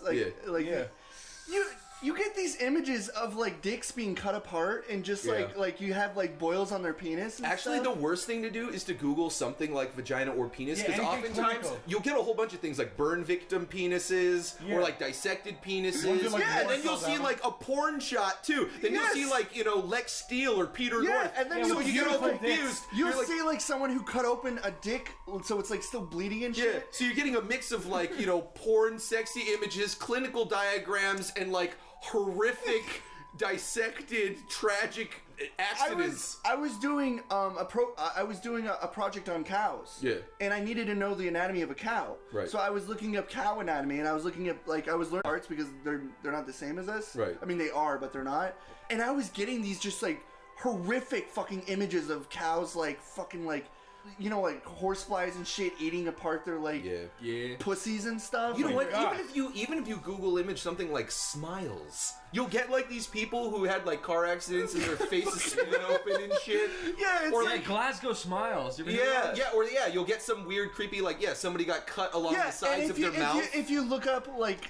If you look up like burn victim, you'll get like happy families like eating fucking like turkey sandwiches, just like nice images. But if you actually look up like happy family, you get like fucking mutilated families. Yeah, that's right. Like all in like it's like they were a happy family until I never understood that. It's like I thought Google was supposed to be like family oriented. How come you're giving me all these like clinically things? That's because like, you turned off safe search. You turned on the show me disgusting shit button. This is safe filter. Do you notice Google got rid of porn now? Yeah. What? But they never said it. They just did. You just noticed. No. They didn't. No, they did. They did. Like it must have happened last night because the addresses are still up. Like you can still go to like websites, but the images. Yeah, Google Images. You can't see porn anymore. It's like, even if you turn on turn off safe search, it's just like if you look up like you might get like a boob shot or something. If you look up like sexy tits or something, you'll just get like girls in bikinis. Yeah, what? Very G stuff. I'm pretty sure. You have to go to Bing. What you'll get is what you were talking about. You'll just get girls with like fucking like their titties are getting cut open to be filled with like what do you call that stuff? Milk. No, girls don't get their titties cut open to be filled with milk. Wait, what do they get filled? What, you mean silicone? Yes. Oh, How okay. does the milk get in there? It's bored inside them. Take this milk. You gotta get a curly straw. Drink now. Some milk and blow it into the curly straw while it's in your nipple. Is it true? Is it really true that guys can lactate? Yeah. So milk is coming out of a guy's titty. Yeah. I lactate. No, you don't. I do. Do you want me to show you? No. Yeah. Have you ever tasted it? Yeah. Wait a minute. You're gonna drink your own titty juice, but you're not gonna eat your own cum? Yeah. I see, this is where I think, and listen, we're not going back to that, but I do think that bodily fluids are bodily fluids, and there's nothing... That's exactly what I think. Feces is a bodily Your bodily fluid. Right, no, but it doesn't matter. That was my initial thing. It was like, if you eat your own snot, or if you swallow your own snot, or if you eat crud out of your... whatever, your fingernails or your... If you eat your snot, you're gay. Yeah, whatever. Anyways, we don't need to go there, but yeah. That happened to... Oh, can I tell a story? Yeah. You reminded me. I used to sit... Okay, in school, in math class, I used to sit next to this gross freak. Oh, no, I can't say that. Don't listen to it. Okay, sorry. Why can't you say that? Foul, gross-smelling fucking heathen. It was a mirror. just in case he listens to it, I need to be nicer, okay? Okay. Okay, so I used to sit in a math class next to this tall, lanky... weird fellow with Down syndrome. That's so much nicer. And one day he just fucking sneezes and he just turns to me and he holds his hand up to me and it's like a spider web of snot. Oh. And he was just showing me as like why like look what I did. Yeah, like what if I did that I wouldn't just show it to I'd be fucking embarrassed. I'd fucking wipe it under the desk or something. Dude, that happened to me not too long ago. I was like I sneezed. I thought it was a normal sneeze, and then I had this like huge gunky spiderweb thing in my hand. I'm like, ugh! I didn't know what to do with it. There's an alien baby. It was in your gross. hand. It's like my whole fucking hand. Like I said, like I stuck it in Kid Gak, and I was like, Kid Gak. What is it about when we were kids? I remember when I would have these like stuffy noses, where like I was blowing bubbles with snot, and it was like crust like all along my upper lip. And when you got scabs, they were like little mountains. Like they were like these big, huge, chunky chocolate chip cookies on your knees and shit. Like we would have like, I don't know, I just felt like everything was crustier and bigger and goopier and it's grosser. Because when you're small, the scabs, like, they look the bigger. density always stays the same size, so when you grow up, it just seems smaller. Oh, that makes sense. Yeah, girl. Thanks, Dr. Science. When I was sitting in school, I sat beside this girl, and she was really annoying. I think she had a crush on me, and she kept going "Nayola" after everything I say, and it was really weird. Dude, you were making fun of somebody, and she always. Oh, I get it. You were in special ed, yeah? Yeah. No, I'm just kidding. Sorry. And she always like farted. It was like. Exactly. I had to deal with that for like a fucking year. I like you. No, but then she hated me because one day she was sitting ahead of me because I just didn't want to sit there anymore. Was she hot? No, she was nasty. No, I wish she was the hottest girl in school. No, she wasn't she was hot. farting and talking. If you had this girl who spoke broken pig Latin or whatever the fuck you speak, and she also had like a farty butt syndrome, would you hit it or quit it? Is she super hot? That's what happened, and I quit it. She speaks pig Latin. But you hit it. But she said no. I spit it. But she sat right. I said hit it. So what the thing is, what happened was I didn't want to sit there anymore, so I sat behind her. And you know those Why like would you sit behind her if she's farting? It was the only seat available, and it was better than sitting beside. This is why I look at her butt crack sticking up out of her little jeans. You wanted to That's what I was about to say. You know those chairs where like there's like squares near the bottom where there's like empty, like for some reason there's like a hole in the bottom. Maybe that's just in Ireland. There's chairs a hole where in the bottom of your chair. they're like plastic chairs. Plastic chairs. Oh yeah, okay. And then there's like a hole, like a letterbox or something at the bottom. Okay, yeah. And her ass crack, she was kind of heavy, so like her ass crack was like seeping through like the Play-Doh machines, and I could not stop laughing. And then every time she farted, did you you see try it to kind of throw? ripple a little bit? That's the thing. I was like, and that made me laugh even more. Did you try to throw stuff inside of it? No, but oh god, like your dick. Whoa! No, but Niles then is sitting behind her with his little kid dick in his hand, trying to throw it in. and I just could not stop laughing. And then like a penny in a bucket. Sorry, go on. And then I think someone told her I was laughing at her or she heard me laughing at her, and she hated me. And I think she just thought I was laughing at hers, but she didn't know I was just laughing at her like butt crack hanging out. All right, let's get into the real meat of what I was thinking of. Did you guys talk about torpedo titties? Whoa, what the fuck? Is that Zach? Hey, Zach. Whoa. Holy shit, where the fuck did you come from? Oh my god. That's not Zach, that's Niall. Oh. Dude, that is the best impression of Zach I've ever fucking heard. No. Say, my name's Zach. My wiener looks like a dead fetus. Hey guys, it's me, Zach. My wiener looks like a dead fetus. Holy shit, dude. That is the best impression I've ever heard. Yeah, thanks. Wait, check this one out. So guys, me, Niall, that's my name, by the way. Oh my god. Whenever I see a baby, I get so worked up. He would say that too. I have to hold the feelings back. Hold on, Nick. Watch how fast I can switch back. Okay. So like it takes a bit of training to get used to, but once you get into the character of Zach, you can do it. Like check this one out. Sorry, I couldn't do it that time. I thought you were gonna fart. I wasn't in the moment. Here's my Zach impression. What I was gonna say, let's get into the real discussion. You see this nice old lady, she's doing good deeds, and it just gets you rowdy. You're waiting for her to fuck up.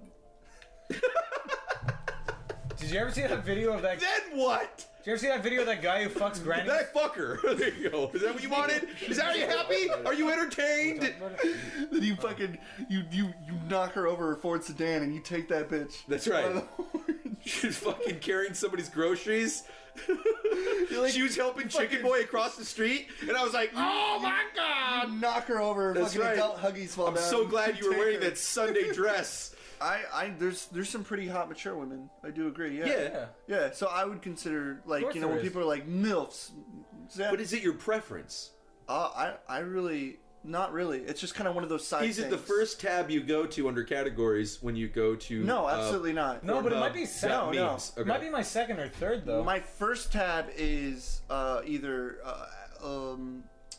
ass licking or Is that a tab? it's a drop down menu. It's part of your bookmarks. It's a fart down menu. No, it's a drop down menu. It's either like ass licking or something kinky. I have no idea why most websites don't have gangbang as one of the tabs. They do. I'm not a No, a lot of them don't. They They'll don't. have group, You but they don't go have to gangbang. WankDB, my friend. I went to WankDB. It doesn't exist. It does so exist. I went there. It didn't I exist. go there every day. Dude, I go to I run it. porn MDB. MD. Oh, Porn MD. Yeah. MD. Porn MD. WankDB. I've been going to XNXX ever since I was 15. Oh yeah, that's what There's also Tube Galore. Tube Galore is really good. Used to go to a fucking Pornhub, but it seems too typical for my taste. Everyone's like, I'm always on RedTube. It's like, man. Yeah, you're fucking vanilla, bitch. You gotta get to them tubes. You gotta get to them tubes. One of my favorite is ToysRUs.com or Babies R Us because they've got all. Yeah, you can. I can peruse that onesies. I wish they had gangbang in the categories there too. You see There's like little baby kids, wear and shit. little That would be kids really pushing the funny. stroller, smiling. That'd be good if, like, on a website like that, it's like electronics, furniture, gangbangs. Like, what? So, Chris, I'm on How would you wanktv.com right now, Yeah. and it Chris- starts off with a load of categories. What's your go-to category? I go to short hair. Chris, What? Yeah, short hair? Really? Yeah. That's such an interesting category. Niall, look for ass licking. Yeah, have you ever dated a girl with short hair? Told you. Ass licking is right there. Right there. Ass licking is always. Have you ever gone out with a girl and she was like, "Hey, what could I do to spice things up? What do you like? You know what that I can do besides being like suck my dick?" But you'd be like, "I want you to cut your hair." Would you ever do that? Probably. Really? If they offered. Wow. I'm actually. I don't know. That's something that's never bothered me. Would a girl be hotter? Let's say you were going out with a girl. She had long hair. You thought she was hot. If she had short hair, would she be automatically become hotter to you? There's just something about it. I don't know. Yeah. Hair doesn't bother me. What if she had a shaved head, like the shortest of hair? Yeah. It's really? It's closer to a boy. Like I prefer the pixie cut. It's like Captain Picard. I like. I like those Patrick Stewart. I like those punky shaven cuts, but fucking I don't know. Yeah, pixie cuts. I saw something. Ollie showed me there was like a thing that they did a vote thing, and it said that more girls were into being like strangled and hit. Being, like, they're into being like feeling like the victim. You like, have no idea how many there are like that. Yeah. I've started like to notice that. Yeah. I started to notice that these girls like, and it's funny too because like these people are like. They freak out about rape, but a lot of girls have huge fantasies about rape. I would actually say almost all of them. And I'm not saying they all have rape fantasies, but they all have they all want to be rough. They want to I think it's the danger. It's like the danger, but like it's still safe. Still like they know that safe. you're not gonna like kill them. Like me. I would love to be restrained, but I would be terrified at the same time. Even if, but I mean, that's what, like, I know I could do it with Lexi. Because she could just, like, bite your dick off and then run. Yeah, exactly. Just run down the street. You have to have a trust thing, and you have to be able to experience that. And I would like to think if Lexi had something, if she really wanted me to do something to her, that I would do it. I wouldn't have any problem doing think that's one of the I think that's really healthy. I think that's one of the prime, one of the bullet points that a lot of people who are into bondage, when they talk about how it strengthens relationships, like a lot of people think it's weird that, you know, you choke people or tie people up. And then, you know, one of the arguments is, well, you know, it actually takes a lot of trust to be able to do something like that. Yeah. And if you're ever willing to go there, if you're willing to give in to that you really trust that person, I can see where that comes from. When they want to be strangled, they don't actually want to be like fucking like strangled. Like, you gently like do Yeah. And same with pulling the hair. You like get a clump of it and you kind of pull. You don't pull it like at the roots. You don't make it like that. You just kind of wrap it up and you go. Yeah, they're like they like the whole restraint being held down while you do stuff. I'm learning so much from all you guys. Listen, the next I time like you get a girl, sex, but next time you get a girl, Chris. It gets smack weird her in the sometimes. face, shove her shit against the side of the bed. Yeah, if there's just like some guy like, you know, sucker punching a girl like square in the nose. I just feel like doggy it's so punching her. She'd be like, "Oh yeah," just fucking break her nose. Yeah, that would be not good. You know what a lot of girls are actually into? If you get like pliers and put it in fire for like 10 minutes. Shut up! No, seriously. They are. They're into being branded too. No, Mick, I'm telling you, you put pliers in fire for like 10 minutes, right? Mick, you get both fists. You shove one up her pussy, one up her ass. No, it's serious. Get them nice and wide. Then you shove the pliers in and rip out the goose. Oh my God, it's Chris. serious. Chris! What? Chris! What? You get one of those fucking like hot irons and you press it into the side of her cheek. They fucking come. They love that shit. They do. Especially if you brand them with your name or something. Yeah, you brand them. I take back the fact that I thought you guys were ladies' men. You guys are savages. You guys Why should did you even say you that? guys should be chained up in a basement. We are not ladies' men. And with pliers up your ass. Get your colon twisted. What I did when I was younger.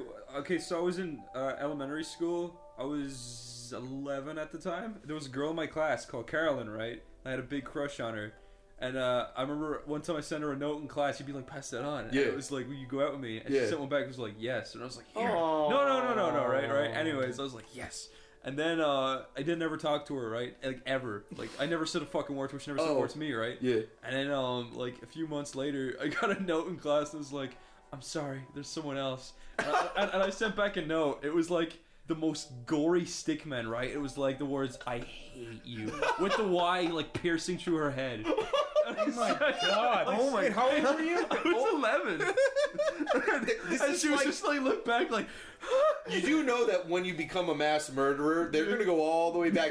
She's going to recount that story. Her face is going to be in the shadows. They're going to have her like behind a glass wall or whatever, and then she's going to be recounting that story. I don't know why I got so mad. I never even talked to her. Oh my god. When you're a kid, everything fucking... It's always the end of the world. Yeah. Isn't always. it weird that if your pants are fucking dirty and you wanted to wear your favorite pants and they forgot to wash them, you're not going to school and you hate your parents. You know what? Every time I see her, like whenever I go home for Christmas, I see her around town or whatever. I'd always be like, "Hey, Carolyn." She just like always looks away. It's like, "Oh, you probably still remember that I hate you." She's got it hung over her bed, next to pictures of your face with like daggers in it. She goes to her psychiatrist now. I think I used to be mean to girls when, like, I would go up to this chick's name who was Devin K. I'll just say that. And I used to call her Donkey Kong and make like monkey noises.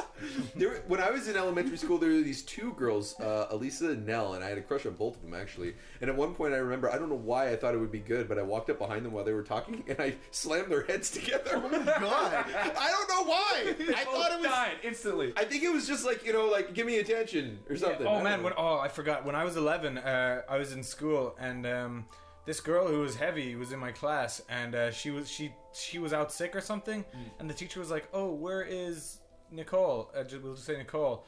I was like, "She's out couch shopping because she can't fit in her seat," and no one laughed. No, but the teacher looked at me and he was like, "Get the fuck out." No, I remember and I still have this problem now. But there are times when I want to blurt out the worst fucking thing. That was one of the things where I wasn't thinking. It just came out of my mouth. Right, exactly. I've had to learn to censor myself. Yeah. But I don't even today. I mean, not today, but even like now at this age and this time, I'll be standing in line and I'll see an old lady and just a part of me wants to just push her as hard as I can while she's got her groceries. I don't know why. Dude, I get the same impulse. Am I crazy? Because you're psychos. No, I get the same impulse. I would never do it. No, yeah. I see this like person who, like a really feeble person. I'm just like, I wonder what happened. I fucking just like pushed him off like the side. Or you go into like a really expensive place where stuff costs like $3,000. Oh, and you just want to break everything. You just want to fucking shove it. I absolutely have that. That's like that thing where you're like flying an airplane. You're like, I'm gonna fly this into Twin Towers. Yeah. You know when you go to a mall and you're on like the 3rd floor and you can always see down like the balcony onto the marble floor.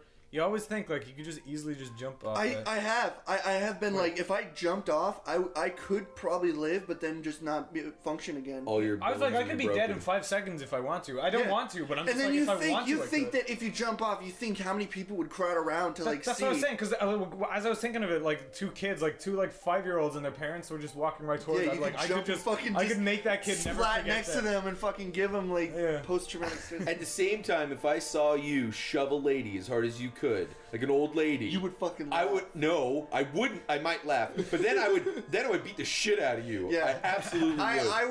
I would never go up to like an old person doing something and just fucking like tackle them while they're like trying to pay for something. Are you sure? Absolutely. I mean, I have weird impulses to do stuff like that. Just like sometimes, like I don't know what it is. Maybe it's like I'm slightly What if an old lady came at you, or you're at the Newgrounds office, right?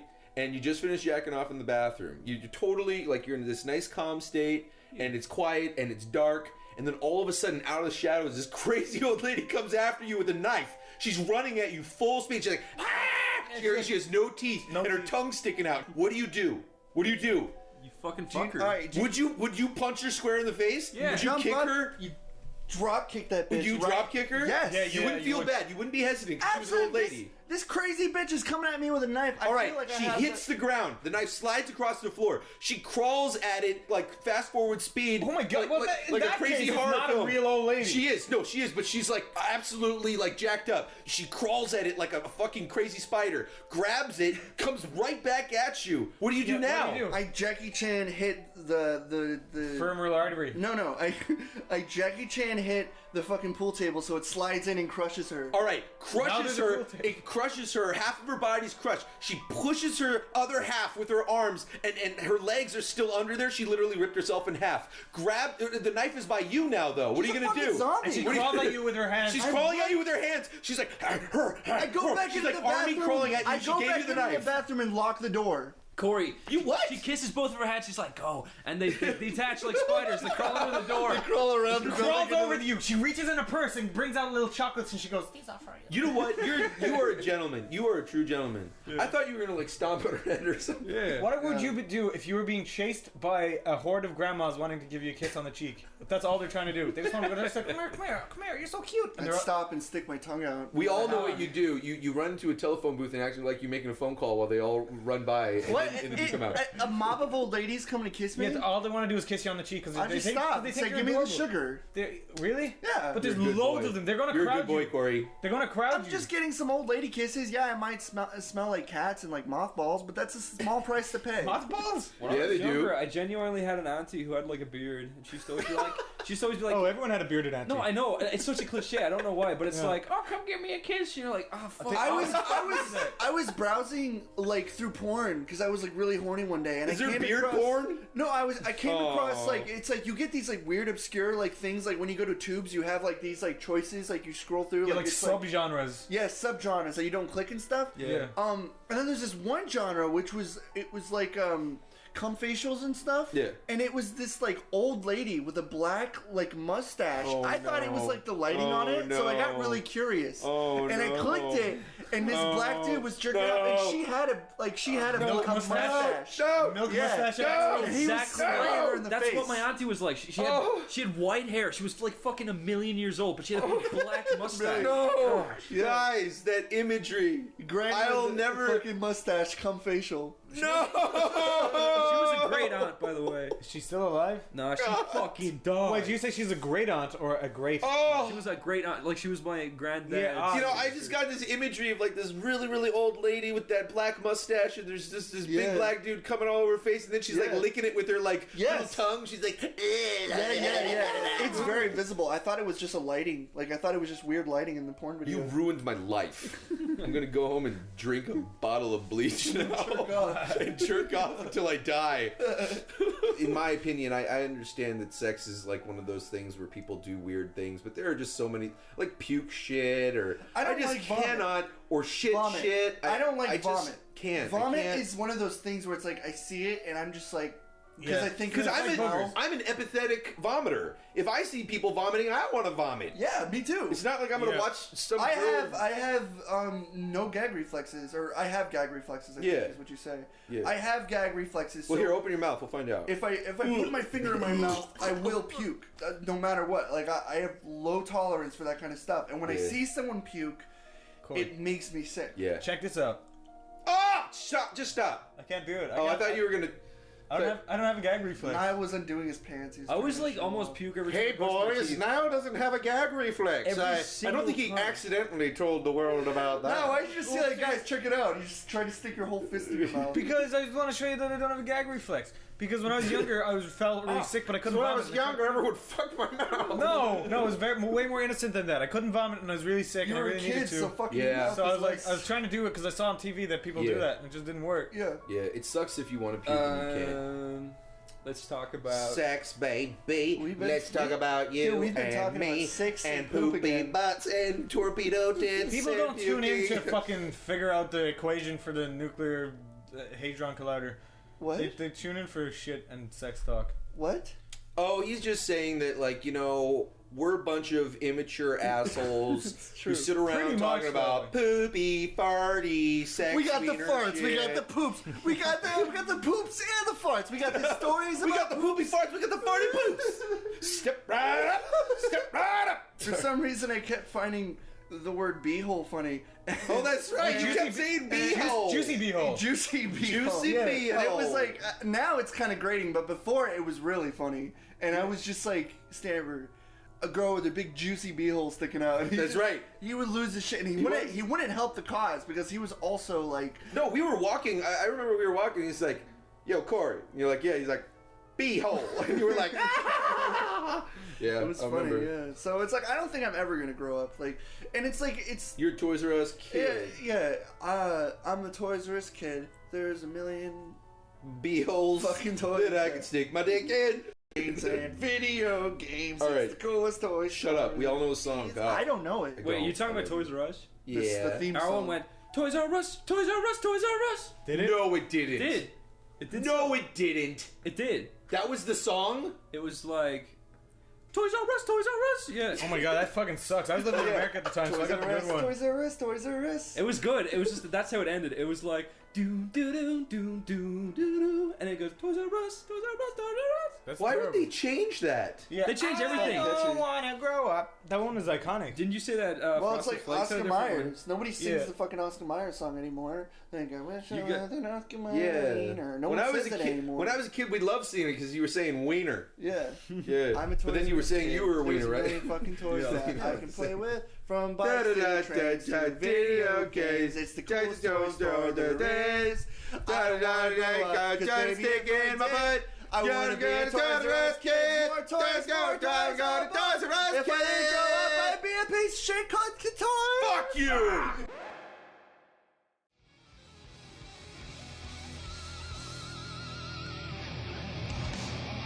Well, where's the darkness? They believe in a thing called love. Carl, do you? This is XFM 104.9. That is my favourite band at the moment. You love them? I absolutely love them. I think they're funny. I think they're straight down the line with a little bit of tongue-in-cheek. Ah, brilliant. Did you see them on Jules Holland I last didn't, night? sadly, no.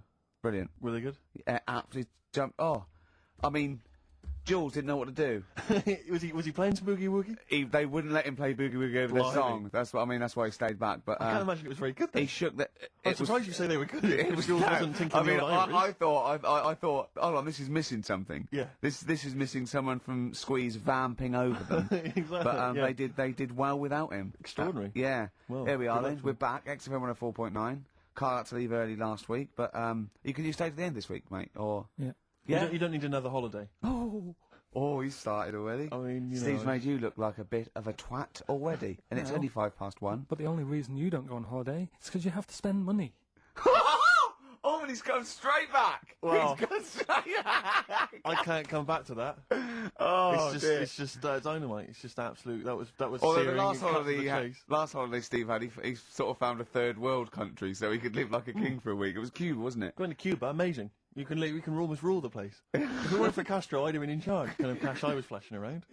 They do anything for $1 over there. It's extraordinary, literally. I mean, it's amazing. Yeah.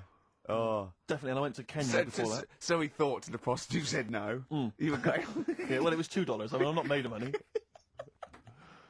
Did you have a good holiday, Carl? Yeah, it was alright. It's alright. Went down to Cornwall. Now, Tell you you were what, going to the monkey some odd sanctuary. people down there, Steve. Well, don't look at me. I'm not from Cornwall. Well, you're from that sort of area. Well, not really, but never Genetically, mind. he means. Right. They're weird. Well, you must have slotted right in. Why are they weird? What do they look like? Just all sort of odd people. A lot of old people, but not just old, sort of messed up old. What do you mean messed up old? You can't just say that. There's. There was a woman with a funny neck. Okay, in what way was it funny? Why did she have a funny neck? If you were writing an essay, you wouldn't say there was this woman with a funny neck. How would you describe it? She sort of had her head like pointed down all the time. Like that. Don't do it. This is radio. No, but just for you, I did like that. Yeah. Walking about. Yeah. Okay. Right. So brilliant. I don't know. I was saying to Suzanne, what happened? You know, what do you think? Because Suzanne knows everything. That's the good thing about her being with you. You just ask her what happened to her, and Suzanne goes, "Carl, I don't know. Yeah. I haven't been here before." Suzanne, your girlfriend, or mummy as you call her. Oh, sparks are flying. Yeah. I got a little bit of chocolate. Can you just lick a tissue and wipe it off? Oh. No, she said it might have been like, because back in the olden days they carried stuff on the... The olden days? What do you mean the olden days? This woman was probably, what, 50? No, she looked about 70. Yeah. But like I do on Cheeky Freak of the Week, right, I always turn it round and we get, like, something good out Something of it. positive, yeah. I said to Suzanne, I bet she finds a lot of money. Yeah! Always staring at the ground, yeah. Oh, It was dear. always Oh. good. So, you're Maybe back... she just had new shoes and she was admiring them. Yeah. Did you think of that? Before you point the finger and judge? Or a necklace was too heavy. Exactly. So, you're back refreshed. So, what have we got for this week? Have we sort of... Because we didn't meet last night, which we usually meet No, sort I called you and said it'd be good if we could, you know, I wasn't getting back into London Well, I was up until for it, I was up for it, 7:30, yeah. but... Yeah. Yeah, but we all need to be there. It's not Yeah. just me and you being there. Yeah, so... Yeah. No, you're right. I mean, you're absolutely right that I wasn't there yet because I wasn't willing to just be governed by your particular schedule. You want to jet back in from another of your holidays It wasn't a at holiday. 8 o'clock. Wasn't a holiday, though. Well, so what? You What do were you out mean? of town. What do you mean it wasn't a holiday? What was it? It was a treat, wasn't it, for my mum and dad? So it wasn't a holiday. What, so you didn't enjoy the 5 days off? You'd rather have been here moaning 8 hours a day, 7 hours a day? You see, we said last week that you're always whinging. Here you are whinging now. I'm not And you're saying it's not even a holiday. You're saying it's not even a holiday. What was it then? Would like a nurse who took sick children to Florida, would they say having a great holiday? Sorry, what particular ailment did your parents have for the week that they had to fly in Carl Pilkington, MD? Yeah. What are you talking about? Well, all right, it was a holiday. Well then, good. Now some honesty, now some truth. So you came back from your holiday, you wanted to start back to work straight away, Steve couldn't be bothered to meet. Is that what you're saying? That's what I'm saying. So we've got nothing prepared for this? Well, you can rely on Rockbusters. Right, that's coming We've got up. nothing. Monkey News. Even though you were away, you were still working? Still doing stuff. Did you go to the Monkey Sanctuary? I'll tell you about that. Tell us about it. Play a record. All right. Do you want Smashing Pumpkins? Smashing Pumpkins. I thought an old classic from them, Cherub Rock. Yeah.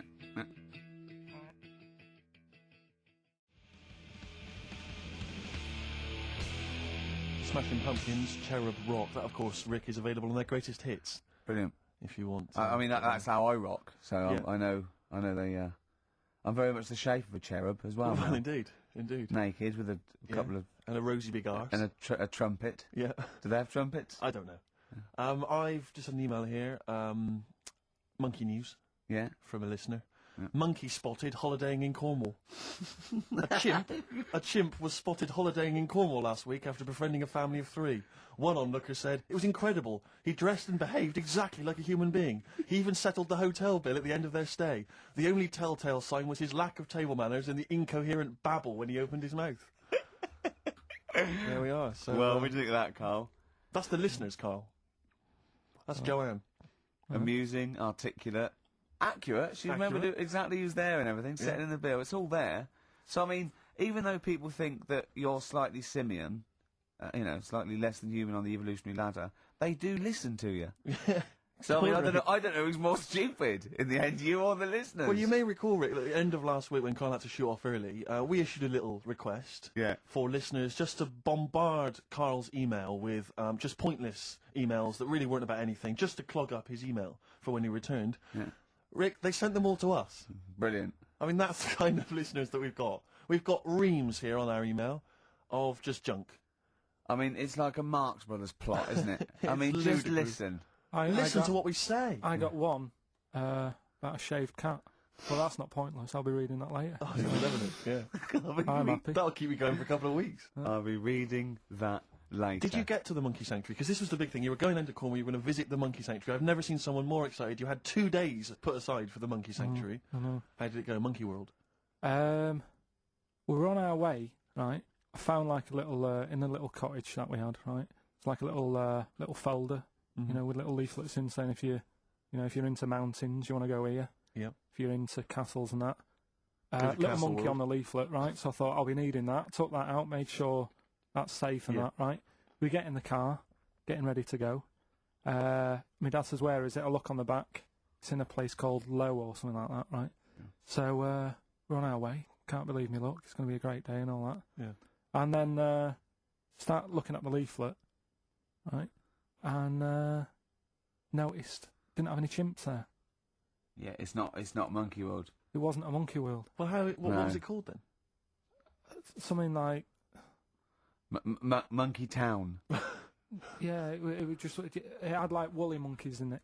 That's what it had. What? Woolly monkeys. What are woolly monkeys? Those things Johnny Vegas off the advert. Right. Look to them. They're dumped now since ITV Digital went under, so they just put them in a cage. I don't understand. They're woolly. They're like they're sort of like little fluffy little baboon type things. Woolly monkeys. I mean, it's not your chimp. It's not your classic chimpanzee. So did the car screech to a halt? It was like it was like the mission in Armageddon. As you said, abort. We're on the way back. So how far had you got before you bothered to read the leaflet? Probably about 5 miles away from where we were. So what did you do with yourself? You must have been distraught. They broke down and then they heard banjo music. No, we went to a sort of an amusement place. Arcade. I'd love to see you in that. What with putting those coins in, so it has to roll down and they go flat, and then an arm pushes them. It was one of them. Really? But I spent years on that when I was little. Well, there's a new one. I can't be bothered explaining it, but it's a con. We went to this place, right? My mum and dad had been there before, and they said, you'll love it. It's brilliant. It's got, like, a war bit in it. A war bit, right. Yeah, like, because they know I'm into tanks and stuff. Yeah. So you'll be loving that. So, sorry, I didn't know you were into tanks. No. Well, they're alright. Brilliant. He's gone from one of his childhood passions to, well, they're alright. I know, yeah. Go on. And, but it was awful. I mean, my mum and dad had been there before, and he said, no, you'll love it, but it was, like, a really miserable day. Sure. Right? All the rides and that were broke. Yeah. Broke? It just reminds you of Manchester. My dad just ended up, he was more interested, there was a really fat family there. Well, presumably he was breaking into the machines, trying to scoop off the cash. I like the fact that those poor fat family were going, why are those people looking at us? Yeah. Oh, do you want to ride one? No, but we're not a ride. They were massive, and he just like, look at that, look at the state of that. A whole family. Yeah. Just, fat. Bloaters, yeah. All right. No, but because fat, there's no need for it, is there? And he was really like, oh, God. And then he wanted to follow them into the House of Mirrors to see what they look like. But my mum had got bored. She went off to buy a little Snow White figure. She couldn't believe her luck. It was only $2.99. Yeah. She thought it was going to be really expensive. Sure, so she bought one of them. Yeah. So she enjoyed that. And then my dad says, come on, we go in. It's rubbish, this. What, the fat family wouldn't let him play with them? So he just said on the way home, he said, I can safely say that I never want to go there again before I die. So that was that. And then we went home. Why would he ever give you that information? In case it was like a secret birthday present. You go, oh, God, what if they get me a trip to here? Or if he's in a coma and you go, I'll tell you what, that fat couple. yeah. By his bedside. But Suzanne said she now realises why I am the way I am after spending like a week with them. What, they told her that they dropped you on your head as a kid, or? No, just like, the way they act and that. Right, yeah. They were saying things like, Suzanne, so, why is the moon out at night and the sun in the day? Oh, God. Yeah. Oh, God, there's three of them. Suzanne, can you tie my shoelaces again? It was the bit when my dad said, don't waste money on a coffin for him, just put him in a bin bag. Your father said that? About himself? Yeah. Oh, that's a great idea. I'm glad you mentioned that, because that is great. That gives me an idea.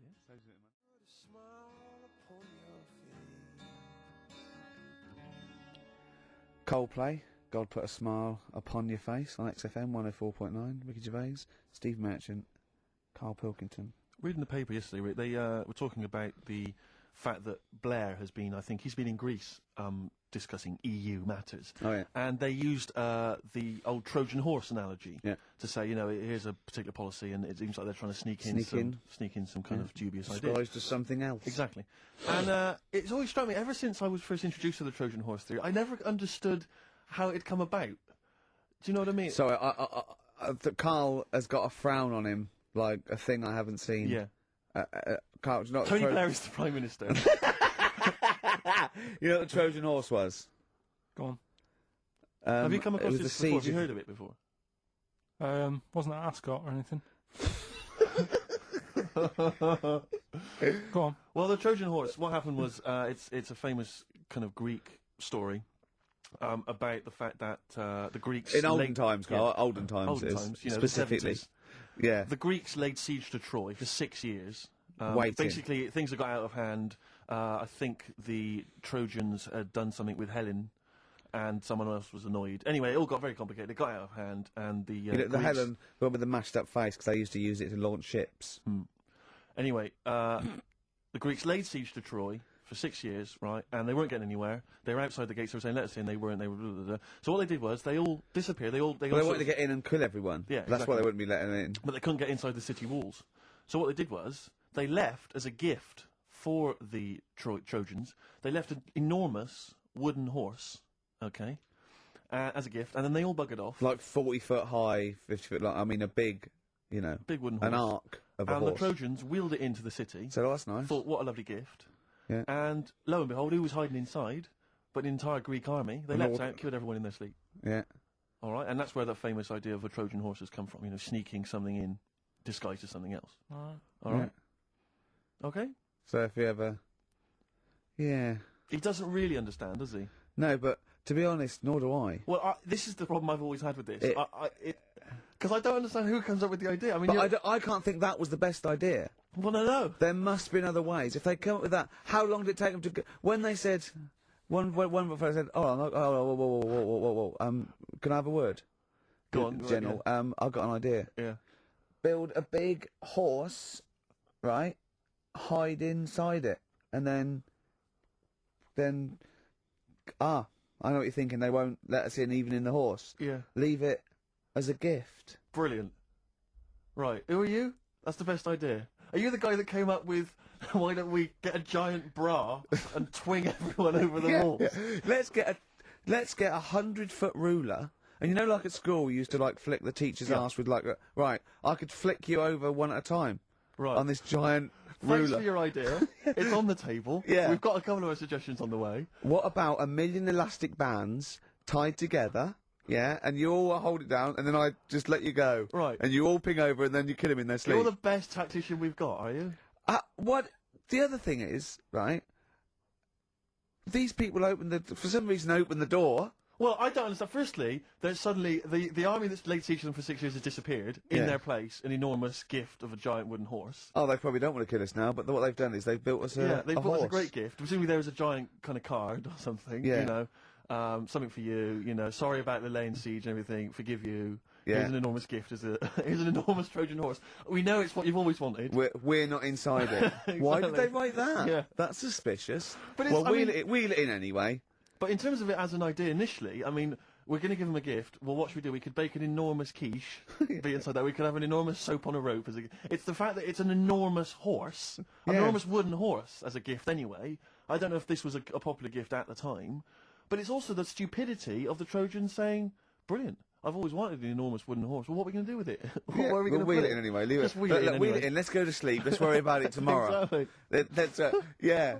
But it's this idea of someone going, right, is this definitely the best idea? And they go, yeah. And they look to the carpenter. Yeah. And he goes, well, it's going to take a while. Yeah, we've got to get wood. We've got to get other than well, you haven't put a door in. Yeah. How are we going to get up Does there? it look like a horse? It is. This is the worst horse I've ever seen. Why, it looks like a cow. Wow, yeah, the udder's where we hide.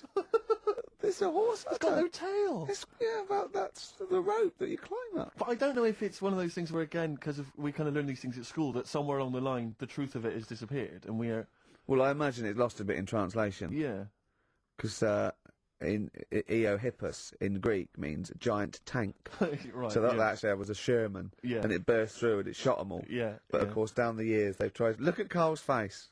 Look at Carl's face. If everyone on webcam... Carl, just keep that face and look up to the camera. Right? Just... Right, get a look at that now. Play a record, Carl. Educating Carl, we should bring that back. We should bring that back. Yeah? What do you want to learn about next week? We've told you about the Trojan horse. Know anything about any freaks? Oh, right, I'll dig some out.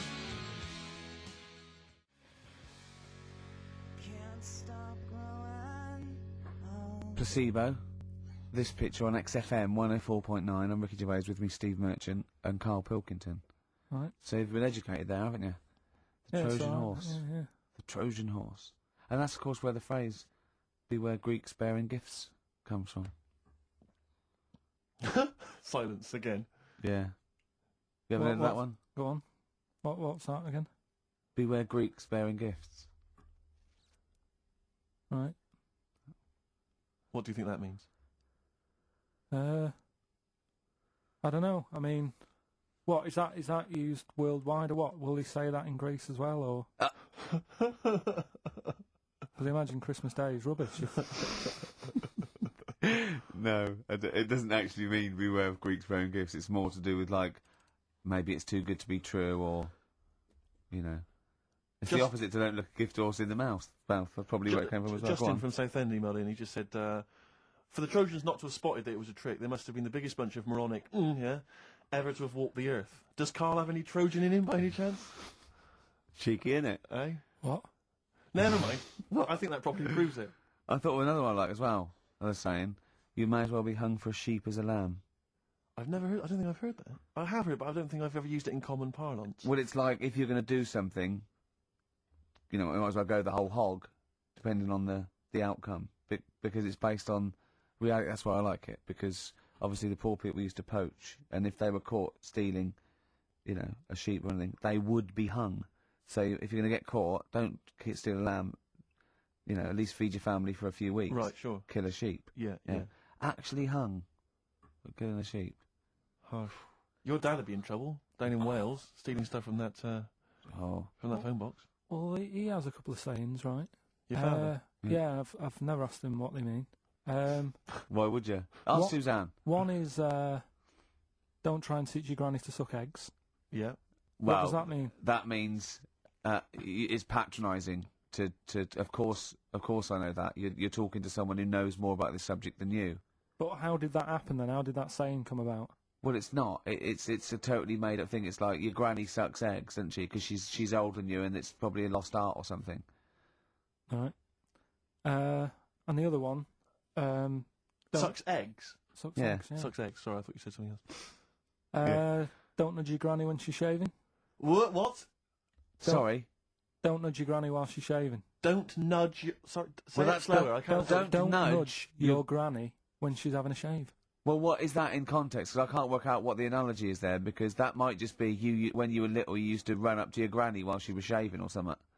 But why is your granny shaving? Well, no, what context is that said in? Tell me the last time your dad ever said that, and I'll try and work out what it means. Can't remember. I can't. I don't know. Are you sure these aren't specific to your granny? Yeah, I was to say, were you nudging your granny? She was going, yeah. Get lost, Carl. She was shaving off her moustache. Or giving herself a Brazilian. That's grotesque. Suck an egg. Try and get that instead. Oh God. That's made it worse. Carl's granny sucking eggs. Well, that is my... herself a Brazilian. We've no idea. I don't know what that means. Don't nudge your granny while she's shaving. What, Parmesan? I don't know. Maybe someone knows. You might be right. Maybe. Well, email in. Tell us. Yeah. Anyway, Rockbusters, Carl. Yeah, should we get the ball rolling? Let me just find the gifts here, the little treats. We've got the album from The Coral, you know what I think about that. We've got Comfort in Sound Feeder. Well, it's just a novelty record, isn't it? Yeah. We've got, on DVD, more great comedy moments, favourite clips from the best of contemporary BBC comedy. We've got Partridge on the front there. We've got one of the guys from Red Dwarf, and brilliant. Those good stuff on there. Smash Hits, The Reunion, more great 80s tunes. Kajagoogoo's on there, plus some stuff. Too Shy? It is Too Shy. Yeah. Actually, let me see if you can guess which one's from Tiffany. Well, yeah, I know it. The only one. I think we're alone now. Yeah, I think we're alone, yeah. Mel and Kim? Respectable? Mm-hmm. Human League? That'd be... Oh, wow, what would they have got, Don't You Want Me? Of course. Yeah. Yeah. Uh-huh. Last Take On Me? Yep, yeah. Well done. Madness? Baggy Trousers. Of course. Kim Wilde? Kids in America? Yeah, so there's just all those treats. If you like a song from an 80s band, it's probably on there. Yeah, okay. Plus we've also got on VHS Graham Norton, some kind of best of compilation from his TV show. So there are the... Hold on, is it the one where he talks to sort of female gay icons and looks at the internet? Because that's my favourite one. Right, there you go, let's do Rockbusters. Right, email only, of course. Yeah. You email in ricky.gervais@xfm.co.uk if you know the answer. Right, first one. Bit of a cryptic clue, if you haven't heard it before. Well, not cryptic, we've gone. What is Carl thinking? If you go into France by boat, I'd get your fags on there, because it's a lot cheaper. Imagine Bob Holness. Sorry, we're out of time. Sorry, your minute's up. You've won nothing. I was reading that question. Sorry, so what's the... Let's do it again, and I want it to be exactly the same, word perfect. I bet you it will change... all over the place. He's lost it. Go to France, buy yourself a boat with the fags are cheaper. Okay, fingers on the buzzers. You've only got 10 seconds to win the gold run. Okay, first up. Here, I'll tell you what. No, seriously, if you're thinking of going to France, well, don't, because go on the ferry, get the fags there, because it's cheaper. Go on. Right, so that one again. If you want to buy some fags, you're going over to France on a boat, get them on there, because you'll save a few quid. BF. BF. Right? BF. Okay. Right, the second one. This little foreign cafe is growing its own steak. This little foreign cafe is growing its own steak. Yeah. This little foreign cafe is growing its own steak. Go on. D. All right. Right. Okay. And the last one. Is that part of it? Hang on. He's the best, isn't he? He's the best. The Jamaican fella might have screamed this on the Titanic. What? The Jamaican fella might have screamed this on the Titanic. Yeah. What's it start with? It's CD, that one. Jamaican fellow might have screamed this on the Titanic. Ricky.gervais@xfm.co.uk. Please don't phone in. If you can get those, we just don't want to talk to you. Better Nelly? Yeah, it's a summer tune. It's a summer favourite. Sweet.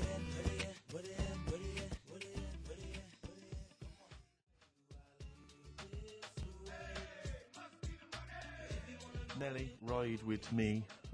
That's featuring City Spud. I don't know if you're aware of that, but there we are. Good, nice summer tune. Carl, tell Steve what you just told me when Steve was in the toilet then. Right, you know, I'd just been away with my mum and dad and that. And one of the things I always like doing is having a good chat with my dad about stuff he got up to when he was a kid and that. Yeah. Right, because he got up to loads of stuff, and every time I see him, he tells me something, and I think, it's like, why are you just telling me that now? It's brilliant. Yeah. Right? So, I mean, to me, he's kind of like Ronnie Biggs or someone. He's just the most extraordinary kind of. Well, this happened, right? I can't remember. There was a delay yesterday. There was problems on the Paddington line, and he was saying, "Oh, trains aren't what they used to be." Sure.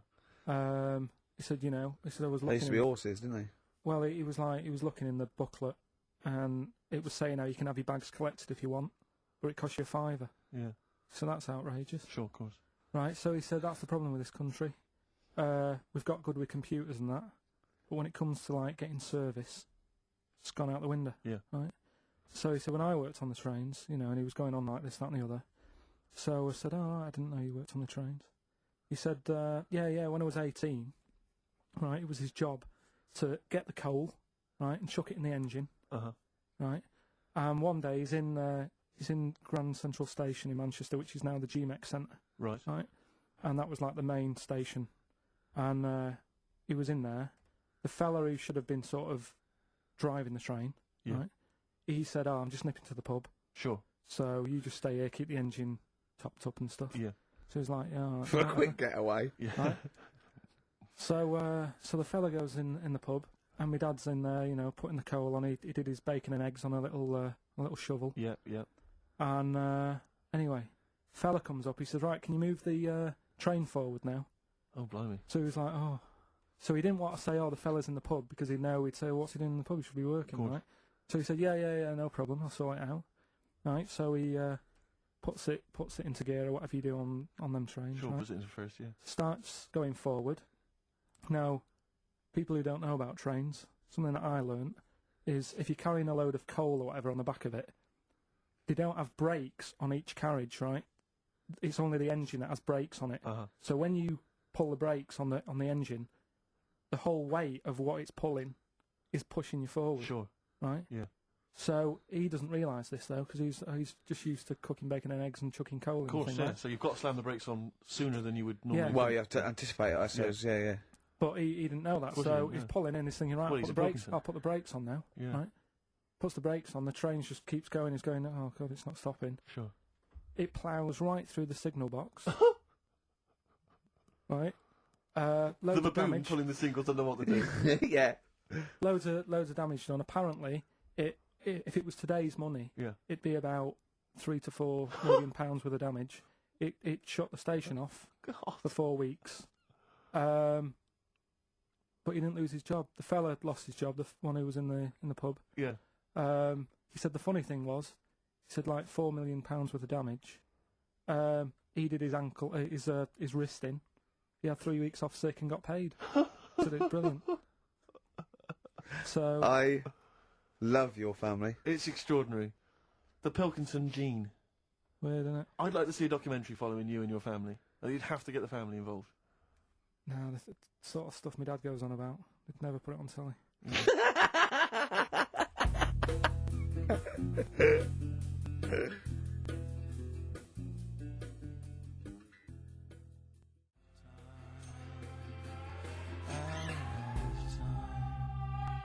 Blur.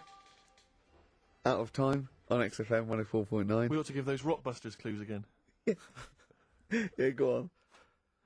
We've had very few contributions so far, Carl. I think you've really started. This might be it. I've told you, you're on thin ice. If this goes wrong, if it's rubbish, and if everyone doesn't get them all, that's the end of Rockbusters.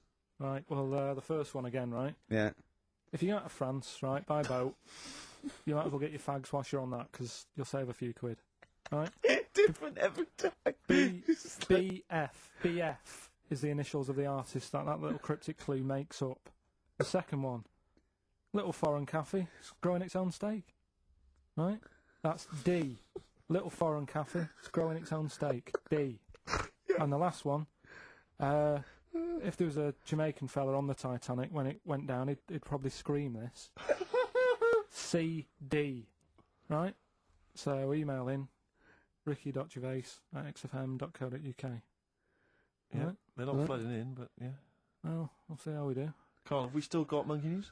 We've got monkey news coming up. Now, you must be disappointed because you didn't make it to the monkey sanctuary, but you've still managed to scrape together monkey news on your holiday. Yeah.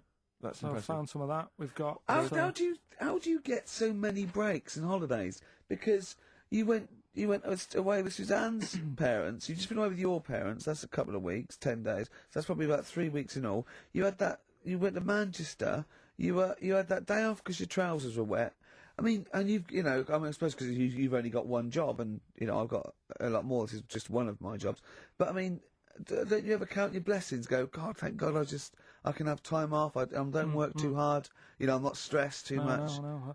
It's just all to do with when you do work, do a lot. So I get a lot done. Yeah. What do you mean? I'm always doing stuff. I mean, even though when I was in Cornwall, right, I'm sat there on the grass. I'd love to just sit on the grass. Yeah, you're too busy. I know, yeah, well, My dad and Suzanne are playing crib, right?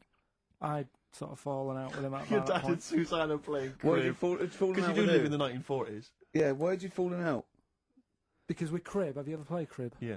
Right, you've got to be pretty good at maths. Sure. You've got to make your cards add up to 15 and all Well, that. yeah, I was just gonna correct you on you've got to be good at maths. Yeah. What? Algebra, quantum physics, what? No, just adding up. Adding up to 15. Brilliant. I mean, you can almost do it on your fingers. You could in Cornwall. Yeah. But my dad's really good at maths, and like he said, how many have you got? And he always counts his, and it's like 15, 2, 15, 4, 15, 6, 3 for your at, 1, and all that. Do you know what I mean? Yeah. He adds it up really One quick. for his knob. Right, so I was like, right, hang on a minute. And he goes, no, what do you mean, hang on? Add it up, what have you got? He said, oh, forget it. I said, this isn't fun if you're going to start getting all arsey with me. Sure. So, Forget it. Yeah. I love it. But I don't know him, but I'm sure he's just winding you up. His victory is you going, forget it, I'm not playing. Well, anyway, right, so it doesn't matter. I think I'll go off and do some prep, right? Yes. Do some research for Saturday. Found one of Suzanne's magazines, right? Flicking through, because there's always interesting stuff in there. There was something about swingers. Right. I was like, what's all that about? Yeah. And it had an interview with some people talking about, how they sleep about a bit. Yeah. And I thought, if my wife looked like that, I probably would. Because there was a few pictures of them, and they were all pretty ugly. Yes. I thought, right. So I took that in, soaked that up, thought, there you go. Carried on reading.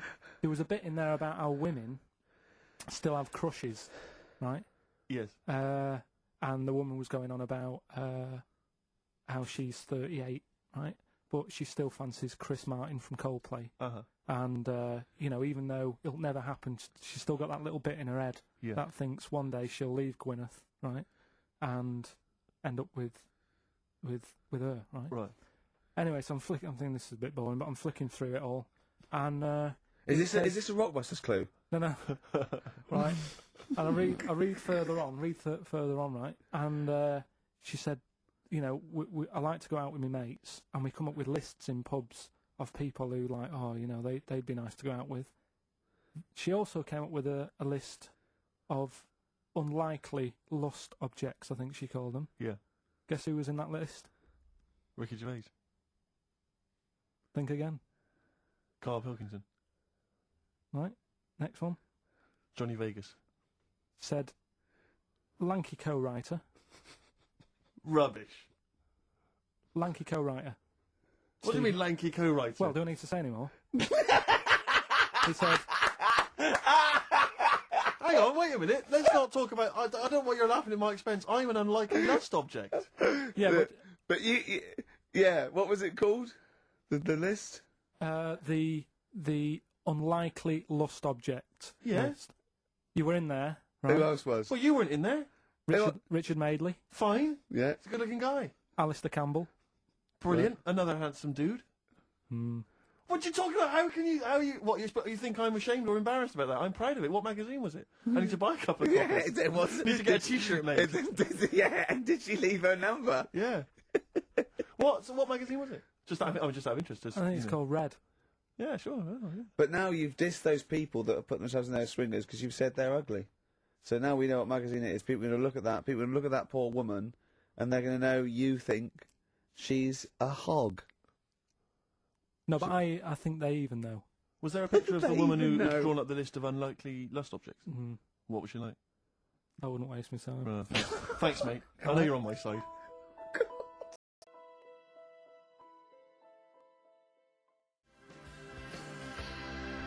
The Thrills on XFM 104.9. I'm Ricky Gervais. With me, Steve Merchant. Object of unlikely lust object. Steve Merchant. I'd like to have that now, prefixing my name everywhere I'm written about. I know, yeah. Did he make the freak list? Whoa! Which is a different magazine, isn't it? And I'm joking, of course. Carl Pilkington, a man of sort of quiet dignity and and in a way, he's got his own sort of inner beauty, hasn't he, Carl? Not really. Do you think? Well, I'll tell you why I don't think it is. Because the woman that wrote the piece, saying that I was an unlikely lust object, has just emailed in. And Carl, you've offended her quite considerably. What did he say? Why? I wouldn't waste my time, is what you said. She's repeated that. Yeah. I wouldn't waste my time, the flaming cheek. Although it's a horrible picture, I am, of course, in real life, a vision of loveliness. I'm not 38, I'm 25. I don't think Stephen's that unlikely lust object. A sense of humour is important, and he's welcome to my phone number if he wants it. That sense of humour is important. That's a down. Is she a swinger? Stop it! Don't have a go at the woman, for goodness I'm sake. messing about. She knows I'm messing about. Well, how are you messing about? I've told you this, though. I've told you that anyone could be listening, haven't I? I've told you that before, things you say. But we encourage him. We say, what does she look like? But it's meant to be rhetorical. That was a joke. That was Stephen's joke, what does she look like? I.e., him joking, like, I'll call her up because I'm on a list. And then you have to say that. I mean, that's what I mean. The chances are, if she likes Stephen, she hasn't seen him, she listens to the radio. So, the likelihood is that, she was listening to this show. Yeah. So, think. Will I drop the thing I was going to do about Lisa Riley? Well, she's not listening. Some people deserve it. She's still at lunch. What, from Tuesday? There's an all-you-can-eat place going out of business as we speak. Oh, bloody hell, she's back. You killed me. I gotta do Bambino. Please leave now. Please leave. So, no, but she knows I was only messing. This, everyone knows you're only messing. We're all only messing. I hope we don't offend anyone of, any kind out there. We're only joking, aren't we, Carl? Yeah. Say something nice about her. What can you remember of the picture that you could say was good? Maybe she was wearing some nice clothes. It wasn't anything, to be honest. I'll have another look and have a look. I think she had a nice shirt on or something. Yeah.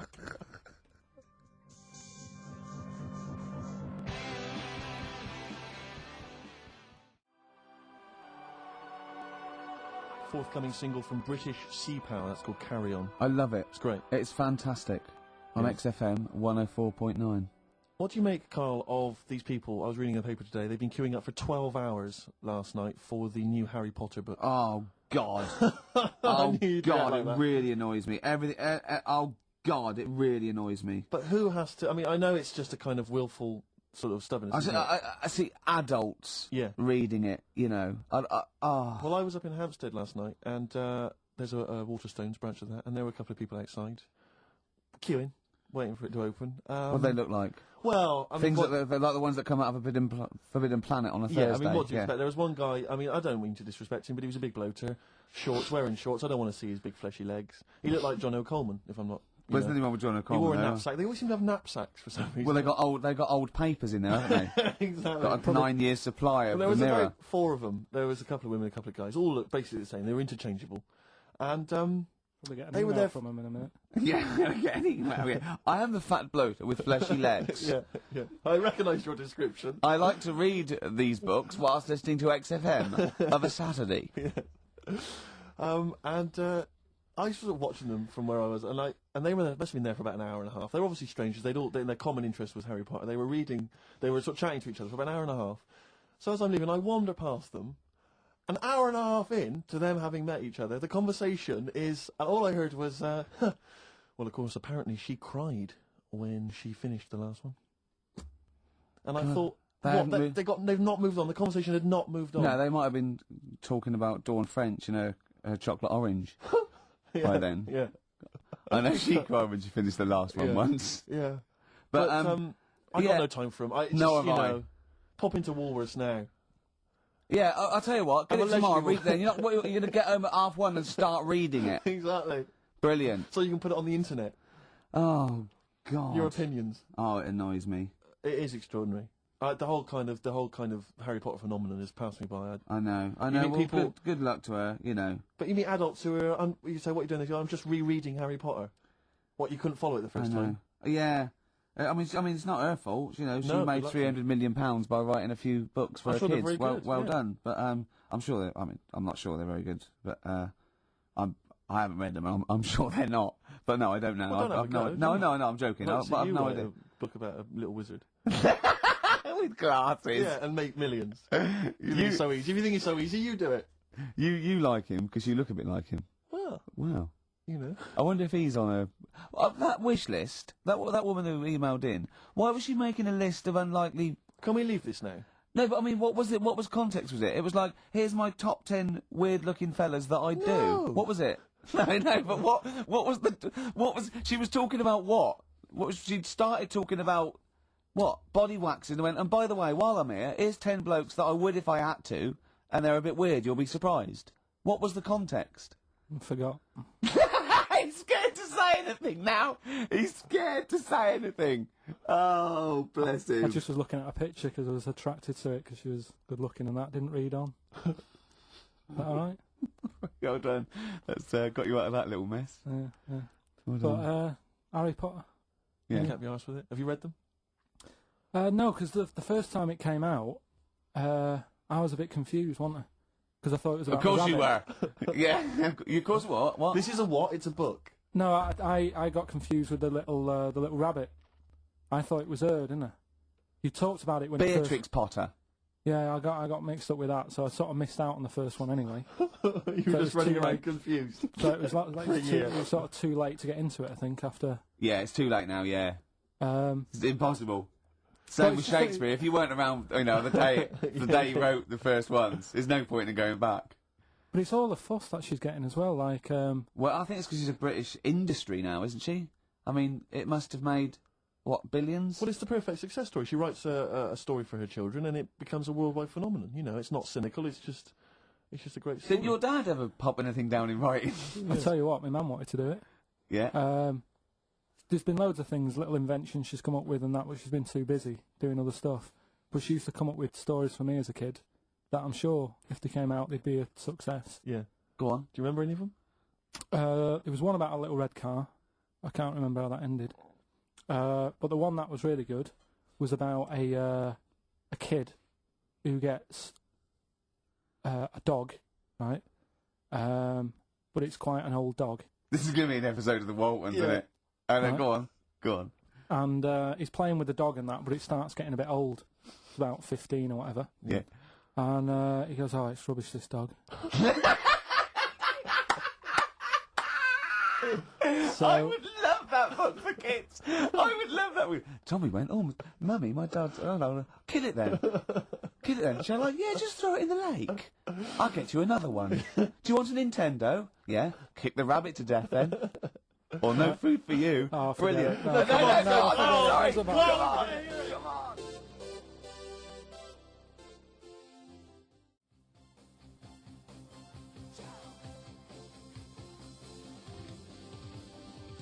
Jump. Van Halen. On XFM 104.9. Right, come on and Carl, we've got a lot to fit in now. We've insulted a lot of people. Only about 25 minutes to go. We've got Monkey News, we've got Rockbusters. Have we got a Cheeky Freak of the Week this week? Could cram it in, see how we do. Do we want to hear the end of Carl's story? Yeah, what's the kid, little Timmy, and his 15-year-old dog Lucky got a bit bored with it. Right, so he said, "Oh, Mum, you know, this dog's rubbish and that. I'm sick of it." Yeah. So she goes... How old were you when your mum was telling you this story? Don't know, about 4. Okay. It wasn't last week on holiday. Right, so she goes, "Oh, all right then, we'll get you another one." Yeah. She goes, "Brilliant." What did you do with the old one? Just kept it, but didn't sort of play with it. Or anything. Just ostracised it until it left of its own free will, or curled up and died. Yeah, go on. Yeah. So, what did you get him? What sort of dog? I think it was a little baby, like Labrador. Puppy. Little puppy, yeah. Yeah, Labrador, Right. good one. Good choice for a second dog. So, Yeah. so I'm anyway. loving this story. It's a great I am story. actually loving this story. So, Where does he live? I don't know, it didn't matter. Didn't matter. It was Well- near a lake. Well, that's where they were getting rid of all the dogs. Sure. We're getting, that'll make sense in a minute, right? So, so he's got the little dog. He's playing around with it. He's playing with its belly and stuff. He's thinking this is brilliant, best dog I've ever had, right? And the other dog sat in the corner looking all fed up, right? So I like this story. So he says to his mum, "Right, I'm taking little puppy down the park." Yeah. And she goes, "Well, take the old one with you." And he goes, "Oh, do we have to?" It's a moral, isn't it? I bet the old one saves him. So he goes, "Oh, do we have to?" She goes, "Yeah, it still needs a walk and that. Scrapping all over the house." Right. Yeah. So takes it down the park, right? And it's playing around, and he's playing near the lake, right? Is the puppy near the lake, Carl? Because this is what's worrying me. Yeah. Puppy's near the lake, right? That jumps in. Yeah. The kid goes, "Oh God!" He jumps in. Remembers he can't swim. Yeah, idiot. Right? This kid is based on you, isn't it? Almost certainly. Flapping about. Water's going everywhere. He's going, "I can't." Oh God! And he wants the puppy to help him, but the puppy's just like drowning as well. Yeah. The old dog comes up, drags them both out. He goes, "I can't believe it. You know, I said I was fed up with you. Yeah. You saved my life." Yeah. He gets home, and he says to his mum, Kill the "Get little rid of one. the puppy." Kill the puppy. Yeah. So it's good little. Good What little does he story. say when he gets home? He said, "I don't need the puppy now. I'm happy Brilliant. with Brilliant. Genius. It's good, isn't it?" Yeah, so the moral of that story is just follow your whims. They just, yeah. If you get bored and get another puppy. Get another dog. If you get bored with the old one again, just do it again. I mean, Yeah. just eventually, get something Yeah, that you they're only like for a dogs, little. who cares? Yeah. That's brilliant. That is a brilliant story, though. Right, so that's that. Rockbusters. Yes. I don't want you to have monkey news right now, because Oh, we've just okay. had a little story there. Sure.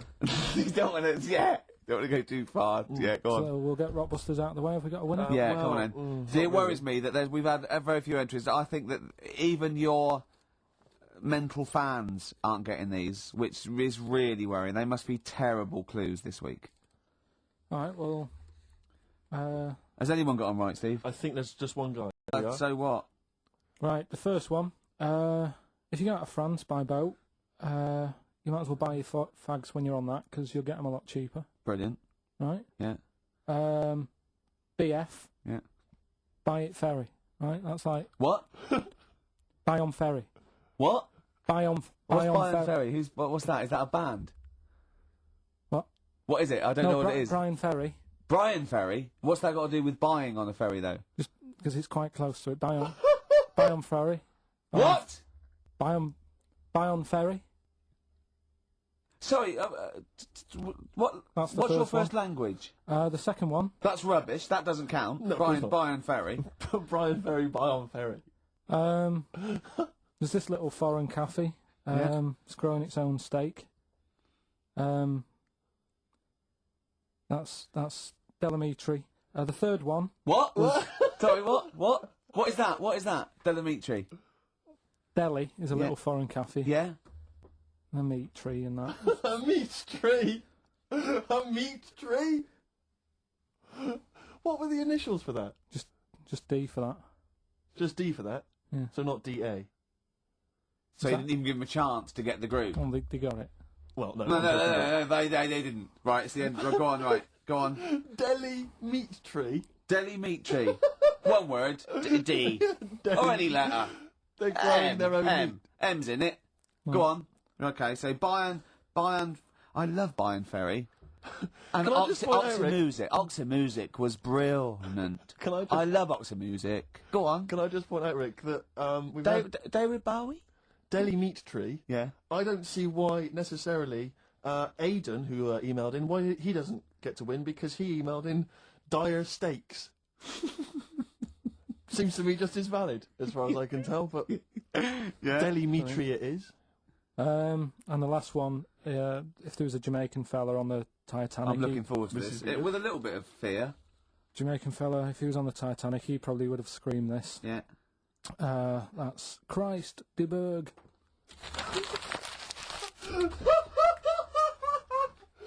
Oh! I don't know what to do. Stunning. So who's the winner? I'm not going to give it to anyone. I just don't... So what's the Jamaican bit got to do with it? It's the D. Just Christ de Burgh. Say it again? No, I think they've worked it out now. Got to say it again? Christ de Burgh. And who's that? What? Who's that? Who's what? Who's Christ de Burgh? Chris de Burgh. Who's the winner, Steve? Do you know what? I'm going to give it to Aidan. Because he just treated you with nothing but contempt. Steve Martin emailed in again. He got the first two, and then the last one he just emailed, I neither know nor care about this answer. I'm tempted to give him one. Do you know what you've done there, don't you? Go on. You've put the nail in the coffin of Rockbusters. I warned you for 3 weeks, and you sort of bucked your ideas up for a little while. But Christ de Burgh... Those are the worst you've ever done. The worst... Delimitri. So, and didn't just put D... And then Bayern Ferry. Bayern Ferry. Bayern Ferry. So, is that it then? Aren't we doing it Play anymore? record. Aren't we doing it anymore? I'm ashamed. You're an idiot. Are we doing it anymore? I'm just going to keep saying you're an idiot. Play a record. Carl, have you learnt nothing from Dr. Fox? Yeah. That's not a Sony out the window. Huh? Aren't we doing it anymore? What, you need to start working on it now, because they're so good. You need to start working now for next Saturday. Aren't we doing it anymore? Just, I don't know. Aren't we doing it?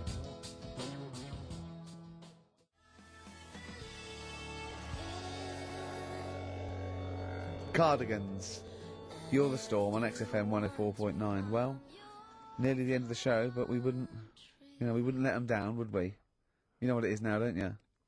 Oh, chimpanzee that monkey news. Right. Now, whilst I was in Cornwall, I wasn't online. I didn't have the internet, so it was like, oh, what am I going to do? And I didn't come back till yesterday. And I thought there's loads going on that I don't know about in the monkey world and stuff. I was hoping to get some from the zoo that I was meant to be going to. Of course, that didn't happen. So I said to my dad, do you know anything about monkeys? Or have you got any stories with monkeys? Brilliant. This is what Trevor McDonald does. Turned out... 9:45, he goes, got nothing. Dad, anything happened? You got anything politics? Anything politics, Dad? This isn't monkey news, I'm just giving you this free. Yeah, brilliant. Turned out one of his mates used to have a chimp. Right. What do you mean one of his mates used to have a chimp? Well, two of his mates. Mind Oh, you, one sorry, wasn't yeah, his mate, I was thinking it sounds a bit far-fetched living in Manchester, like. But if there was two of them... He had a chimp, had to thump it in the head. For doing what? Answering back? Oh, God! Tried it on with his wife. Had to thump it in the head for trying it on with his wife! I love it. It's a proper fist fight in a pub in Manchester. Oh. I'd call him up, but he's one of them who, like, swears all the time. Right. Oh. I mean, it'd be good to get him on. And Let's interview him. Can we not interview him pre-record? We can bleep out the swear, and I'd love to hear his story. Do a lot of work, that. Yeah, well, we're not scared of work, are we, Steve? I'll do it myself if you can't be bothered. Yeah, I'll have a word, I'll sort it out. Yeah, try and sort that out next week. Sort that out, Well, don't tell us the rest of the story then, let's let him say it in his own No, words. but there was another one as well. When you say you can get him on, but he swears a lot, you mean the monkey? I'm assuming he's more coherent than your dad's mate. But there's him, and there's some other fella he knows who had a funny name. I'll have to find out, because you'll love his name. But he was a drag artist. Yeah. And I think he said my dad went round one day, I don't know why, right? Went round there, knocked on the door, chimpanzeed. Carl, I don't know what you're doing, mate. I don't know where this place you live. Next door, there's an horse in the front room. There's chimps running round. Mad. Anyway, chimpanzees. Is that it? Is that the end of the story? There's a chimp answering the door, and that's the end. You sure it wasn't the drag artist before he shaved? No, sure it wasn't your gran. Because I like the really airy ones that decide they can be female impersonators. Yeah, your gran. Anyway. Go on then. This is the monkey news. So you got that for free. What's this going to be like, Well, Steve? let's have more jingles. Okay. Oh, chimpanzee that, monkey news extra. Okay. Right. Another phrase. We've been talking about phrases today. Yeah, we have, Don't yeah. touch your granny when she's shaving. Yeah. Don't teach your granny to suck eggs. Yeah. Don't look a horse in the mouth. Yeah. Don't let the chimpanzee the jaw if you're chucking your cock in. Familiar with the phrase monkey business? No, never heard that one before, Carl. That's brilliant. Right, well, it came about. This has been emailed in, and I haven't really had a chance to look at it, so I'm just weighing it up now. Oh, God. Yeah. It's the biggest shambles on air, isn't it? Really? Oh, I'm ashamed of it. I mean, what was Dr. Fox? Dr. Fox must have been really polite. He must have been thinking, I don't know how to put this.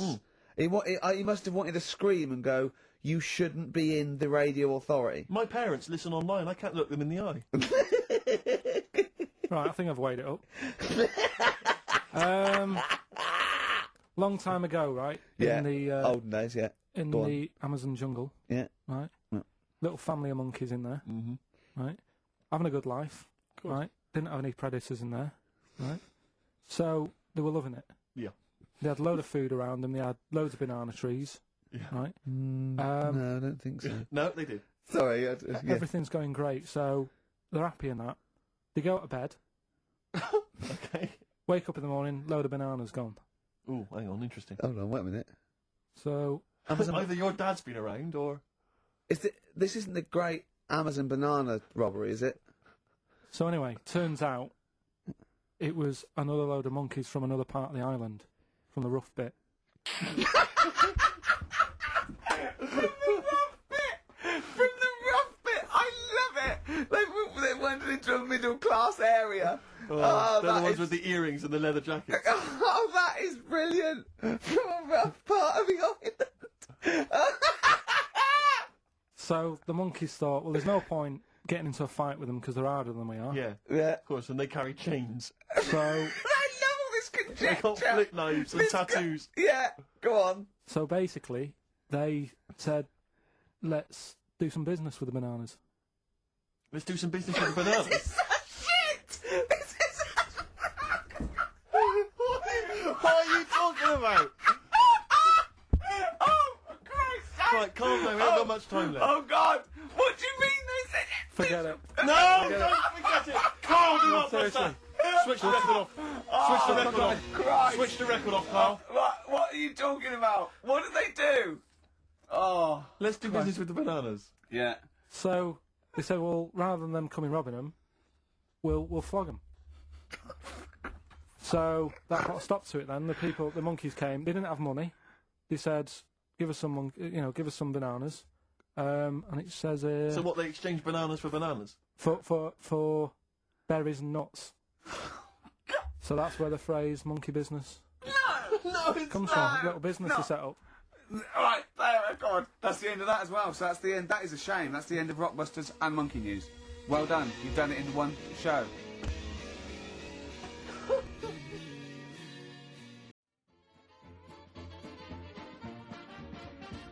Thinking sideways. I don't understand. Does not compute. You never know. Insufficient data to formulate a reply. What? Stories of things we simply don't know the answer to. Well, hello there. Welcome again to another episode of Thinking Sideways. I'm Joe, joined as always by Devin and Steve.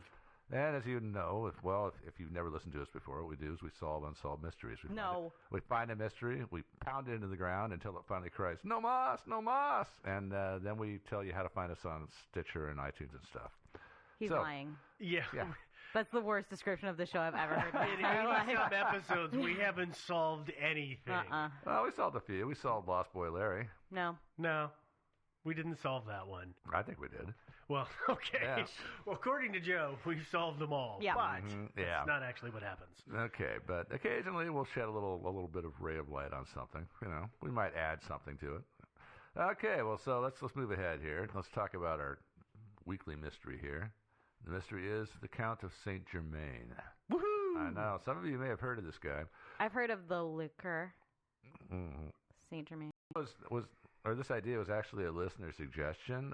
Unfortunately, it was suggested by a whole bunch of listeners and not just one. And so usually we give acknowledgement, but in this case we're not going to. Because you know who you are. Yeah. You know who you are, and thanks a lot. We appreciate I would say fortunately, not unfortunately. Yeah. Yeah. This is a good one. Yeah, it's an interesting story. So the Count of Saint Germain, nobody knows precisely when he was born. Some sources say 1710, some 1712, some say 1690, some say before Christ. He was a European dude who claimed he was the son of Prince Francis II Rákóczi, and I'm sure I'm mispronouncing that, of Transylvania. He was prominent in high society in the 18th centuries, particularly in France, but in other places too. He hobnobbed with a lot of famous people, including Kings Louis XV and Louis XVI of France. Voltaire, you probably heard of him. Giacomo Casanova, you've heard of Casanova, I'm sure. Yep. And in fact, Casanova mentions the Count in his memoirs. He does. He does. And also Catherine the Great of Russia, and lots of other people. Supposedly he spoke lots of languages very fluently, and he played the violin and the harpsichord like a master. He wrote opera songs and stuff like that. I mean, the guy was what's the word I'm thinking of? Polymath. The guy was like, kind of like Benjamin Franklin, some of those guys, and just geniuses at all kinds of different things. He knew a lot about science and philosophy, and Prince Charles of Hesse-Kassel, that's in Germany apparently, said that he was, quote, one of the greatest philosophers who ever lived, unquote. What else? He was into alchemy, and he claimed to have had great success. He claimed to have, invented all kinds of little powders that would make you immortal and stuff like that. So basically he was kind of like the full package. I know, and yeah. Great conversationalist, charming fellow. Lots of people reported, hanging with him and enjoying his company a whole lot. He was apparently rich, never short on cash. Which is why people hung out with him. Yeah, probably. Although the people he was hanging out with were royalty, and so they weren't hurting for cash either. True. Oddly, no one, or at least very few people, ever saw him eat any food. He would have dinner with people, and he would just spend the whole time talking and not eat a single thing. Did he drink? I don't know. Presumably he did. I remember something about him drinking a special tea. Yeah. That was noted in some of the writings, but that was the only thing I ever saw. Yeah, he supposedly invented something called Russian tea. But he also apparently abstained from sex. He didn't, even though women found him very, very charming, he didn't actually pursue women or have a wife or a girlfriend or anything like that. He also was rumored to have been a member of some secret societies like the Rosicrucians, the Freemasons, the Knights Templar, and some other ones. All the big ones? All the big ones, all the big scary ones, the Illuminati and stuff like that. The big three. Yeah, I know. And it seems to me that he played a fairly major part in shaping European politics in the 18th century. But his biggest claim to fame is for being immortal. Oh. Yeah. Well, if not immortal, very long-lived. Extremely long-lived, yeah. As I said earlier, his date of birth was put at around 1710, maybe 1712. The counts vary. Nobody really knows. And the count was notoriously hard to pin down on stuff like that. He didn't exactly say when he was born or where he was born or anything. It was only later in life that he told Prince Charles of Hesse-Kassel that he was the son of Prince Francis II of Transylvania. But other than that, he tended to evade questions about his origins. But there were people who said that they knew him in 1710, and at the time he was around 45 years old. Yeah. Yeah, I know. And there, another guy who's called Baron von Stolch, said that he knew the Count between the years 1715 to 1723, and he was about 45 then. And in 1735, a guy named Monin, a French guy, saw him in Holland, apparently had seen him at some time in the far previous past, like 1710. Instead, reported he hadn't aged a day at that time. So that's odd. That's kind of strange. Was he the original Benjamin Button? Is that he was just aging backwards? It could have been that, yeah. I think he was in stasis, not aging backwards. It's not like, I haven't seen you in 20 years and you look younger. It's, wow, you look exactly the same. It's probably one of those Portrait of Dorian Gray kind of dealios, or so made a pact with the devil kind of thing. Or just Keanu Reeves. Could be Keanu Reeves. Yeah, I know. Quick aside here, he went by a lot of different names, which is not unusual at the time, apparently. Some of his aliases were the Marquis de Montferrat, Count de Bellemare, Chevalier Schöning, Count Velden, Count de Saltikoff, Graf Zarg... Roji. Okay, let's do that again. A lot of consonants. Yeah, Graf Zaroji and Prince Rakoczy, and I mispronounced most of those, I'm sure. Yeah. You did miles better than I ever would have. Yeah. It looks like the rumors of his immortality, nobody can say exactly when they seem to have started, but they may have begun in 1760 in Paris. A certain Countess von Georgi had known the Count in Venice in 1710, apparently. And when she met him again, she was amazed to see that he hadn't aged at all, and asked him if it was his father that she had known in Venice. And he said no, that it was he who had known her. And apparently he was able to discuss in enough detail with her what the things that they had done together in Venice that she was convinced. That it wasn't him just saying, oh, no, yeah, that was me. No, he recounted conversation and events and stuff that they had seen together. Yeah, and she was amazed and said she couldn't quite believe it. And he just said, Madame, I am very old. So maybe it was. So I'm going to go through his life a little bit here. He traveled a lot. In the years 1737 to 1742, he was in Persia studying alchemy. Yeah, and then when he returned, he went to Versailles. Well, and when he was in Persia, he was good friends with the Shah at the time. He hung with the Shah, the Shah. So again, he's hobnobbing with the elite of wherever he's at. Mm-hmm. Yeah, wherever he goes, he seems to work his way right in. In the mid-1740s, he lived in England for a while. He was arrested in 1745 on suspicion of espionage, but they didn't have anything to really hold him on, so they let him go. And who knows, he might have been spying. He showed up in France in about 1748 and worked his way into the court of Louis XV. And Louis XV would send him on diplomatic missions. So, maybe. He might have been a spy. Yeah, he could have been a spy. I mean, diplomats always, often do spy. Yeah, those two are kind of synonymous with each other. Especially at that day and age. Oh, yeah. Oh, yeah. Less now, technically. Technically. Supposedly. Well, there's still plenty of people in the embassy who are spies, but not all of them are. Evidently. Yeah. In 1755, he went to India. In 1760, during the 7 Years' War, he went to Holland, where he tried to open peace negotiations, supposedly, between Britain and France. The British ambassador wouldn't deal with him unless he had credentials that came directly from Louis XV. Now, which war was it that was going on at that time? The 7 Years' War. Okay, I couldn't remember exactly which one, but he was there, 2 or 3 years into the war? Yeah, I think about... It hadn't reached its full title of 7 years at that point. Yeah, no, at that point in time, it was about halfway, so maybe 4 years in, I think. And it was destined to go on a little bit longer, unfortunately. Yeah. I actually learned something interesting recently, which is that the French and Indian War, you've heard about? Yeah. Yeah, it was actually part of the 7 Years' War. The 7 Years' War actually... How? Basically, the 7 Years' War was a clash between miscellaneous European powers that took place all over the world. Some of the clashes took place in Europe. Some took place in North America and Central America. There were all kinds of battlefields in the 7 Years' War, which I had not known. I've got to read a book about the war because I was going to say. So basically, if their forces ran into each other, they immediately started fighting. Yeah. They're like brothers in a bar, basically. I know. So yeah, the 7 Years' War. I am going to read a book about that and get back to you guys. At this time, there was a certain plotter whose name I'm not going to try to. Well, it's the Duc de Choiseul. The Duc de Choiseul. Choiseul is French for hazard, so the Duke of Hazard. So this schemer, this plotter, the Duke of Hazard, convinced Louis XV to disavow Saint Germain and request his arrest and extradition by the Dutch. The Dutch saw this as just internal French politicking, and they didn't really want to get involved in it. So they saw it for what it was. Yeah, pretty much. A bunch of BS. Yeah. So instead of extraditing him back to France, they got the British ambassador to Holland to issue the Count a British passport. Which they called it a blank passport. Yeah, they Is gave that him a the blank correct- passport so he could fill it in any name he wanted to. Yeah, Isn't that of nice? course, at I that wish I could time, do that. You didn't have to have it wasn't like it was issued and it had a photograph in it and all of that. It just said who you were.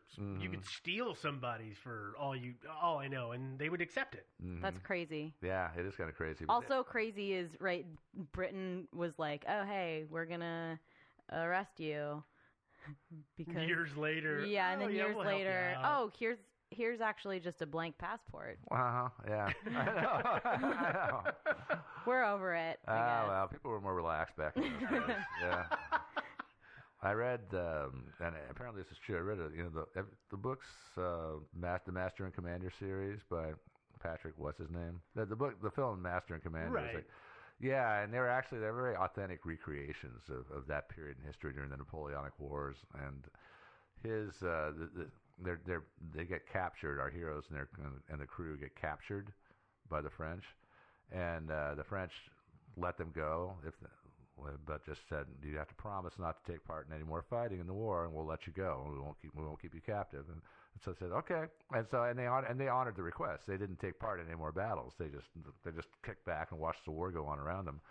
So things were just a little bit different back in those days. I can't see that happening No, today. I don't either. No, not quite. Okay, that was an annoying aside. I apologize.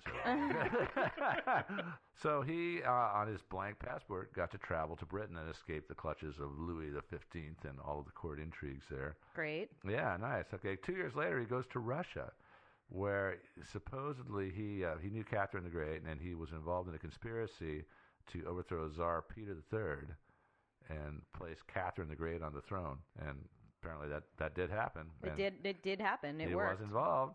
Supposedly, he also later advised the commander of the Imperial Russian armies in their war against Turkey.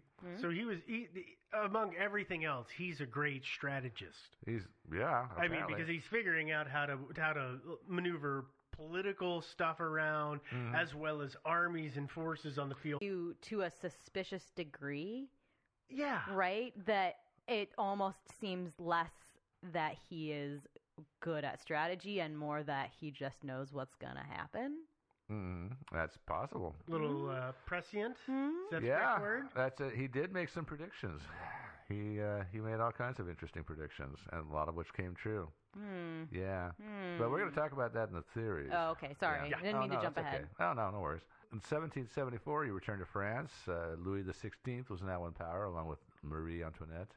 He allegedly, at this point, warned them that a revolution was to come about 15 years in the future. Y'all know how that ended. Yeah, that did not end well. Yeah. Yeah, no, that went on for a good 10 years. Yeah, it did. It did not end well for a lot of people that were previously in power. And a lot of other people besides. So blood flowed freely, let's just say. It really did. I was here for liberty, égalité, fraternité.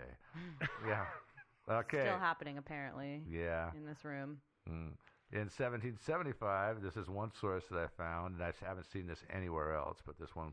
Oh, yeah, I remember this. Yeah, he claims that the Count was in America, where he was known as the Professor, and supposedly he was involved with all of our revolutionary founding father guys. And in 1776, he supposedly gave a very stirring speech in Independence Hall to the assembled delegates who were about to sign the Declaration of Independence. That sounds like somebody trying to prove that he's the doctor. I was thinking the same thing and held back. Sounds just like a Time Lord. Yeah, but think about this, because, I mean, at the time, these guys were putting their names on what was a treasonous document. I mean, they were risking their lives. Oh, absolutely. And their fortunes by doing this. And apparently their morale was kind of so-so. So it might be the Count bucked up their morale sufficiently with his stirring speech that he actually caused that declaration to be signed and caused America to come into being. Have either of you watched the, it's Paul Giamatti, and I cannot think of, it's a mini series basically, but it's like 5 or 6 1-hour-long episodes. The John Adams one? The John Adams one. I did never watch it. I want to see that, but I have not seen it. But they do a really good job of illustrating what we were talking about, of all of the reluctance and the infighting and the hesitance of, wait, are we really going to leave England? Do you realize what this is going to do to us? And it's the first time that I've read about it. I think we've all read about it, but it's hard to imagine. But they get some great actors in it. You're like, oh, I totally get this. I feel really dumb for not figuring that out ahead of time, how disturbing that idea would have to be at that time. Oh, yeah, for sure. I mean, I think that there was, I think and a lot of people who, if you read our history books, they're considered kind of traitorous because they sided with the Brits. But you can see how they would feel some loyalty to the crown. I am a descendant of one of the Declarations of Independence signers, so it's Paul Giamatti? A bit of a Okay. Yeah, he's my dad. Exactly. So yeah. But yeah, anyway, it was not a given that we were going to achieve our independence at that time. So it was a pretty brave deal in those ways. So we have the Count to thank for this. Well, Merca. I kind of feel like he's shoehorned into that story. I think so too, actually. Merca, either way. Merca. Merca. Yeah. In 1779, and I'm leaving a lot out of his timeline. He actually was bouncing around all over the place. The timeline is amazingly dense. Yeah, and considering how slow travel was in those days, I mean, he really got around. It's amazing. Halfway around the world. In 1779, though, he went to Hamburg, Germany, and became buds with Prince Charles of Hesse-Kassel, who I talked about earlier. And he lived as a guest in the prince's castle at an unpronounceable town. I'm going to call it Eckernford. Okay, we'll call it that. And according to local records, he died there February 27th, 1784. He left behind some clothes, a little cash, personal items like combs and razors and stuff like that. But no gold, no jewels, or anything else particularly valuable. So that's where our story ends. Yeah, but not quite. Oh. Yeah, turns out he returns from the dead. Oh. Yeah. In 1785, now let's remember he died in 1784, he shows up at the Masonic Convention in Paris. Apparently was actually on the registry there and everything, so that's interesting. Supposedly in 1786, he had a meeting with the Empress of Russia.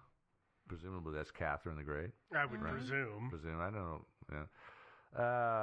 In 1788, he sends a letter to Louis XVI and Marie Antoinette with a warning, which is let's remember it's only a year until the start of the French Revolution. I'm not going to read the entire letter because it's kind of long. I'll read the first sentence or two. The time is fast approaching when imprudent France, surrounded by misfortunes she might have spared herself, will call to mind such hell as Dante painted, and on and on and on from there. It's pretty dire. It's not a happy letter. Yeah. Anyway, so and they apparently didn't heed his warning, and maybe there wasn't much they could do. In 1788, two other people reported running into him. Also, I'm not going to tell you their names because I can't pronounce them. Yeah. So they ran into him. So they saw him somewhere and talked to him, ran into him, or saw him at a distance. No, the first one claims to have spoken to him. Another one claims to have met with him. And he said, "Oh, this is an interesting one too." His name was Baron Linden. He met with him, and the Count said that he was on his way out of Europe, headed for the Himalayas. He, quote, "I will rest. I must rest. Exactly in 85 years will people again set eyes on me. Farewell." The words of the Count. But he must have fibbed because he actually showed up a little earlier than that. But yeah, he had a flair for the dramatic. I don't know if you guys have noticed that. Yeah. Maybe he meant 85 days. Could have been. Yeah. In late 1789, the Countess, another name I don't know how to pronounce, so I'm just gonna murder it here. It said Dodimer. Yeah. Countess Dodimer, I don't know. You're the best of the pronouncers. Yep. Okay. So she got a letter from him saying the sun had set in the French monarchy. It was too late. His hands were tied by, quote, one stronger than myself, unquote. He prophesied the death of Marie Antoinette, the ruin of the royal family, and the rise of Napoleon. So, yeah, this guy must have had a time machine, huh? Kind of sounds like it. Yeah. Or Marty McFly gave him a book of history, one of the two. Yeah, that could have been. In 1793, he again wrote a letter with a prophetic warning about Marie Antoinette's death. Said in 1793 her fate would be death, and that's how it turned out to be. And the Countess asked, this is again the Countess with the unpronounceable name, asked if she would see him again after he gave her the prophecy, and he replied 5 more times, do not wish for a 6th. Apparently that means the 6th time is going to be when she dies. Yeah, I know. So the first of the 6 was the assassination of Marie Antoinette when she ran into him again.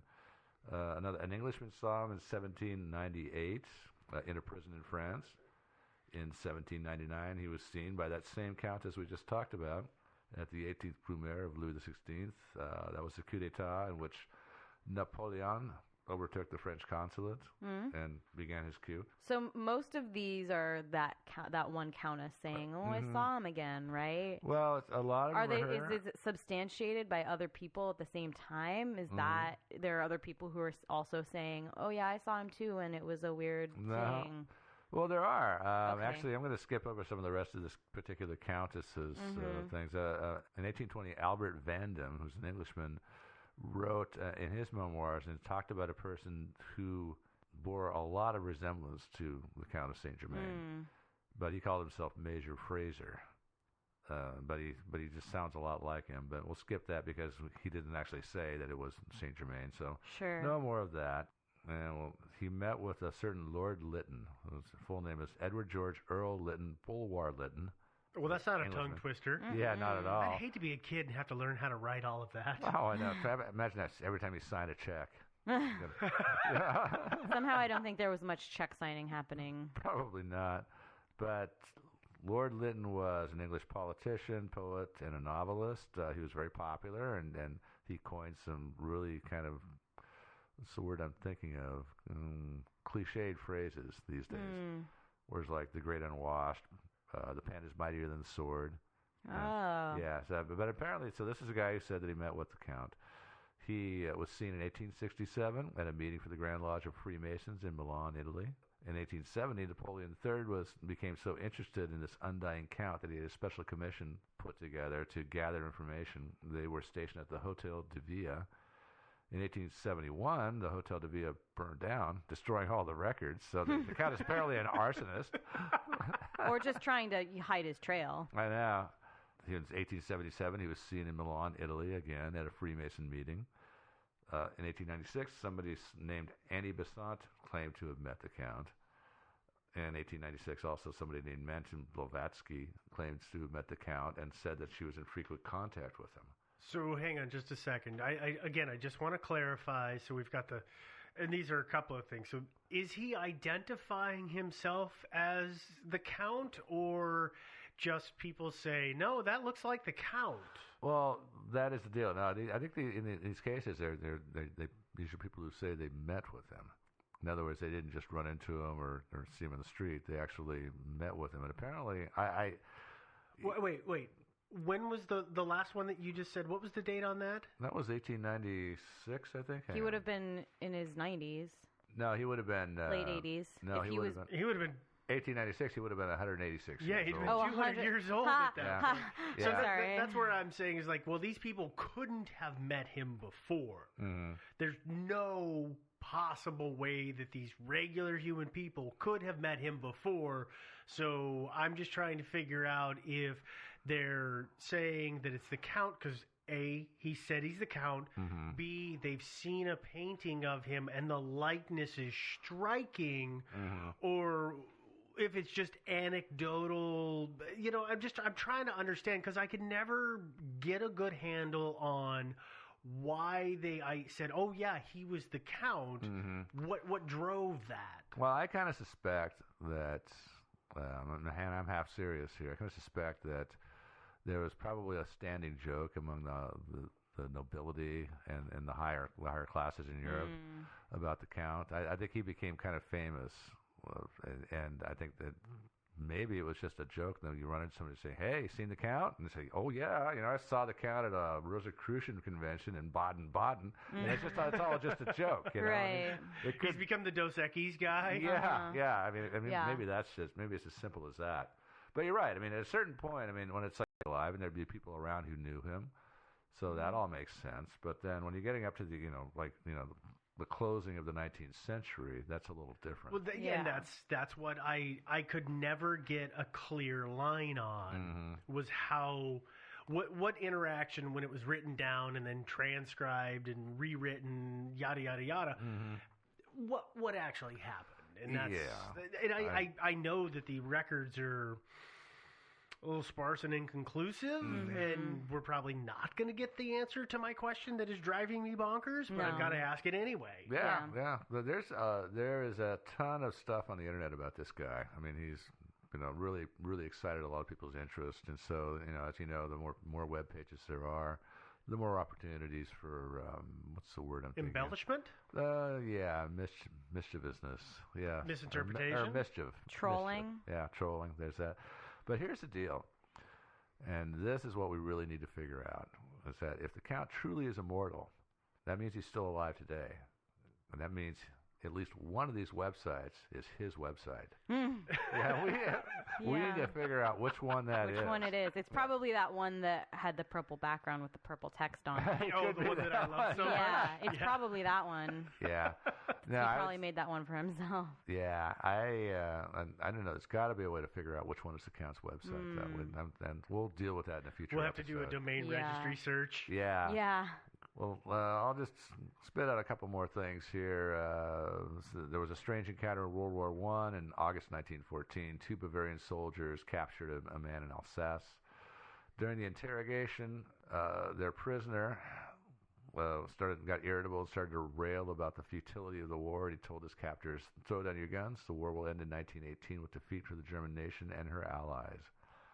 And then he said, "Everyone will be a millionaire after the war." This is something I think somebody made up, actually. Yeah. It's too easy. Yeah, everyone will be a millionaire after the war. There'll be so much money in circulation, people will throw it from windows, and no one will bother to pick it up. You'll need to carry it around in a wheelbarrow to buy a loaf of bread. Which is actually... That's true. It's totally true, because when the German economy was collapsing and inflation was running rampant, I mean, nobody kept cash. It was worthless. I mean, they made the... what was the $1 million mark or whatever it was? The mark that was... Actually... There was 100,000s and $1 million, because it was just so worthless that it took so much to buy so little that nobody could carry it. Yeah, I think it was only very recently in time that Zimbabwe started printing their $1 million note. $1 million Zimbabwean dollars or whatever they are. Because it became so worthless. I would love to have $1 million bill. Wouldn't that be cool? Well, those old notes, I mean, people literally were burning them to heat their homes. That's how little value they had. Oh, yeah. And very few of them have survived. The value of those bills now, those weird denominations that they kept putting out just because of inflation, I know, are collector's item, and they are worth a lot of money. And I've seen pictures of them, and it's amazing to see not a joke, but a true note that has that many zeros on it, and it looks like Monopoly money because it's just got such a huge number written on it. I know, it's sad. My uncle was in the war in Europe, and he brought back, the only souvenir he brought back that I know of is a Walther automatic pistol, which he gave to me years ago. So that was nice of him. I thought it was a really generous gift, actually. But I really wish he'd picked up a few of those notes and brought those back and given those to me, too. That would have been cool. Yeah. Yeah, oh, well. I believe it's what they thought was worth anything, and it wasn't the note. Yeah. Anywho, again, we're way off Let's get back track. to our story. Some other meetings, but I'm not going to beat on this too much. In August 1930, a guy named Guy Ballard supposedly met him on Mount Shasta in California. And this started the IAM activity, which if you Google that, there's a wiki page on it. It's IAM, and AM stands for Ascended Master. Yeah, I know. Yeah, we know. He's an ascended being, essentially. Yeah, he was also supposedly spotted in the 1960s at a conference in Berlin. And last of all, in 1972, a guy named Richard Chantry went on French television claiming to be the Count. That was discredited. Didn't he said he knew how to turn lead into gold, and he did it in front of everybody on a camp stove or something like that? Yeah, I would like to learn. I'd like to be able to do that. Yeah, me too, man. Yeah, it didn't turn out very well for him. No. No. I'm shocked. Everybody turned against him because they knew what a fraud he was, and he ended up committing suicide, which was terrible. Yeah, I know. So, just goes to show you, be honest. Don't troll the world. They get mad. Let's get into some theories as to what the Count was all about. Was he immortal or not? So the first theory is he was just immortal. You guys have any thoughts on that? Well, there's a lot of stories about supposed immortal beings through history. Mm-hmm. I mean, that is kind of a consistent theme. And we can bring it to modern times with things like Doctor Who, as we've been joking about, or the Highlander, things like that. You know, these guys are from way back on and have lived far, far in the future, but it's not quite credible. No, because here's the thing. Okay, this is something I've always had a problem with say, the Highlander series. I swear I've seen episodes of that where they were sick, but let's just say they don't get sick, so they don't get diseases, or even worse, sexually transmitted diseases, but let's just say they get a hand chopped off. Now you get to go through eternity with them missing your hand. I mean, this doesn't make sense. You're not very well brushed up on your Doctor Who canon, are you? No, I'm not. Yeah, because he loses a hand at one point. Well, I know the Doctor can regenerate, but I'm going more towards the Highlander reference. Sure, that's fair. Because that, to me, is, while still far-flung, a little more grounded. Well, obviously, the Highlander guy comes from the same sort of class of beings as the Doctor, so he can regenerate too. Yeah, yeah, he's a Time Lord too. Yeah. I just counterpoint with Keanu Reeves just constantly. No, I mean, genuinely, I mean...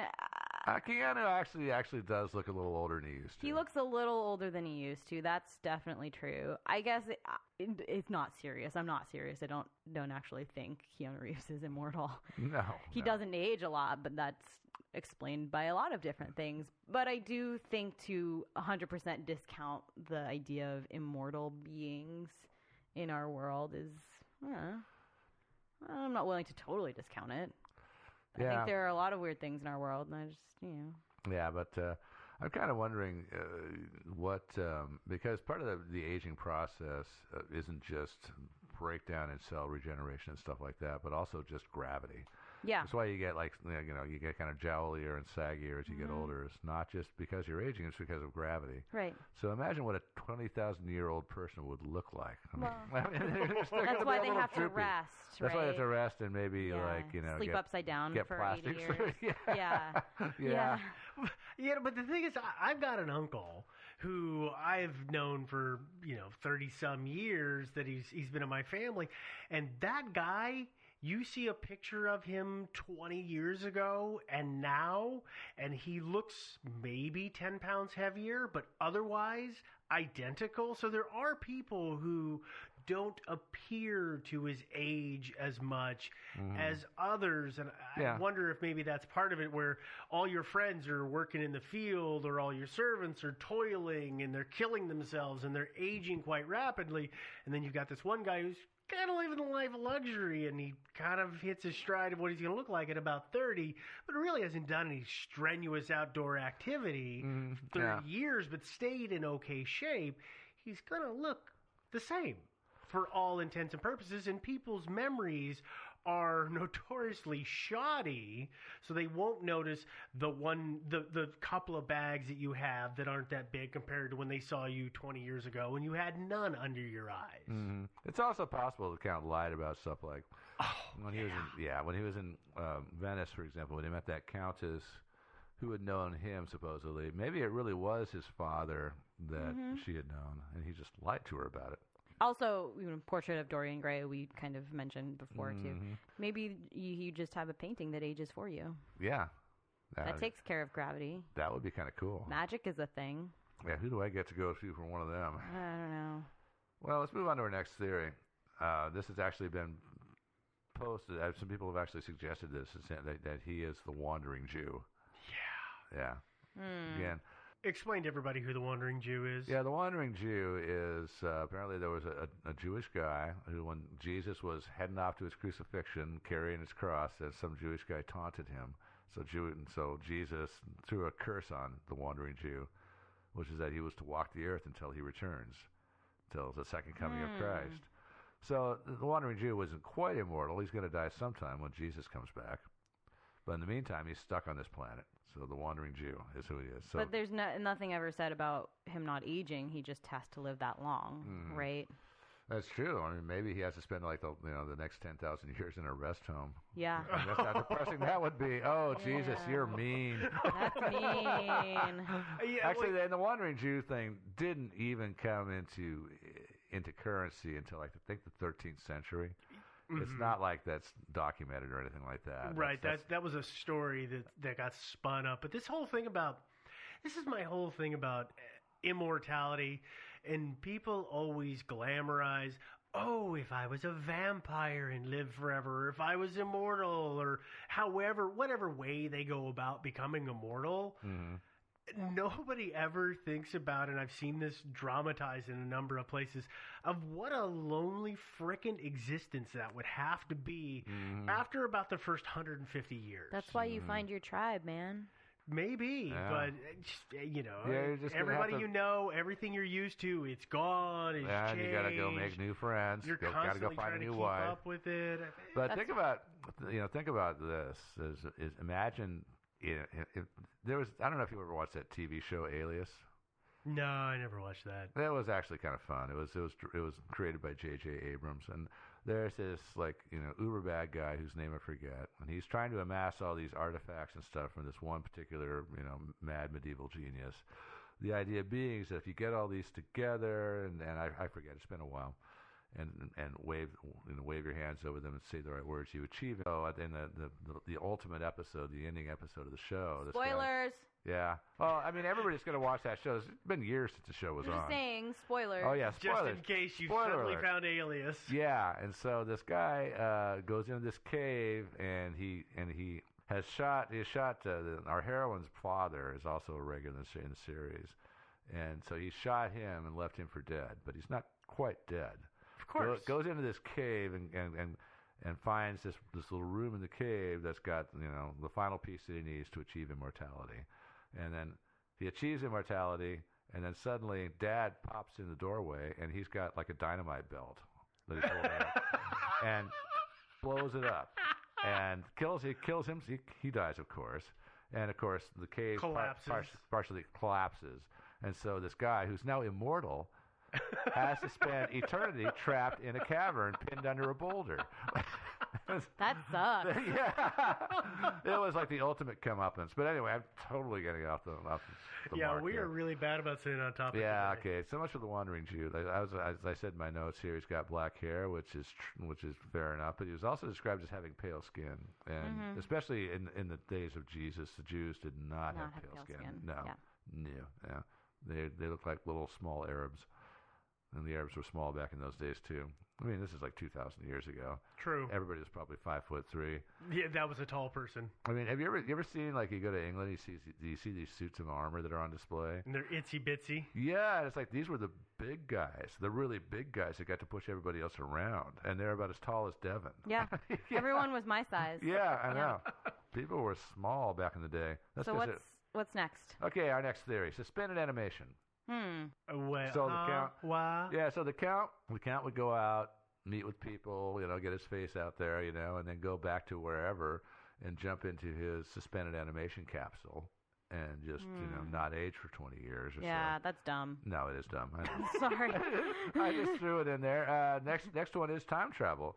Yeah. Suppose he was a time traveler. It would make sense. That would make sense. He was able to foresee things that happen in the future. Mm-hmm. Tried to warn people, Tried stop to warn them. people, yeah. He couldn't actually intervene, but he, Yeah, so it's not like in this scenario he had a normal lifespan, but he was able to spread it out over a great number of years because he was bouncing around between points in time. To the important points. Yeah. So I'm assigning this one a 90. Yeah. Yeah, okay. I agree. Yeah, okay. 90%. Yeah, no, not 90%, just a 90. Oh. Yeah. Oh, okay. A 90A. Yeah, okay. Next up, and this kind of fits, he was a vampire. Yeah. Because he didn't eat food. Didn't have sex. Oh, yeah, you're right. Right. He could be dead. Well, fair. I mean, he could be dead by now. Buffy could have got him. Yeah, I know. So if he was a vampire, that explains why he wouldn't eat food and why he wasn't having sex with women. Mm-hmm. Yeah. Yeah. What do you got? And he was also very pale. So this is going with the glittery vampires, not the Dracula vampires. In other words, he can go in the sun. Because But glittery, the Bram Stoker Dracula can't go in the sun or he bursts into flame. This guy is like hobnobbing and going around. I'm assuming that if you read some of the accounts, he's hanging out in the day with people, which makes me think that he's going the, like I said, the glittery vampire. Like Twilight. Yeah, the Twilight vampire. Thank you. I have expunged the name of that series from my brain. I'm glad I was able to put it back in. Ha ha. Wait, what show? In fairness, Twilight is not the first work I to know. explore vampires as being able to go into the daylight. But yeah. Just saying. I kind of prefer vampires being kind of limited. I agree. Yeah. Hey. It's much safer. Yeah. What was the other one that would? Well, Queen of the Damned has some stuff in that too. Oh, well, I know. But there's a lot of other. I mean. I know that, if you were say of Lestat's stature, and, then he actually was able to go out in the sun and toast himself and still survive it. Right. But a young vampire couldn't survive right. it. Yeah. But you have to argue if the Comte de Saint Germain is a vampire, he's obviously of at least Lestat's stature. Oh, hell yeah. Of course. Yeah, oh yeah. So, just saying. And I don't know how much time he spent, outside versus inside and all that stuff. I think this has probably got the most pop culture references ever for any episode. Yeah, probably. Yeah, wow. I think so. Yeah, actually, I never thought we'd talk about an Anne Rice book on this show. Yeah, no, actually, her vampire books were pretty good. Yeah, I enjoyed them. They were entertaining. Next theory, he just told a lot of tall tales. Oh, he was just a liar? That could have been. Fair. Yeah, he made a lot of very dubious claims. He told people that he was 500 years old. Voltaire called him the Wonder Man, and sarcastically. Casanova was another doubter. He met the Count numerous times, and he, as I said, was in his memoirs. The Count was in Casanova's memoirs, that is. And here's a small quote from. He had more to say. Quote. This extraordinary man, intended by nature to be the king of impostors and quacks, would say in an easy, assured manner that he was 300 years old, that he knew the secret of the universal medicine, that he possessed a mastery over nature, that he could melt diamonds, professing himself capable of forming out of 10 or 12 small diamonds one large one of the finest water without any loss of weight. All this, he said, was a mere trifle to him. Notwithstanding his boastings, his barefaced lies, and his manifold eccentricities, I cannot say that I thought him offensive. In spite of my knowledge of what he was, and in spite of my own feelings, I thought him an astonishing man, as he was always astonishing me. And Casanova said that. Yeah, I know. Right? It's not... We're not saying some Puritan or Casanova. Yeah, he said, this guy was just a crank and an imposter. Yeah. And, I got to be honest. Anybody who says they practice alchemy, that just sounds like I tinker in the garage and I play with these chemicals. And, I can make gold out of lead. And, I made this elixir one time that made me immortal, but I can't figure out how to do it again. Because, of course, I'm so brave. I made this thing that I didn't know what it was going to do, and then I just drank it. Well, but what if it's real, though? No, but, I mean, genuinely think about if alchemy was real and people knew about it. If you knew how to do that, would you be broadcasting it everywhere and saying, I know how to create all of this wealth? Or would you hold that in and just secretly work your way up into the upper echelons of society and just comfortably stay there? Yeah, well, you'd be nuts to actually let that secret out, because if anybody can make gold out of whatever, then pretty soon gold's not worth a thing. Right. So, you'd obviously want to keep it close. But So, alchemy has got kind of a poor track record, as far as I can see. Well, there's been what did Casanova say? What's the term? Quacks. There's been a lot of quacks. Yeah, no, I mean, I understand the desire to create gold out of nothing or lead or whatever, but a lot of people wasted a lot of time trying to do that. I just continue to argue that money. If you were actually successful with that, you wouldn't be trying to tell people that you were doing it. You wouldn't. No, you would not tell people. You'd be hiding it. Same thing with the diamond. I can take 10 or 12 small diamonds and you make wouldn't one. tell somebody that. No. Yeah. Why would you do that? Yeah, and then take a couple hundred diamonds and make the Hope Diamond out of it. That'd be cool. Yeah. Yeah, that'd be really awesome. Just do that. It's probably how the Hope Diamond was formed. Yeah. And one last thing, there at the time was an English comedian who called himself Milord Gower, who was at large in Paris, and he used to impersonate the Count of Saint Germain in Paris salons. Yeah, and he made up even crazier stories than the real counts, like he had advised Jesus and stuff like this. And so that stuff gets repeated around, of course. Next thing you know, people are repeating it like it's true. Are mixed up with who said it. Yeah. And so, I think this is all just a big hoax. Yeah, I think. Well, I was going to say, I think it's stories mixed with stories mixed with stories. And once they get mixed up, you can never pull them back apart. This guy is telling these tall tales. This other guy is making fun of him, telling even taller tales. And then it, as Joe made the good observation of, is saying, I'm Count Saint Germain is a bit of a gag, just adds fuel to the fire. Yeah, I think that really his legend probably was such that I really do think that it probably became a standing joke. You know, hey, seen the Count? And I think that might have been it. Your refrigerator running? Yeah. I mean, I love the idea of somebody being, I'm not going to say immortal, but extremely long-lived. So let's just say a lifespan of 400 years. There's a little bit of romantic appeal in terms of getting to see things and experience everything. So I like the idea. I'm not going to discount the idea at all, but I can't back it. Yeah, No. I agree. No, I can't either. So sorry. I don't think he was immortal. But anyway, if you are the real Count and you beg to differ, you can contact us via email at thinkingsidewayspodcast@gmail.com. And really, seriously, we would love to hear from you, and we will totally eat crow on our show. We will. Yeah, we totally will. Yeah. Just a few other odds and ends here. You can find our website also. It's thinkingsidewayspodcast.com, where you can leave comments. You can find our links to our episodes and also links to all the material that we cover in our episodes. You can find us on iTunes. That probably is where you found us, but you can subscribe, leave us a review, and a rating. We would really like that. You can also stream us. There's a lot of different streaming places. We used to say Stitcher, but now just stream us from anywhere. There's all kinds of places. We're all over. Too many places. Oh, yeah. I know. It's getting scary. And, of course, you can find us on Facebook. Find us. Like us. Friend us. And, make comments. I don't know.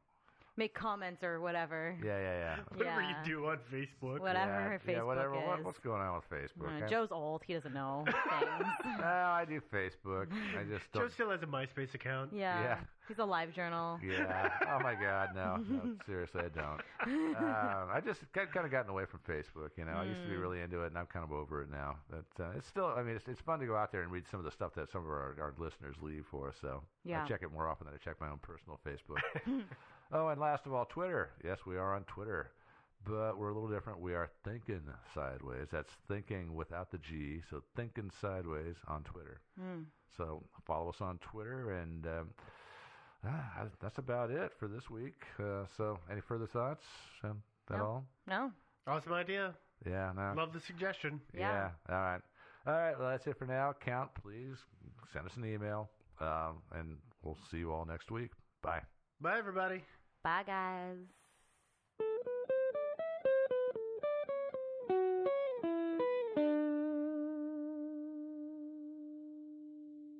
This episode of Thinking Sideways is not brought to you by Ed. It is brought to you by Dark Matter. From the author of the Wayward Pines trilogy, Blake Crouch, comes a new sci-fi thriller called Dark Matter, which tells the story of Jason Desson, a brilliant physicist who is abducted and knocked unconscious by a masked man. When Jason wakes up, his life is radically different from the one he knew, and he's achieved something he never dreamed possible.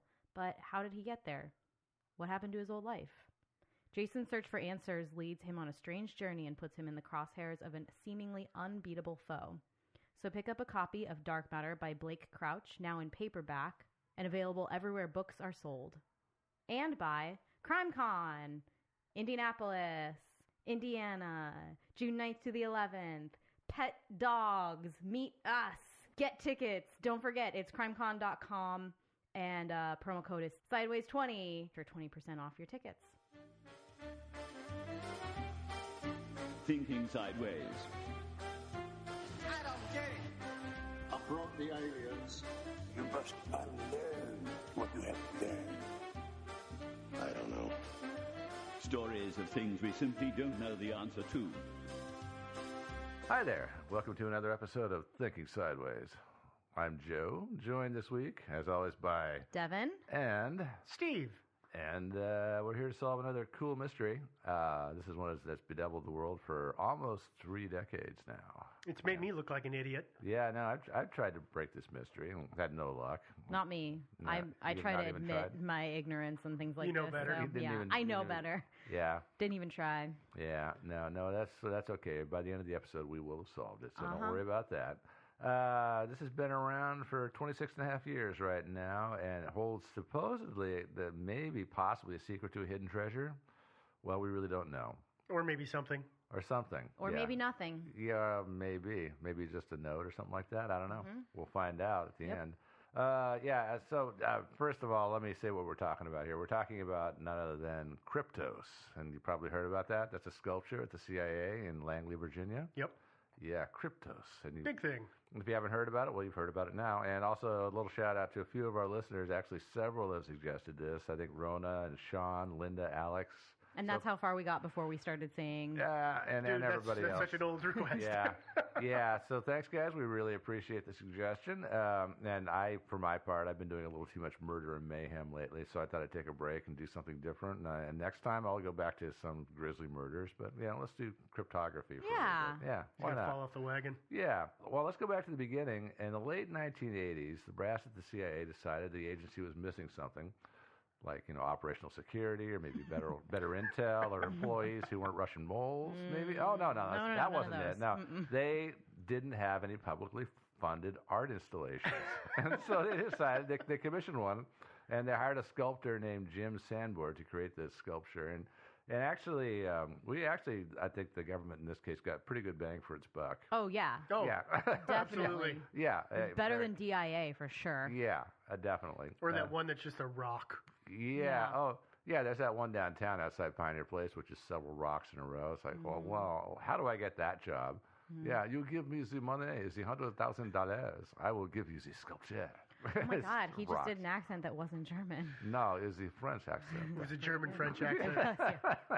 Anyway, sorry. Apologies to our French listeners. And our German listeners. Yeah, well, at the time this was commissioned, this was toward the end of the Cold War, although we didn't really know it at the time. The Berlin Wall was still standing, and as far as any of us knew, because I was alive back then, we all thought it was going to stay standing for a lot longer. I mean, we all figured it would come down sooner or later, but when it came down, it was kind of a surprise for all of us. Yeah. Yeah, it really was. It was all of a sudden. So something commissioned today by the CIA might be a little more cynical. If it were me, I would create a giant, shifty-looking bronze mole with a file folder in his mouth. They probably would show me the door. Yeah. Yeah, they'd look at your concept, and you'd go into a deep, dark room at the bottom and never come out. Yeah, go to our waiting room. Yeah, stay there for about 5 years. Jim Sanborn created something more serious, and like I said, the public got good bang for its buck with this one, and it's kept a lot of cryptography nerds busy, and a lot of people are still racking their brains over it, and I mean a lot of people, and some very smart people. And of course, journalists have managed to get lots of good news stories out of it over the years. So it's been a win all the way around, I think. And it's still unsolved, or at least part of it is. So I know what Kryptos looks like. Uh-huh.